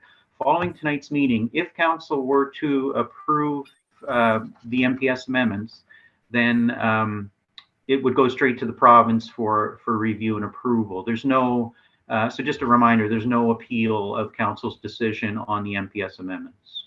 Next slide. So getting into the proposal, the planning strategy amendments, there's essentially just one. It's to amend a map in the planning strategy, map 90F. As you see here, there's just a small circle outlined in red. So the proposal is to remove the requirement for a proposed walkway in that location off of Bayview Road. There would still be 3 remaining walkway locations as shown in the west and the north of the site and to the east. So off of Chesterfield Close, Canary Crescent, and Sherbrooke Drive. Next slide, please. So the first development agreement amendment that I'll mention is it coincides with the municipal planning strategy amendment. So there's a schedule or map in the development agreement itself that also shows the walkway link. So that would be amended to remove that. And then the remaining development agreement amendments, I'll just go over those quickly here. We consulted with the public on these. And so one is to change the distance between intersections of local streets from 200 meters to 500 meters. So 500 meters is the requirement that's currently in the municipal design guidelines, referred to as the Red Book. The 200 meter number was put in there to kind of promote, my understanding it was to promote short distances between streets to promote walkability. That walkability aspect will remain. The reason for the request to just go with the HRM municipal guidelines for streets is simply that there's one location in the northwest part of the site which would see a street that runs more than 200 meters. It's basically a street that's a crescent-shaped street that wraps around a park, and that's basically the essentially the need for that. The next amendment is to allow for one small cul-de-sac, and that's to link the Shannox land. Another amendment would be to allow portions of buildings with underground parking to be located close to the street. This was a restriction that was put in place kind of early on, which essentially it was, I think it was intended to be removed and never got removed. Since it was looking at, I think at the time the developer was looking at a possible parking structure, and staff did not want that to be located close to the street. So that's no longer in the plans, and it wasn't part of the development agreement that got approved. So we're just basically going to delete that clause. The next one, clarification of requirements for driveway widths and landscaping. This essentially applies to low density lots, single family lots. And it's just to clarify that the landscape strip between paired driveways was not intended as a single family lot matter. It was more related to semi-detached and townhouses. Next slide, please.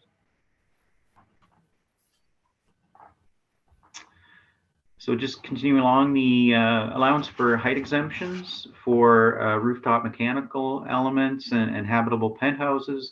These are items that essentially are permitted to exceed height requirements in center plan areas, and also we've allowed some similar exemptions in the Fairview area on Dutch Village Road and Joseph Howe Drive. So these are kind of in keeping with those, and also just a alteration to the calculation for building heights with sloping conditions present. If there's any questions about this, we can get into more details, but all of these amendments are listed in the attachments B1 and B2.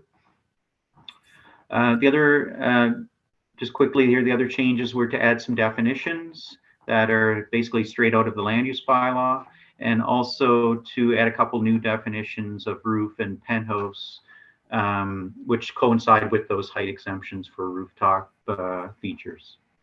And lastly, housekeeping amendment to just correct some errors on one of the maps in one of the development agreements. Next slide, please.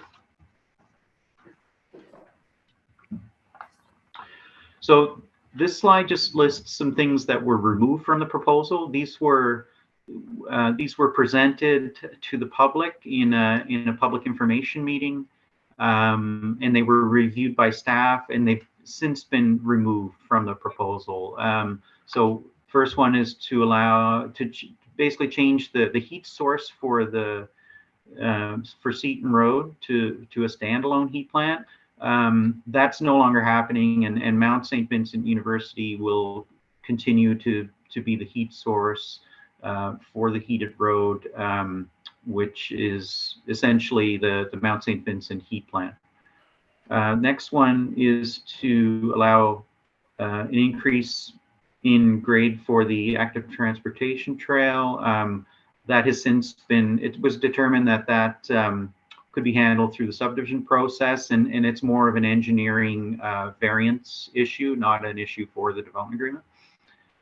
Next one was to allow clearing and excavation work to be done prior to subdivision approval, and lastly, to allow 3 buildings to be constructed prior to subdivision approval. And each of those issues, you know, there were staff concerns with that, so we agreed to take that out of the proposal tonight. Next slide, please.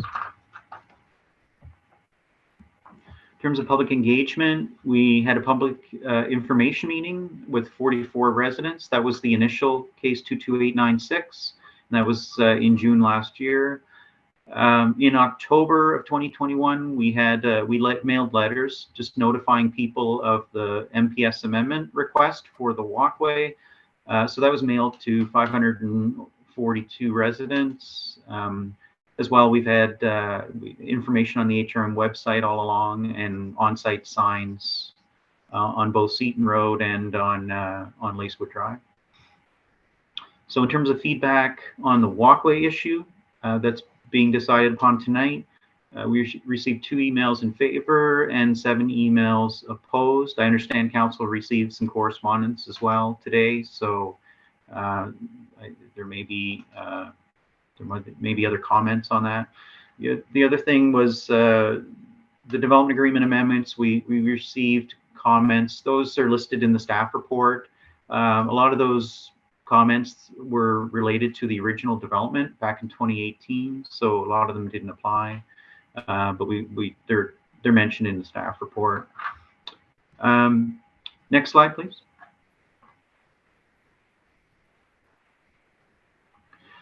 So in terms of the MPS policies, the Seton Ridge Neighborhood Plan has some general categories of policies that deal with the neighborhood center and the low density neighborhoods. A set that deals with the residential care campus, which is the Shannock's owned land. And in this case, the transportation network policies talk about have the inclusion of walkways. So that's where the MAP 90F comes into play. The text of the policy just indicates that pedestrian walkways shall be provided as shown on the map. So the proposal is to remove one of those. Next slide, please. In terms of the rationale for allowing the elimination of the walkway, essentially the location it wouldn't meet municipal guidelines for a walkway, and as a result, a walkway can't be constructed in this location. The grades are steep, the parcel is narrow, so it can't happen in that location. The only, in discussions with the applicant, the only other alternative was for the applicant to purchase another property, and that is still an option. And if council were to decide that you know, that you don't want to remove the requirement for a walkway, then the developer will actually have to purchase another property somewhere along Bayview Road or on Briarwood Crescent to make room for a new walkway that meets our standards. As a result, if the walkway is removed, there will be you know, there will be a longer route. People would have to walk from the Bayview neighborhood. They would have to walk around via Lacewood Drive. Either that, or they would have to drive, or some other mode of transportation. So there's definitely an impact to removing the walkway. But you know, we looked at that, and we looked at the fact that there's still 3 remaining walkway locations to existing neighborhoods. Plus, the development itself will have a lot of walkability aspects to it. There's going to be an active transportation trail along the full length of Seton Road. There's going to be internal parks, walkways, and there's a pedestrian easement that's required that will link and you know, link the parks to one another. So there's lots of connectivity and walkability within the development itself. So we'll move to the next slide.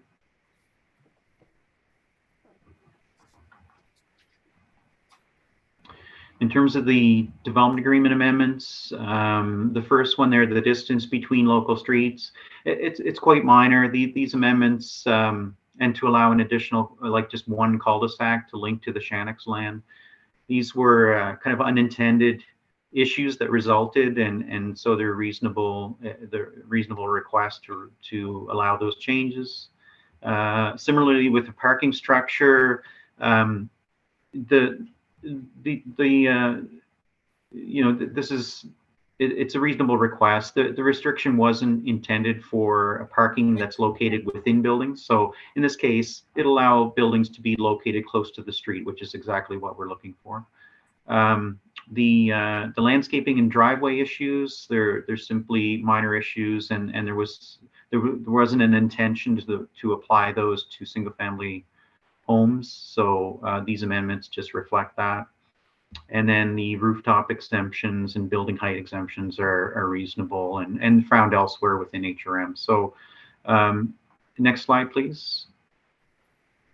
So we recommend approval, that council approve the proposed amendment to the planning strategy dealing with the walkway, and that's found in attachment A of the staff report.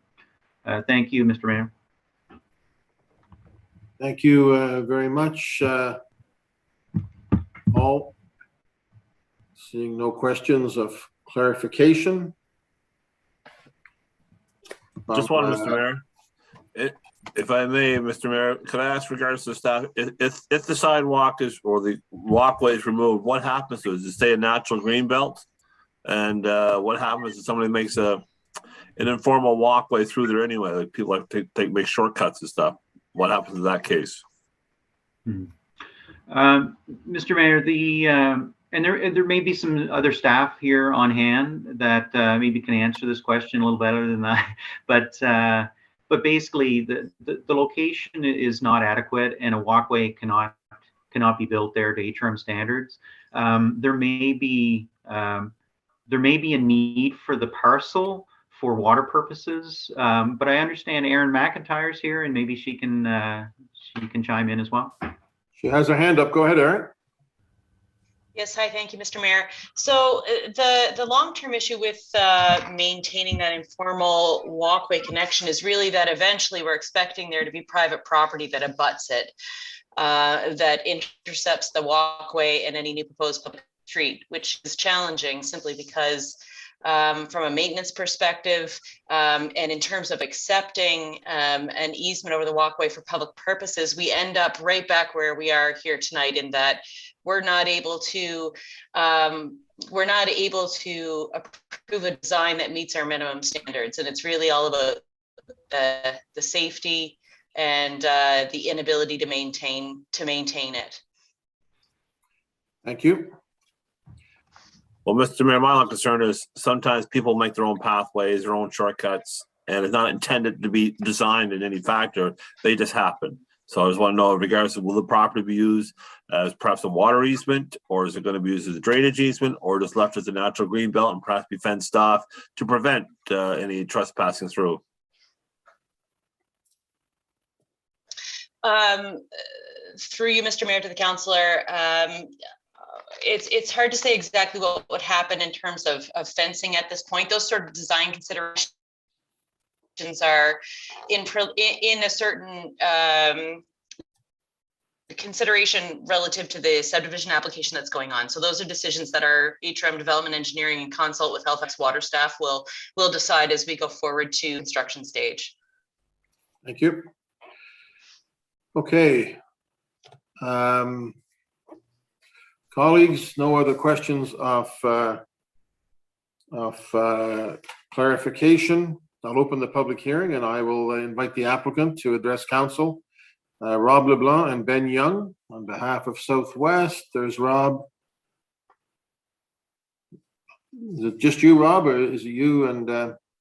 Yeah, just me. I think Ben's here to answer questions if need be. Go ahead, Rob. The floor is yours. Well, thanks, Mr. Mayor, members of council. I look forward to the day when we can do this in person, hopefully soon. I would just want to walk you through a brief presentation. I think you guys will put that presentation up. I'll expand on some of what Paul mentioned.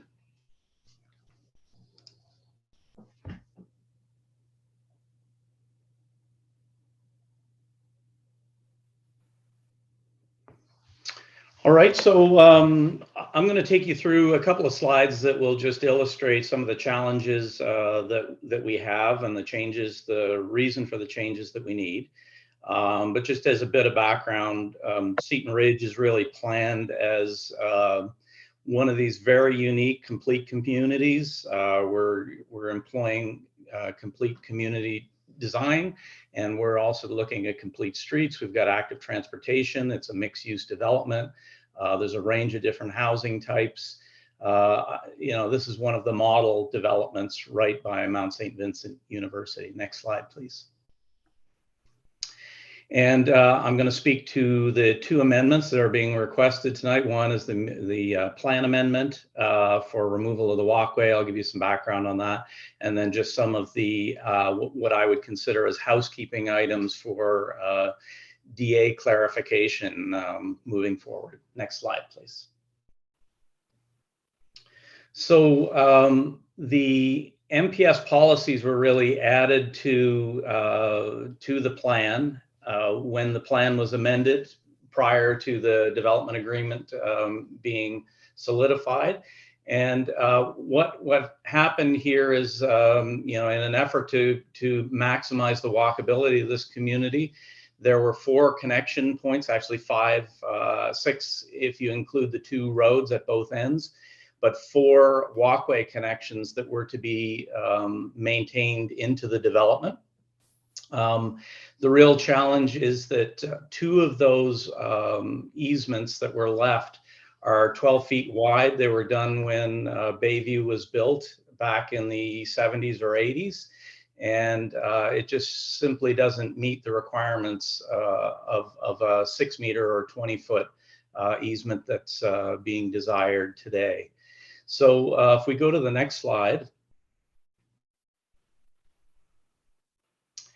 Just our design engineers at Design Point went through the design exercise of looking at what that alignment might look like. And so on the left-hand side, you have the plan, and on the right-hand side, you've got the profile. But at the end of the day, on the right-hand side is Bayview, and on the left-hand side of the profile is the new street at Seton. We've got roughly a 5-meter elevation change over about 120 meters of length. And the real challenge, and as we can imagine on a day like today with lots of ice, we've got roughly 120 meters at 8% slope. So it's a significant slope change to get this to work. And the pink line that you see in that profile is the existing ground. And you'll notice that kind of at its maximum, we've got 6 meters of elevation change from the trail down to existing grade, which means that we have retaining walls all over the place. We have this long circuitous route to get somewhere. And at the end of the day, if we go to the next slide. So on the right-hand side is that red connection. What it really means is that there's roughly 50 homes in and around the Trillium Terrace, the Laurentide Drive, and Woodbank that have a slightly longer walk. You know, in a worst case scenario, it's an extra 300 meters to get to the neighborhood core of Seton Ridge. But that goes down as you move away. And as you move away from those 3 lots, we've got other opportunities that are the same distance or better. So really, it's about these 50 homes and their connection. But as Paul mentioned, you know, there's an active transportation, a cycleway that runs all along this. We've got walkways on every street in the development. Next slide. And so really what we're asking is to amend the MPS to update this map to remove that Bayview connecting pathway that's through there. And we'll also have to change one of the schedules in the DA as well. So next slide. So that constitutes the plan amendment change that's being requested. And then lastly, as Paul mentioned, we're looking for some additional definitions. You know, we've had cases where a development officer has a different interpretation. And so we want to make sure that the definitions are added to the DA so that there's clarity. And as Paul mentioned as well, the sloping conditions is a very hilly site. How you measure height on site, we're using a lot of the guidelines that Center Plan uses. So we're looking at street line grade. If we're measuring from street line grade, we need a definition for what street line grade means. So we're adding some of those definitions. The vast majority of the definitions come from the Halifax bylaw anyway, but there's 2 or 3 that come from Center Plan that don't exist or just came to fruition recently with the Center Plan updates. And then we've got 5 very specific DA revisions just to improve clarity. Again, I think they're all housekeeping. Next slide, please. I'm not going to go through the definitions, but it's in the report there. We're looking for A to G to be added to the DA. Next slide. Specifically, though, we are looking for a number of amendments. We've got this change from 200 meters, and that was originally meant to create a very walkable neighborhood, make sure we didn't have long blocks. But that, if we go to the next slide, you'll see one of the challenges of that is the neighborhood felt very strongly up in the top left corner. There's a park there with a pond, about keeping that pond. And in order to keep that pond, it means we have the loop road that goes around it that's about 400 meters in length. And it simply wouldn't meet the 200-meter requirement. So we're forced with either keeping the pond and changing the 200-meter requirement or losing the pond to meet the 200-meter requirement. And at the same time, when the DA was framed, we had The new Red Book standards have just in the last year come into place, and it provides guidelines for 500 meters of intersection. So we would prefer to just remove that out of the DA and allow the Red Book to guide the plan. Next slide. We're also looking at some rooftop exemptions. Again, this go along with how we define height on the site, and this is taken straight from the center plan, but it's really about just providing better clarity. In the DA, there was a description of what would be allowed as part of the exemptions. But what's nice about the center plan is that there's clarity on where those exemptions can happen. So column 3 shows that we have setbacks for some of these items. So it actually creates more complexity for the developer, but we think it creates better urban form. So we'd like to just add this table to the development agreement and amend the schedule. Next slide. So request number 3, as Paul mentioned, there was originally talk of a parking structure, and the planners and our team didn't want to have that parking garage right out on the main street. And so there was this 20-meter required setback that was put in. But unfortunately, if a development officer reads this, and with the sloping conditions on site, it means that any exposed parking garage, even if it's underground, as we move into the parking garage, that parking structure isn't permitted. So that was never intended, and we'd like to just remove that from Schedule C4. Next slide. And on to number 4.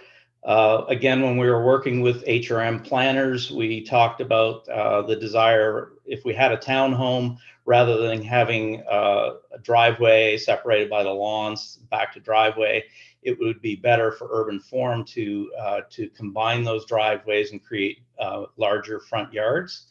But unfortunately, the townhouse and semi-detached dwelling was left out of the final DA, and so this could apply to single-family homes as well.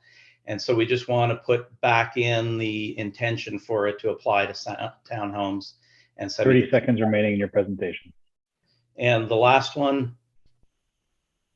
next slide, please, is just getting rid of some of the driveway limitations on the width of the driveway. And I could go into detail about why this happened, but I'm out of time. Next slide. I think that's everything. Thank you, Rob, very much. We appreciate the presentation. Not seeing any questions of clarification. So we will.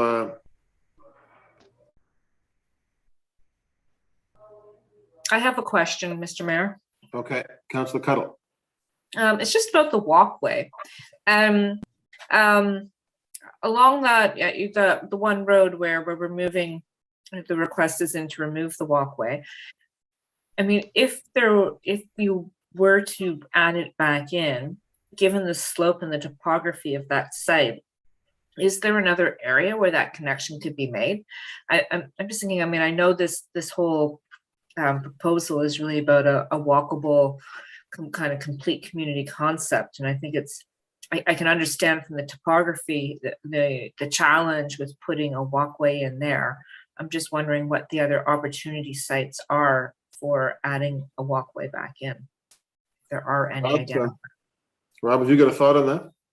Yeah, I mean, this is really the only one that was left. The entire subdivision is fully built out now, and so the only way to do it would be to buy a home and demolish it and put a walkway in, which I'm sure any neighbor to a future walkway would have issue with. And until this issue is resolved, the plan is in limbo. So we need really an immediate solution to this. I think the developer would be content to carve off the back of the lands and give that over to HRM and have this figured out at some point in the future. But there doesn't seem to be a solution that is acceptable to staff or to the developer. Okay, All right, thank you. thank you. Okay. We're going to go to our speakers list. Any member of the public who's registered with the clerk's office will be given 5 minutes to address the topic. We have one speaker. When I call your name, you can unmute and begin speaking. The only speaker tonight is Dennis Boone. Dennis, are you with us tonight? Yes, thank you, Mr. Savage. Thank you for hearing my thoughts. First off, I'd like to make some points that will tie back into today's case upon completion.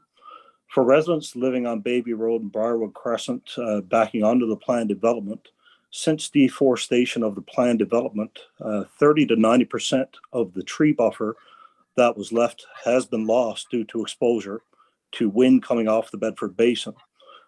This exposure to extremely high winds that were never present in the neighborhood has resulted in so many power outages. It's unbelievable how many we've faced that weren't present before. Increased home heating costs, water runoff into backyards. I was out helping my neighbor next door today with all the rain. Frozen water pipes. We both have endured that situation in the last month. These are just some of the costs associated with our value of life so far due to this development. And we haven't even started to endure the construction headaches that go with building a community for 7,000 residents in our backyard. Now to the trail, the last flicker of any benefit to the residents of this area.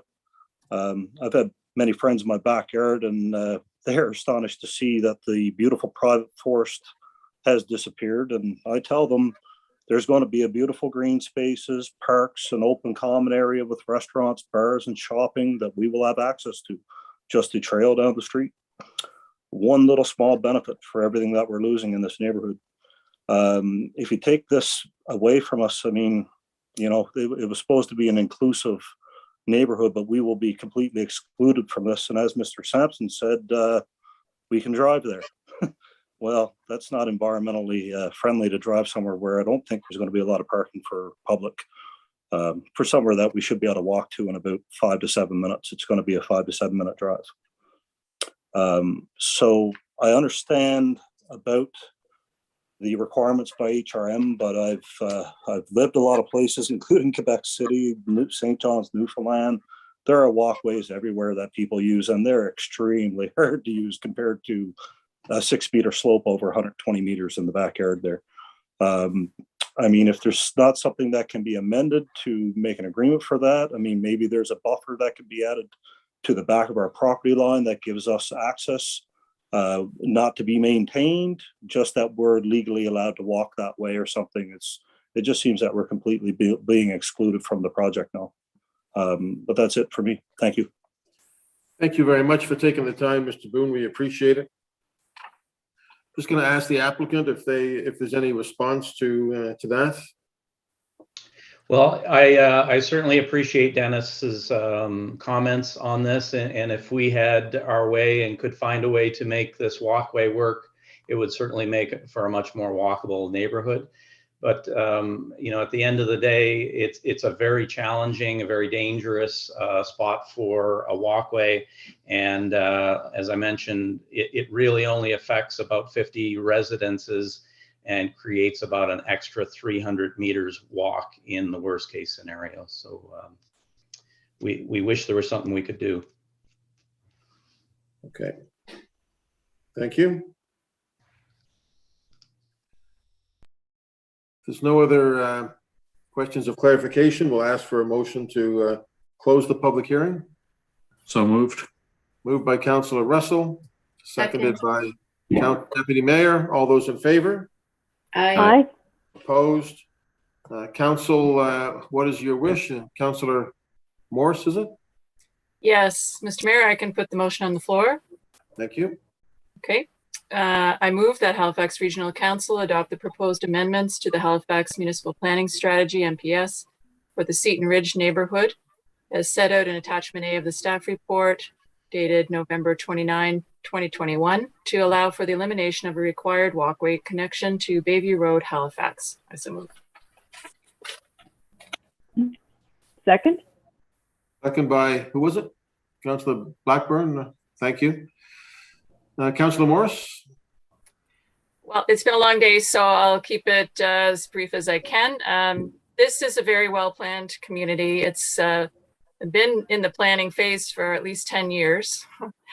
It's going to be a series of high rises with townhouses and single family homes around the outside. There will be mixed use and commercial as part of the development. I think it is a complete community in many ways. And it's going to be walkable, and it has a lot of park features that will be available to people in the area. It is disappointing that this one walkway cannot be built to the standards that we have for walkways. It's extremely narrow, and it's like a mini ravine. So it's very steep and rocky. And I have talked to staff at length about this, and I have talked to the proponent as well, and we cannot find a solution, which is disappointing because it was part of the original proposal to the community and there were expectations. I don't agree that the Bayview will be completely cut off. It's just going to be a slightly longer walk to get to those stores and parks that will be part of the development. So essentially, I feel like a lot of these things that have been mentioned this evening are housekeeping items. And except for the walkway, which we can't seem to find a solution for, I think I'll just ask for your support on this overall proposal. Thank you. Thank you, Councillor. Ready for the question, colleagues? Question. Beginning with District 3, Councillor Kent. In favor. 4, Councillor Purdy.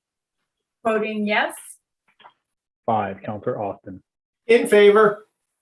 6, Councillor Mancini. Voting in favor of the motion. 8, Councillor Smith. 9, Councillor Cleary. Yes. 10, Councillor Morse. In favor. 11, Councillor Cuttle. In favor. 12, Councillor Stoddard. In favor of the motion. 13, Deputy Mayor Lovelace. Voting yes. 14, Councillor Blackburn. Voting in favor of the motion. 15, Councillor Russell. In favor? 16, Councillor Outhead. Yes. Mayor Savage. Yes. 1, Councillor Dale Gammon. Voting in favor of the motion. And 2, Councillor Hensby. Affirmative. Thank you. Okay, colleagues, that's passed. So that's our public hearings. We've been at this for more than 2 hours. I think we better just take a short break, maybe, just so people can stretch. But just 5 minutes. We'll come back and have a look. And I ask you to have a look at the in-camera items, see if there's things we can deal with without going in camera. So we'll take, by my watch, it is 8:12. We'll come back at 8:17. Just a stretch, that's all. No smokes or anything.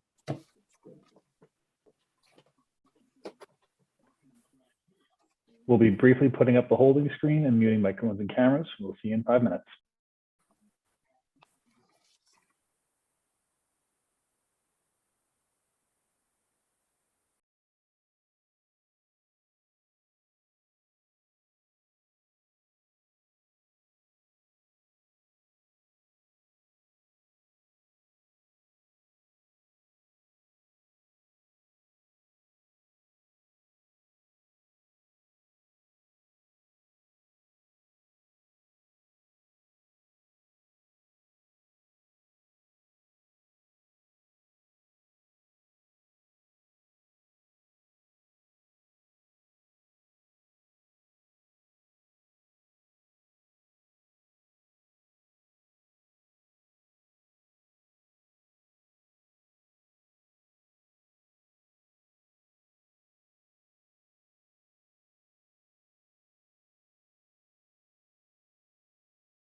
Mayor Savage and members of Regional Council, it is now 8:17. We'll be taking down the holding screen and returning your microphones and cameras.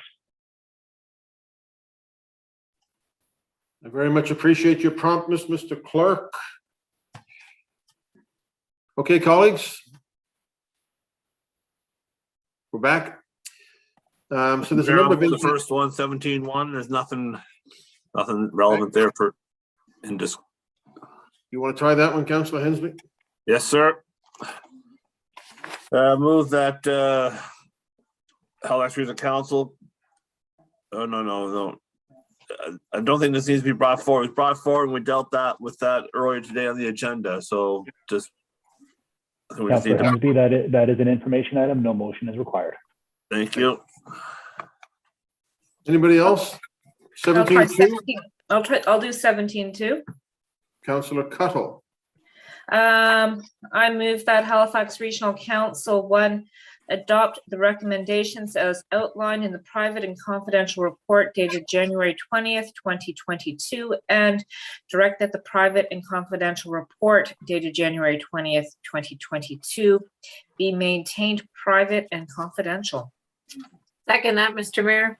Seconded by Councillor Kent. Just to remind people, if you wish to discuss this in camera, you always have that right to do so. You can move, we go in camera. Ready for the question on 17.2. Question. Beginning with District 4, Councillor Purdy. Voting yes. 5, Councillor Austin. In favor. 6, Councillor Mancini. Voting in favor of the motion. 8, Councillor Smith. 4. 9, Councillor Clary. Yes. 10, Councillor Morse. In favor. 11, Councillor Cuttle. Yes. 12, Councillor Stoddard. In favor of the motion. 13, Deputy Mayor Lovelace.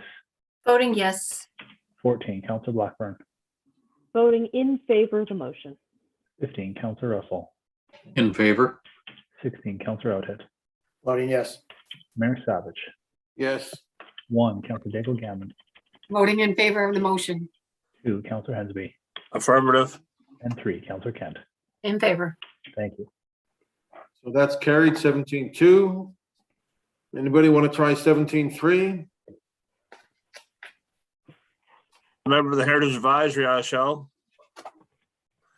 Go ahead. Halifax Regional Council 1 adopt the recommendations outlined in the private and confidential report dated January 25th, 2022, and 2, to direct the private and confidential report dated January 25th, 2022 be maintained private and confidential. I'll second that. Seconded by Councillor Cuttle. Anybody wanting to go in camera on that one? Ready for the question? Beginning with District 5, Councillor Austin. In favor. 6, Councillor Mancini. Voting in favor of the motion. 8, Councillor Smith. 4, 9, Councillor Clary. Yes. 10, Councillor Morse. In favor. 11, Councillor Cuttle. Yes. 12, Councillor Stoddard. In favor of the motion. 13, Deputy Mayor Lovelace. Voting yes. 14, Councillor Blackburn. Voting in favor of the motion. 15, Councillor Russell. In favor? 16, Councillor Outhead. Voting yes. Mayor Savage. Yep. 1, Councillor Daigle Gammon. Voting in favor of the motion. 2, Councillor Hensby. Affirmative. 3, Councillor Kent. In favor. And 4, Councillor Purdy. Voting yes. Thank you. That's carried. Mr. Mayor, I'll take 17-4. Thank you. Deputy Mayor. I move that Halifax Regional Council adopt the recommendations as outlined in the private and confidential report dated January 25th, 2022, and 2, direct that the private and confidential report dated January 25th, 2022 be maintained private and confidential. Seconded, Councillor Russell. All right, ready for the question? Question. Question. Beginning with District 6, Councillor Mancini. Voting in favor of the motion. 8, Councillor Smith. 4, 9, Counselor Clary, Yes. 10, Counselor Morse, In favor. 12, 11, Counselor Tuttle, Yes.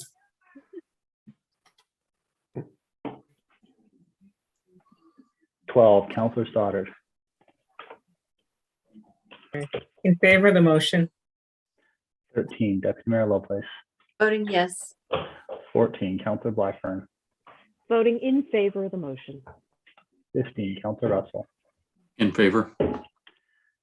16, Counselor Outhead, Dogs are easier, Ian, and voting yes. Mayor Savage, Voting yes. 1, Counselor Daigle Gammon, Voting in favor of the motion. 2, Counselor Hensby, Affirmative. 3, Counselor Kent, In favor. 4, Counselor Purdy, I like hearing kids in the background. In favor. and 5, Counselor Austin. I agree. It'll be quiet when they're gone. In favor. Okay, that's carried. They 17 always come back, Sam, not to worry. 17.5, is that of anybody's interest? I can do 17.5. Councillor Russell, Thank you. I move that Halifax Regional Council 1 adopt the recommendations as outlined in the private and confidential report dated January 25th, 2022, and 2, direct that the private and confidential report dated January 25th, 2022 be maintained private and confidential. I'll second that. Counselor Tuttle. no discussion, ready for the question? Question. Question? Beginning with District 8, Counselor Smith. 9, Counselor Clary, Yes. 10, Counselor Morse, In favor. 11, Counselor Tuttle, In favor. 12, Counselor Stoddard, In favor of the motion. 13, Deputy Mayor Lovelace, Voting yes. 14, Counselor Blackburn, Voting in favor of the motion. 15, Counselor Russell, All right, in favor? 16, Counselor Outhead, Voting yes. Mayor Savage, Yes. 1, Counselor Daigle Gammon, Voting in favor of the motion. 2, Counselor Hensby, Affirmative. 3, Counselor Kent, Favor. 4, Counselor Purdy, I'm voting yes. 5, Counselor Austin, In favor. and 6, Counselor Mancini. I'm voting in favor of the motion. Thank you. That carries. Councillor Daigle Gammon is offering to do 17.6. Yes, Mr. Mayor, I would move the adopt the recommendations as outlined in the private and confidential report dated January 25th, 2022, and 2, direct that the private and confidential report dated January 25th, 2022 be maintained private and confidential. Second. Second by the Deputy Mayor. Ready for the question? Question. Beginning with District 9, Counselor Clary, Yes. 10, Counselor Morse, In favor. 11, Counselor Tuttle, In favor.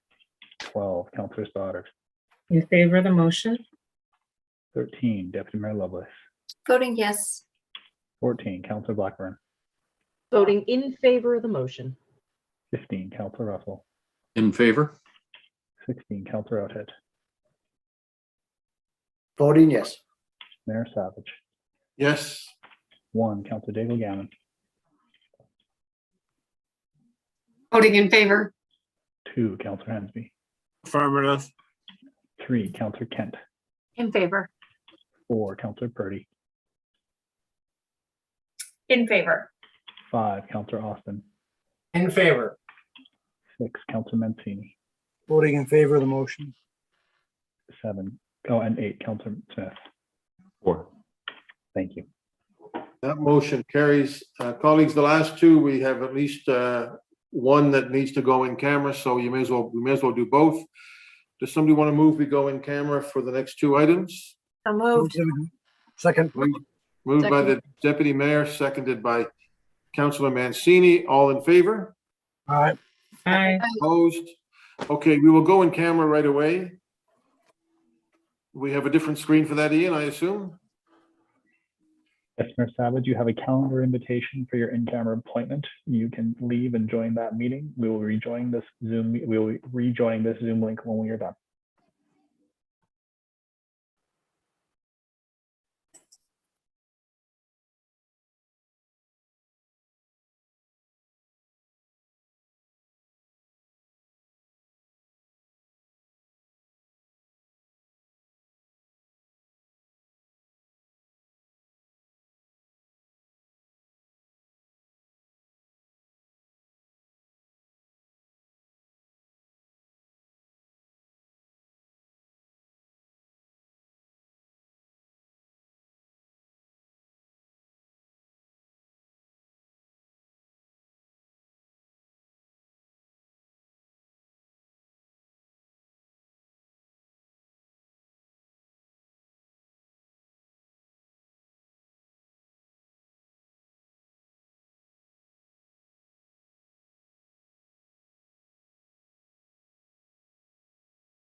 Good evening. It is 8:55. Members of council will be coming back into the in-public meeting. The holding screen can come down and we can return microphones and cameras.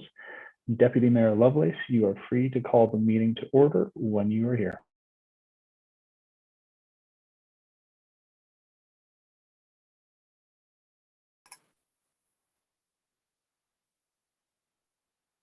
Okay, folks, do we have everybody back? Just have a look here.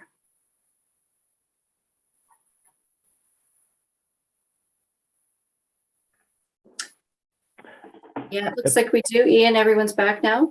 Deputy Mayor Lovelace, if we could just have about another 30 seconds just to let a few people come in and so we can promote them as panelists. It'll just take us a few more seconds. Thank you.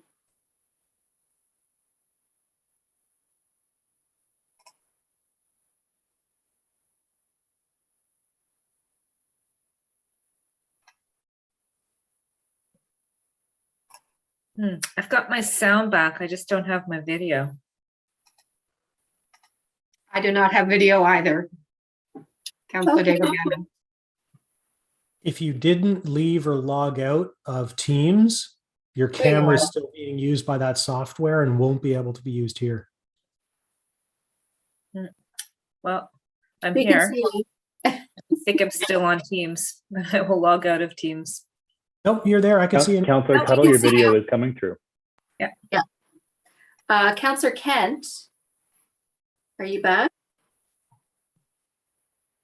Yes, my video's on. I can see me. Can you? There you are. There we are. Okay. Good stuff. Okay, folks. So let's, I guess, we don't need a motion to call this back into order, do we, Mr. Clerk? Since we're still in session, that's correct. No, we're good. That motion was made when we returned back to in public. You are good, Deputy Mayor. Very good. Thank you. So, Councillor, I'm looking for a motion from Councillor Mancini. Thank you, Deputy Mayor. I'll put the following motion on the floor that the Halifax Regional Council, one, adopt recommendations as outlined in the private confidential staff report dated January 10th, 2022. And two, direct the private and confidential staff report dated January 10th, 2022 to be maintained private and confidential. So moved. Second. Great. Thank you. No discussion on that. So, Clerk, do you want to go through the roll? Question. Beginning with District 9, Councillor Cleary. Yes. 10, Councillor Morse. In favor. 11, Councillor Tuttle. Yes. 12, Councillor Stoddard. In favor of the motion? 13, Deputy Mayor Lovelace. Voting yes. 14, Councillor Blackburn. Voting in favor of the motion. 15, Councillor Russell. In favor? 16, Councillor Outhead. Voting yes. 1, Councillor Daigle Gammon. Voting in favor of the motion. 2, Councillor Hensby. Affirmative. 3, Councillor Kent. In favor? 4, Councillor Purdy. Voting yes. 5, Councillor Austin. In favor? 6, Councillor Mancini. Voting in favor of the motion. And 8, Councillor Smith. 4. Thank you. Great, thank you. So that was 17.7. That has passed. And moving on to 17.8. Deputy Mayor, I'd be happy to put that on the floor. Thank I you, move Councillor. that Halifax Regional Council, one, adopt the recommendations as outlined in the private and confidential staff report dated January 4, 2022, and two, direct that the private and confidential staff report dated January 4th, 2022 be maintained private and confidential. Second it. Excellent. Thank you, Councillor Hensby. Any comments on that? I think we're ready for the question. Question. Beginning with District 10, Councillor Morse. In favor. 11, Councillor Tuttle. Yes. 12, Councillor Stoddard. In favor of the motion? 13, Deputy Mayor Lovelace. Voting yes. 14, Councillor Blackburn. Voting in favor of the motion. 15, Councillor Russell. In favor. 16, Councillor Outhead. Voting yes. Mayor Savage. 1, Councillor Daigle Gammon. Voting in favor of the motion. 2, Councillor Hensby. Affirmative. 3, Councillor Kent. In favor. 4, Councillor Purdy. Yes. 5, Councillor Austin. In favor. 6, Councillor Mancini. In favor of the motion. 8, Councillor Smith. 4. And 9, Councillor Cleary. Yes. Thank you. Good, thank you. So that motion passes. Thank you, Ian. We are now on to number 18, added items. Did we have any added items? I don't believe so. Is that a notice of motion coming up? Councillor Cuttle? No, it isn't. I meant to do this earlier. Ian suggested after lunch, but it was an opportunity. I just wanted to mention that I'd like to bring an information item forward. I don't know where it's appropriate to do that at this point. Now? Councillor Cuttle, right now is fine. Yeah. So information item 4 for memorandum from the Chief Administrative Officer dated January 19th, 2022 regarding the status of dangerous or unsightly orders. Thank you, Councillor Cuttle. So that'll come forward to the next, to a future meeting. Very good. We're good on that. So let's move to notice of motions. Do we have any notice of motions? I'm just looking at the chat. I don't see any. Oh, come on, guys. No, nothing? All right, then. You're just anxious to get going. May I have a motion to adjourn? Councillor Purdy. Let's go. Thank you. So thank you all for your patience this evening. Really appreciate it. And we'll see you. The recording has stopped. We will see you all tomorrow morning. Bright-eyed and bushy tailed. Yes, indeed. Thanks. Thanks a lot, everybody.